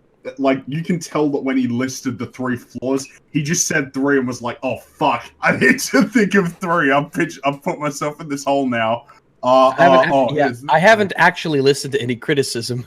So, 3 random things. Say 3 and then have 3 So, things Rose, to talk Canto about. Bight, and Leia in space. I was like, oh. Fans would not want to see the character die. So you can understand that people will be put in a predicament, or writers could be put in a predicament. What was that Stormtrooper's plan exactly? I'm sorry, I don't. What was he thinking was gonna happen? It's like it's fucking Luke Skywalker. I do have this stick, so I'll probably be okay. He was put in a predicament. He definitely was. Look at him. The fucking balls on Troopy McTroop face over here. That I'll take you. Okay, if we kill her, we're gonna catch shit. If we don't kill her, people will be It's floating in the air, and he force pushes it away, and it just flat falls on the ground. I'm sorry. Does it mean that we're so just out of the fucking... We don't care about what he's saying, that we're just commenting on the fucking gameplay? But that's precisely the opposite of the purpose of the gameplay. It's supposed to be not distracting. We may as well just watch the downward thrust video, because at least we could have addressed, like, what he was saying, but this guy's like... Would this be the longest podcast you've ever done at that point? Probably. Lost 6 hours. Okay. Shocked, and we'll still catch shit. So, really, some fans put writers in unfair predicaments. So, do you know what predicament means? It's not my fault she died. It's not my fault. I'm sorry. It's not I could have done about it. Eventually, the cocaine's gonna catch up to you. It's nothing I can fucking do. For these writers, don't you know how difficult? It's like all of our actors are dying. Oh, what are we gonna do? Had to have been done. Now, the casino of Canto Bight to go. So just moving on from that. I guess. What point did he make there? Point, the point that he made point was disproven. Make some people don't like it. Thoroughly and systematically dismantled. I'm sorry that she died. I didn't have a say in it. I promise. I didn't put out a hit on her or anything. All right. Oh, sure he did. I felt could have been left out entirely. They could have had Finn be the hacker, or they could have had no. How could they have that? When was it established? Oh, man, he is such a multitasker. He can do janitorial work on every single important installation in the entire First Order's arsenal. He can do it on Starkiller Which Base. helps because of his selective memory. He's like, oh, I worked in the exact... I just remembered I worked in the exact room of that thing that we need to get. And he's also a master hacker. Clearly. Jeez, he's turning into someone's OC. Of Rose be a hacker, but this ties into why Rose was a problem. I wonder what Finn's persona would be like. Probably, I don't know. Something. What's a useless animal? A cat. He'd be a cat. No, he'd probably be like an ape. That's so fucking racist. Holy fucking shit.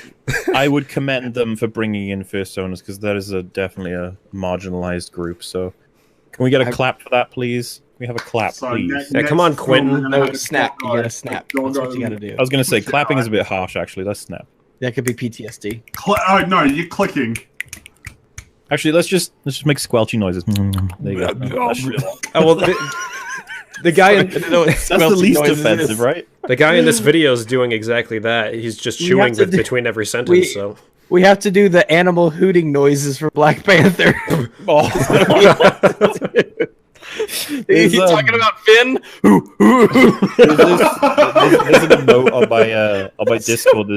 There's an emote where I'm like stressed out, got big eyes and sweat, and it's just like. And when I was watching the film, and they made the animal hooting sound, I was like, "Oh shit! What the fuck are you doing?" Oh my god! It's like I feel bad for being in this room. It's like I feel secondhand cringe. It's like secondhand. Is this racist? Shit, it's like I felt a little more racist in that moment. It's like, was Hitler right? They should have had her sister, the one who died in the space battle because of Poe Dameron's mistake. It's true. Wait, what? What? I think my internet's not perfect right now, but I was just gonna say in Black Panther they wear monkey masks. I know it just adds. It's just layers of. It's almost like because totally not racism. From the other side of the aisle, you have to like go, wait, guys, is this racist? And then they go, no, and you're like, oh, okay. It's like if white nationalists were making this movie, this might be something they would do unironically. Just need clarification on Her what is sister, racist. the one who died in the space battle because of Poe Dameron's mistake. Nice force push. Okay. Poe Dameron's mistake. I don't know what the mistake was. He helped them bring down the dreadnought, which would have killed them all for sure. Would they be all dead if not for that? Nobody seems to remember that. Yeah, I don't know what Poe's mistake was. I mean, like, maybe from the perspective of the First Order, he fucked up. But that's kind of the idea of being an enemy in war. But what do I know? Oh, he should have been the one to go. Said jump again. I gotta watch it again. Imagine being Carl and Fred up there on that ridge, and Luke Skywalker. First of all, Luke Skywalker's heading towards you with a lightsaber. My gun is on the ground, and I'm begging for my life. I'm like, I've seen the error of my ways. Please don't kill me. Poe Dameron's mistake. Okay. Okay. She should have been the one to go forward and do this mission. She could. Whoa! Did he just slash that guy through a rock on a lower surface? Oh my god, it's so retarded. She should have been the one to go forward and do this mission. She could have been the one to do all the things on the ship. What are you talking about, you babbling idiot? Yeah, what is he talking about? How fucking dare you? Let this man speak. He is making complete sense. Character of Rose having her would have made it a lot better. Now, the whole casino planet thing, like I said, didn't have to happen. The whole movie didn't have to happen. So, Leia, Canto Bight, and Rose are really the only three problems. Why is Spock in this game? Sorry, the only three problems. That's said at the time. Oh, so you know, bizarre. you understand that giving a stormtrooper armor is like saying, "Here, you throw this away." Unless you're Phasma. Yes. Where she's the only one with armor that does anything. Yeah, but Mauler, they have limited supplies. That's why she's the only one. It's like, no. They have limited supplies, but they can build a fucking planet-sized star-destroying shit. It's like if only we had like armor for our troops. Yeah, if they only. explain where it's from. It's from those yachts. They turn up in the prequels. They're this type of ship. You know the ship they use when they're on Tatooine? It's very shiny. It's all silvery and shiny. Apparently, her suit is scavenged from the plating of Palpatine's version of that ship. So, I'm sure that there would be enough for more than one person to wear that. But how come she was held at gunpoint in The Force Awakens? Yeah, exactly. If her armor is laser-proof, she'd be like, "Shoot me, bitch! The ricochet will kill you." It's because Rian Johnson wasn't fucking paying attention. Wait, no, sorry. It's subjective. Subjective. Reader response theory. Reader response theory. Reader response theory. Reader response theory. Reader response theory. He's like stabbing. It's a reader response theory. It's like okay. The numbers. Can I just say it just right? I lost a lot of respect for you when you showed yourself to be a fucking babbling idiot when you came on with me and Mahler. But I just want to tell you that never talk about writing again because you don't know what the hell you're talking about. Just change your name to Just Wrong. All right, let's see what happens to Spock. Was actually fresh and. I'm sorry. Let's listen to these arguments and dissect them. in a concise and clear manner. Exciting. Okay, the critiques about Luke Skywalker. Who are you? Who are you? He's like, I've been fucking killing everybody I see. Why he says the critiques of instead of the criticisms of? You know, like this is all right. The critique. He's trying to sound very. I use the word. He's like, yes, this is a very formal, very, very good argument making. And there are several critiques of the film. It's just like you could just say like people are arguing things. Yeah. This scene, this frame is funny because Luke's like, I just massacred a whole battalion of stormtroopers mercilessly, but I heard you call out. Sounded like you need some help. What is this stance he's doing? Why do his arms and legs look so much smaller compared to his torso? Why does his head look like? Oh my god! Because that's how Jedi look. Skywalker. Yeah. I was able to easily destroy that argument and prove that his character wasn't ruined and his character wasn't look at his face. You know how you've destroyed an argument is when you say, I destroyed this argument. That's when you know. Every time. I proved. Jesus. My videos are way too long. Fuck. This film actually was not a disrespect to the franchise. You already said Episode that. 1 franchise is a disrespect to the franchise. I'm glad he's the arbiter of disrespect. If you try to set a film lower than that, then you're just pandering and looking for a reason. Wait a minute. Did he get his arms stuck in like some Because wax? I guess. Why the fuck are you?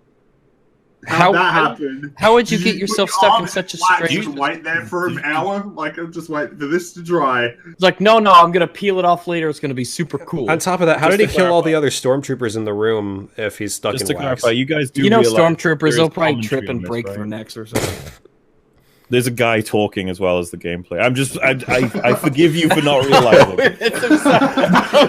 I'm sorry, I completely forgot. I'm sorry, I'm just so curious about what's happening with Luke here. I'm honestly more engaged with what's happening in this stupid game. Oh, poor guy. It's Luke's like, here, if you could jump like me, you could get stuck like that. It's like, what do I pay more attention to? This horrible game or the horrible commentary over this horrible game? I just need to close my eyes. I just gotta put my hands in front of my... No, because the game's more entertaining. It really is. With quite a few of my friends who've had their critiques. Beatmaster had his critiques.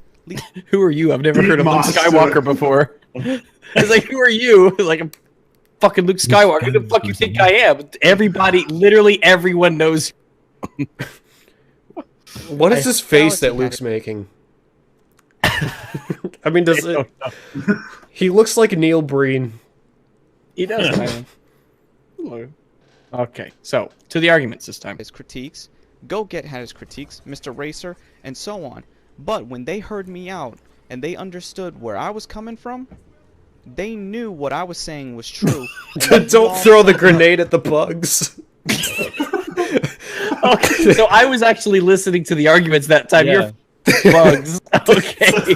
Everybody had critiques. So what we're gonna do? Truth. All right. They didn't have critiques. So here's what we're gonna do. We're gonna split into 2 teams. Wolf, Bringy, you focus on the video. Baller and I.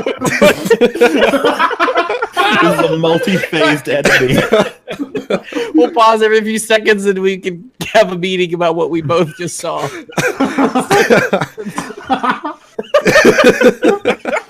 That's a multi-layered entertainment. It's a shame that they have to sit through all that Quinton shit to get to the good stuff. Wow. Okay. But yeah, he's basically saying, oh yeah, well, these other people that I talked to, I convinced them. Yeah. Okay. It's like me and Wolf legitimately convinced I hate everything, but we're not allowed to release it. We stonewalled Just Right live, and he was like struggling to come back. We managed to convince someone who was crying when they were trying to defend the film that it's flawed. It's like, these are things that actually happened.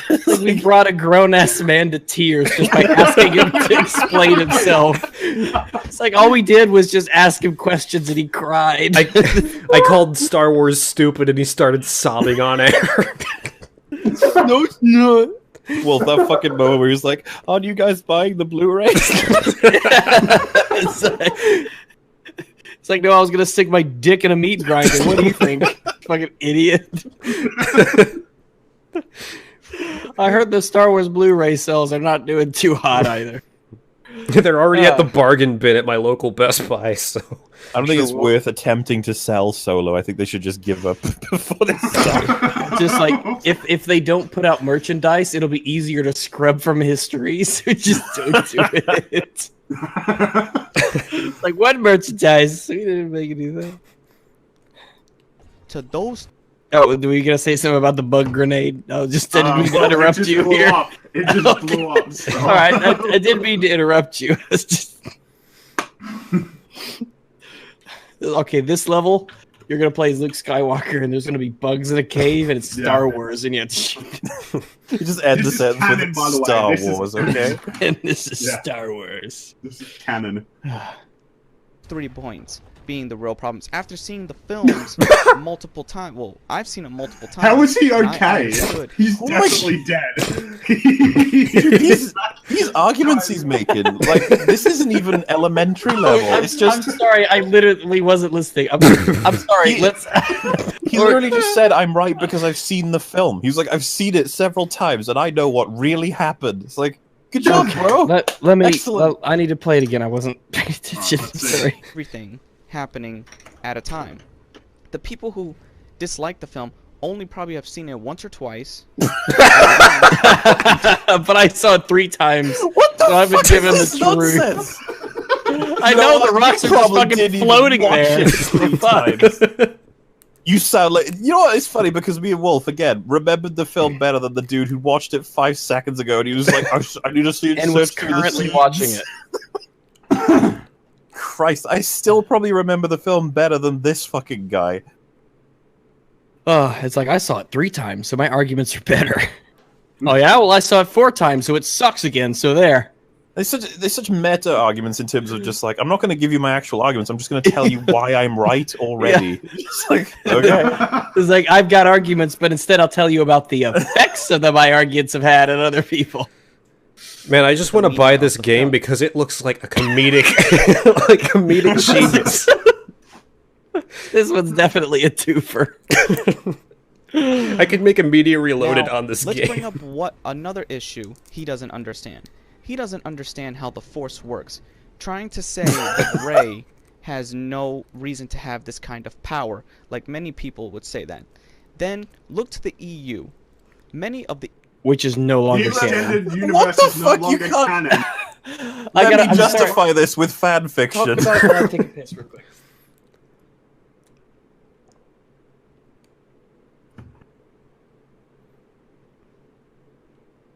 What are we waiting on? I was gonna say I thought I was lagging, so I couldn't hear anybody. Rags is gonna go take a piss. Okay. Yeah, no wonder we've been gone for like 4.5 hours. I was gonna say I'm tempted to restart my internet, but it's not worth it if we're about to end. I have no idea. Yeah, I don't know. I guess we'll have to wait, see if Rags wants to go on or not. Yeah, this is some. I don't think we're gonna get too much more out of this, except for like laughing at the gameplay. It's really simple. It's just like if you can just reverse the argument and it's just as valid, then you're not making an argument. You know, for example, he's like, I've watched it, so I know it's true. It's like, okay, this guy watched it, so he knows it's true. Oh, rip. But then if you go, I wished I watched it. Holdo should have told Poe his plan during the mutiny. You can't just reverse it because it doesn't make sense. Like, no, she shouldn't have because I watched it.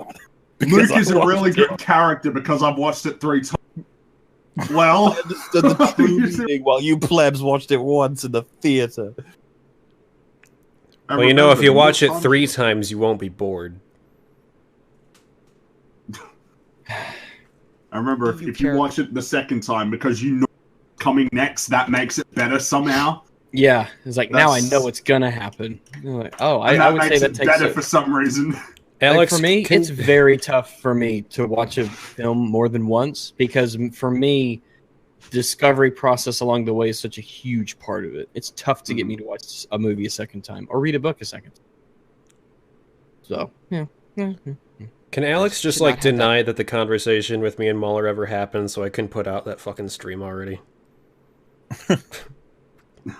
You can deny it. I wonder how many times he's been asked that question, because we get it all the fucking time.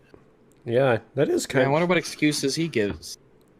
I mean, Muller, didn't you show me, like, comments that, like, he got on some other stream with other people?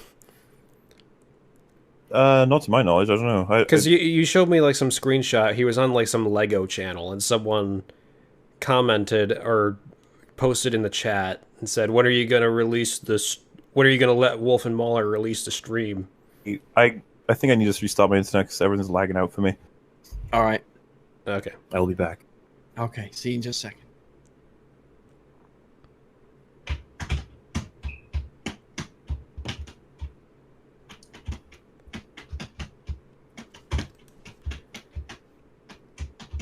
I want to see if Mundane Matt has posted an apology yet, or if he's still I don't think he has. videos. I'm gonna look it up.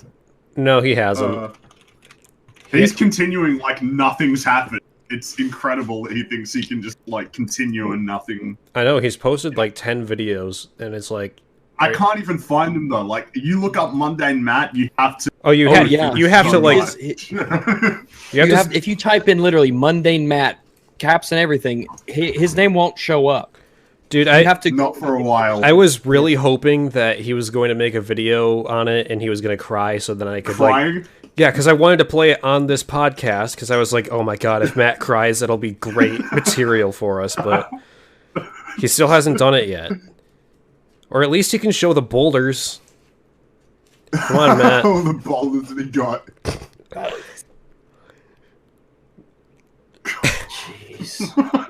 Jeez. Me and Muller were talking about that, and we were like, what if he really did get boulders, and like it was just such an unbelievably stupid thing that like it just turned out to actually be true. Yeah, you buy boulders in bulk, so they're cheaper. But as of a couple hours ago, he is down 6,700.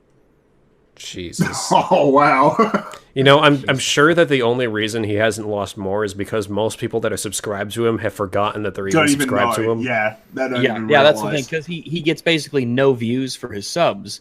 I mean, just don't show up. Yeah, I took almost a month off, and I'm still getting pretty reasonable views for the... I don't think it's because he uploads too much, because you could like use him as a news source. I think it's that he's so fucking mundane. Yeah, there's no reason to use him. Why go to him instead of anybody else? There's tons. Why would anybody pick Mundane Matt over Philip DeFranco? Well, yeah, exactly. I mean, one is scripted, well edited, researched. The other voice is interesting, and he's a dynamic and he's character. Charismatic, and he has opinions sometimes. Mm-hmm. And Mundane Matt is just like, I did no prep work for this. I'm not going to do any effort into it. I'm going to read you what is in front of me. And don't forget to turn off that pesky ad block. Oh, by the way, did you guys hear that Twitter is purging lots of accounts? There's a good chance you've lost accounts, just people on Twitter. There's a good chance you've lost a fair number of followers. Like, not a whole lot, but enough. When was this? Somebody else posted that they had lost about... Well, somebody posted that they had lost about 40, but I've lost about 40. Yeah, I've gone up, but that's I haven't really paid attention. I'm still at almost. Well, apparently they deleted. Holy fucking shit! They just suspended Robin Williams. Oh yeah, I saw that earlier. Jeez. He's been dead for 4 years, but they suspended him. Too. Alex Jones has gone on Twitter too. Oh yeah, I heard that too. Well, didn't he get a 7-day suspension? I don't know. I think it's a 7-day suspension. I don't. Oh, I don't know. I just hear it through the grapevine. Shoe on Head retweeted someone who admitted that they false flagged Dusty just to see if it would work, and it did. That's fucked up. Right. Dusty's a piece of shit, but yeah, I hate Dusty, but it's like don't false flag people. Yeah. Yeah, Matt.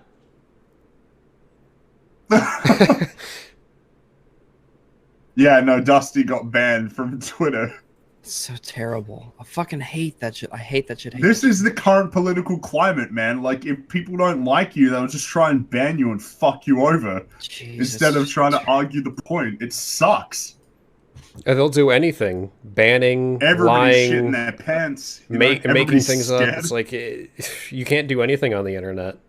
Because it's like, okay, if one person doesn't like you enough, they'll just do whatever they can to shut you up. Screw you over. Yeah. Or ruin your life, like dox you, send the FBI or the SWAT team after you over like literally nothing. Get like some random dude killed because someone doxed the wrong dude. Or swatted the wrong dude. And I feel like it's probably the issue. I feel like isn't going to get fixed by a leak. It seems like this is the status quo. Thanks, internet. Yeah, it's great. Thanks so much, guys. You know, I miss the old days of the internet when everybody could just like it didn't feel like everybody was breathing down your neck. Man, I miss when I like. The only thing I actually cared about was like trying to get in a stupid Star Wars Battlefront Renegade Squadron clan on the PSP for like a game that was so broken that it was hacked like within hours of it releasing. So apparently, let me look at this here. Michael Caine finally has the Nolan approved answer for was the Inception ending real or not, and I ain't clicking. I don't want to know. Yeah, I kind of want to know either. I don't want to know. The ending only really works if it's up for interpretation. I'm surprised you would even answer that. It's like I'd be like, I don't know. What do you think?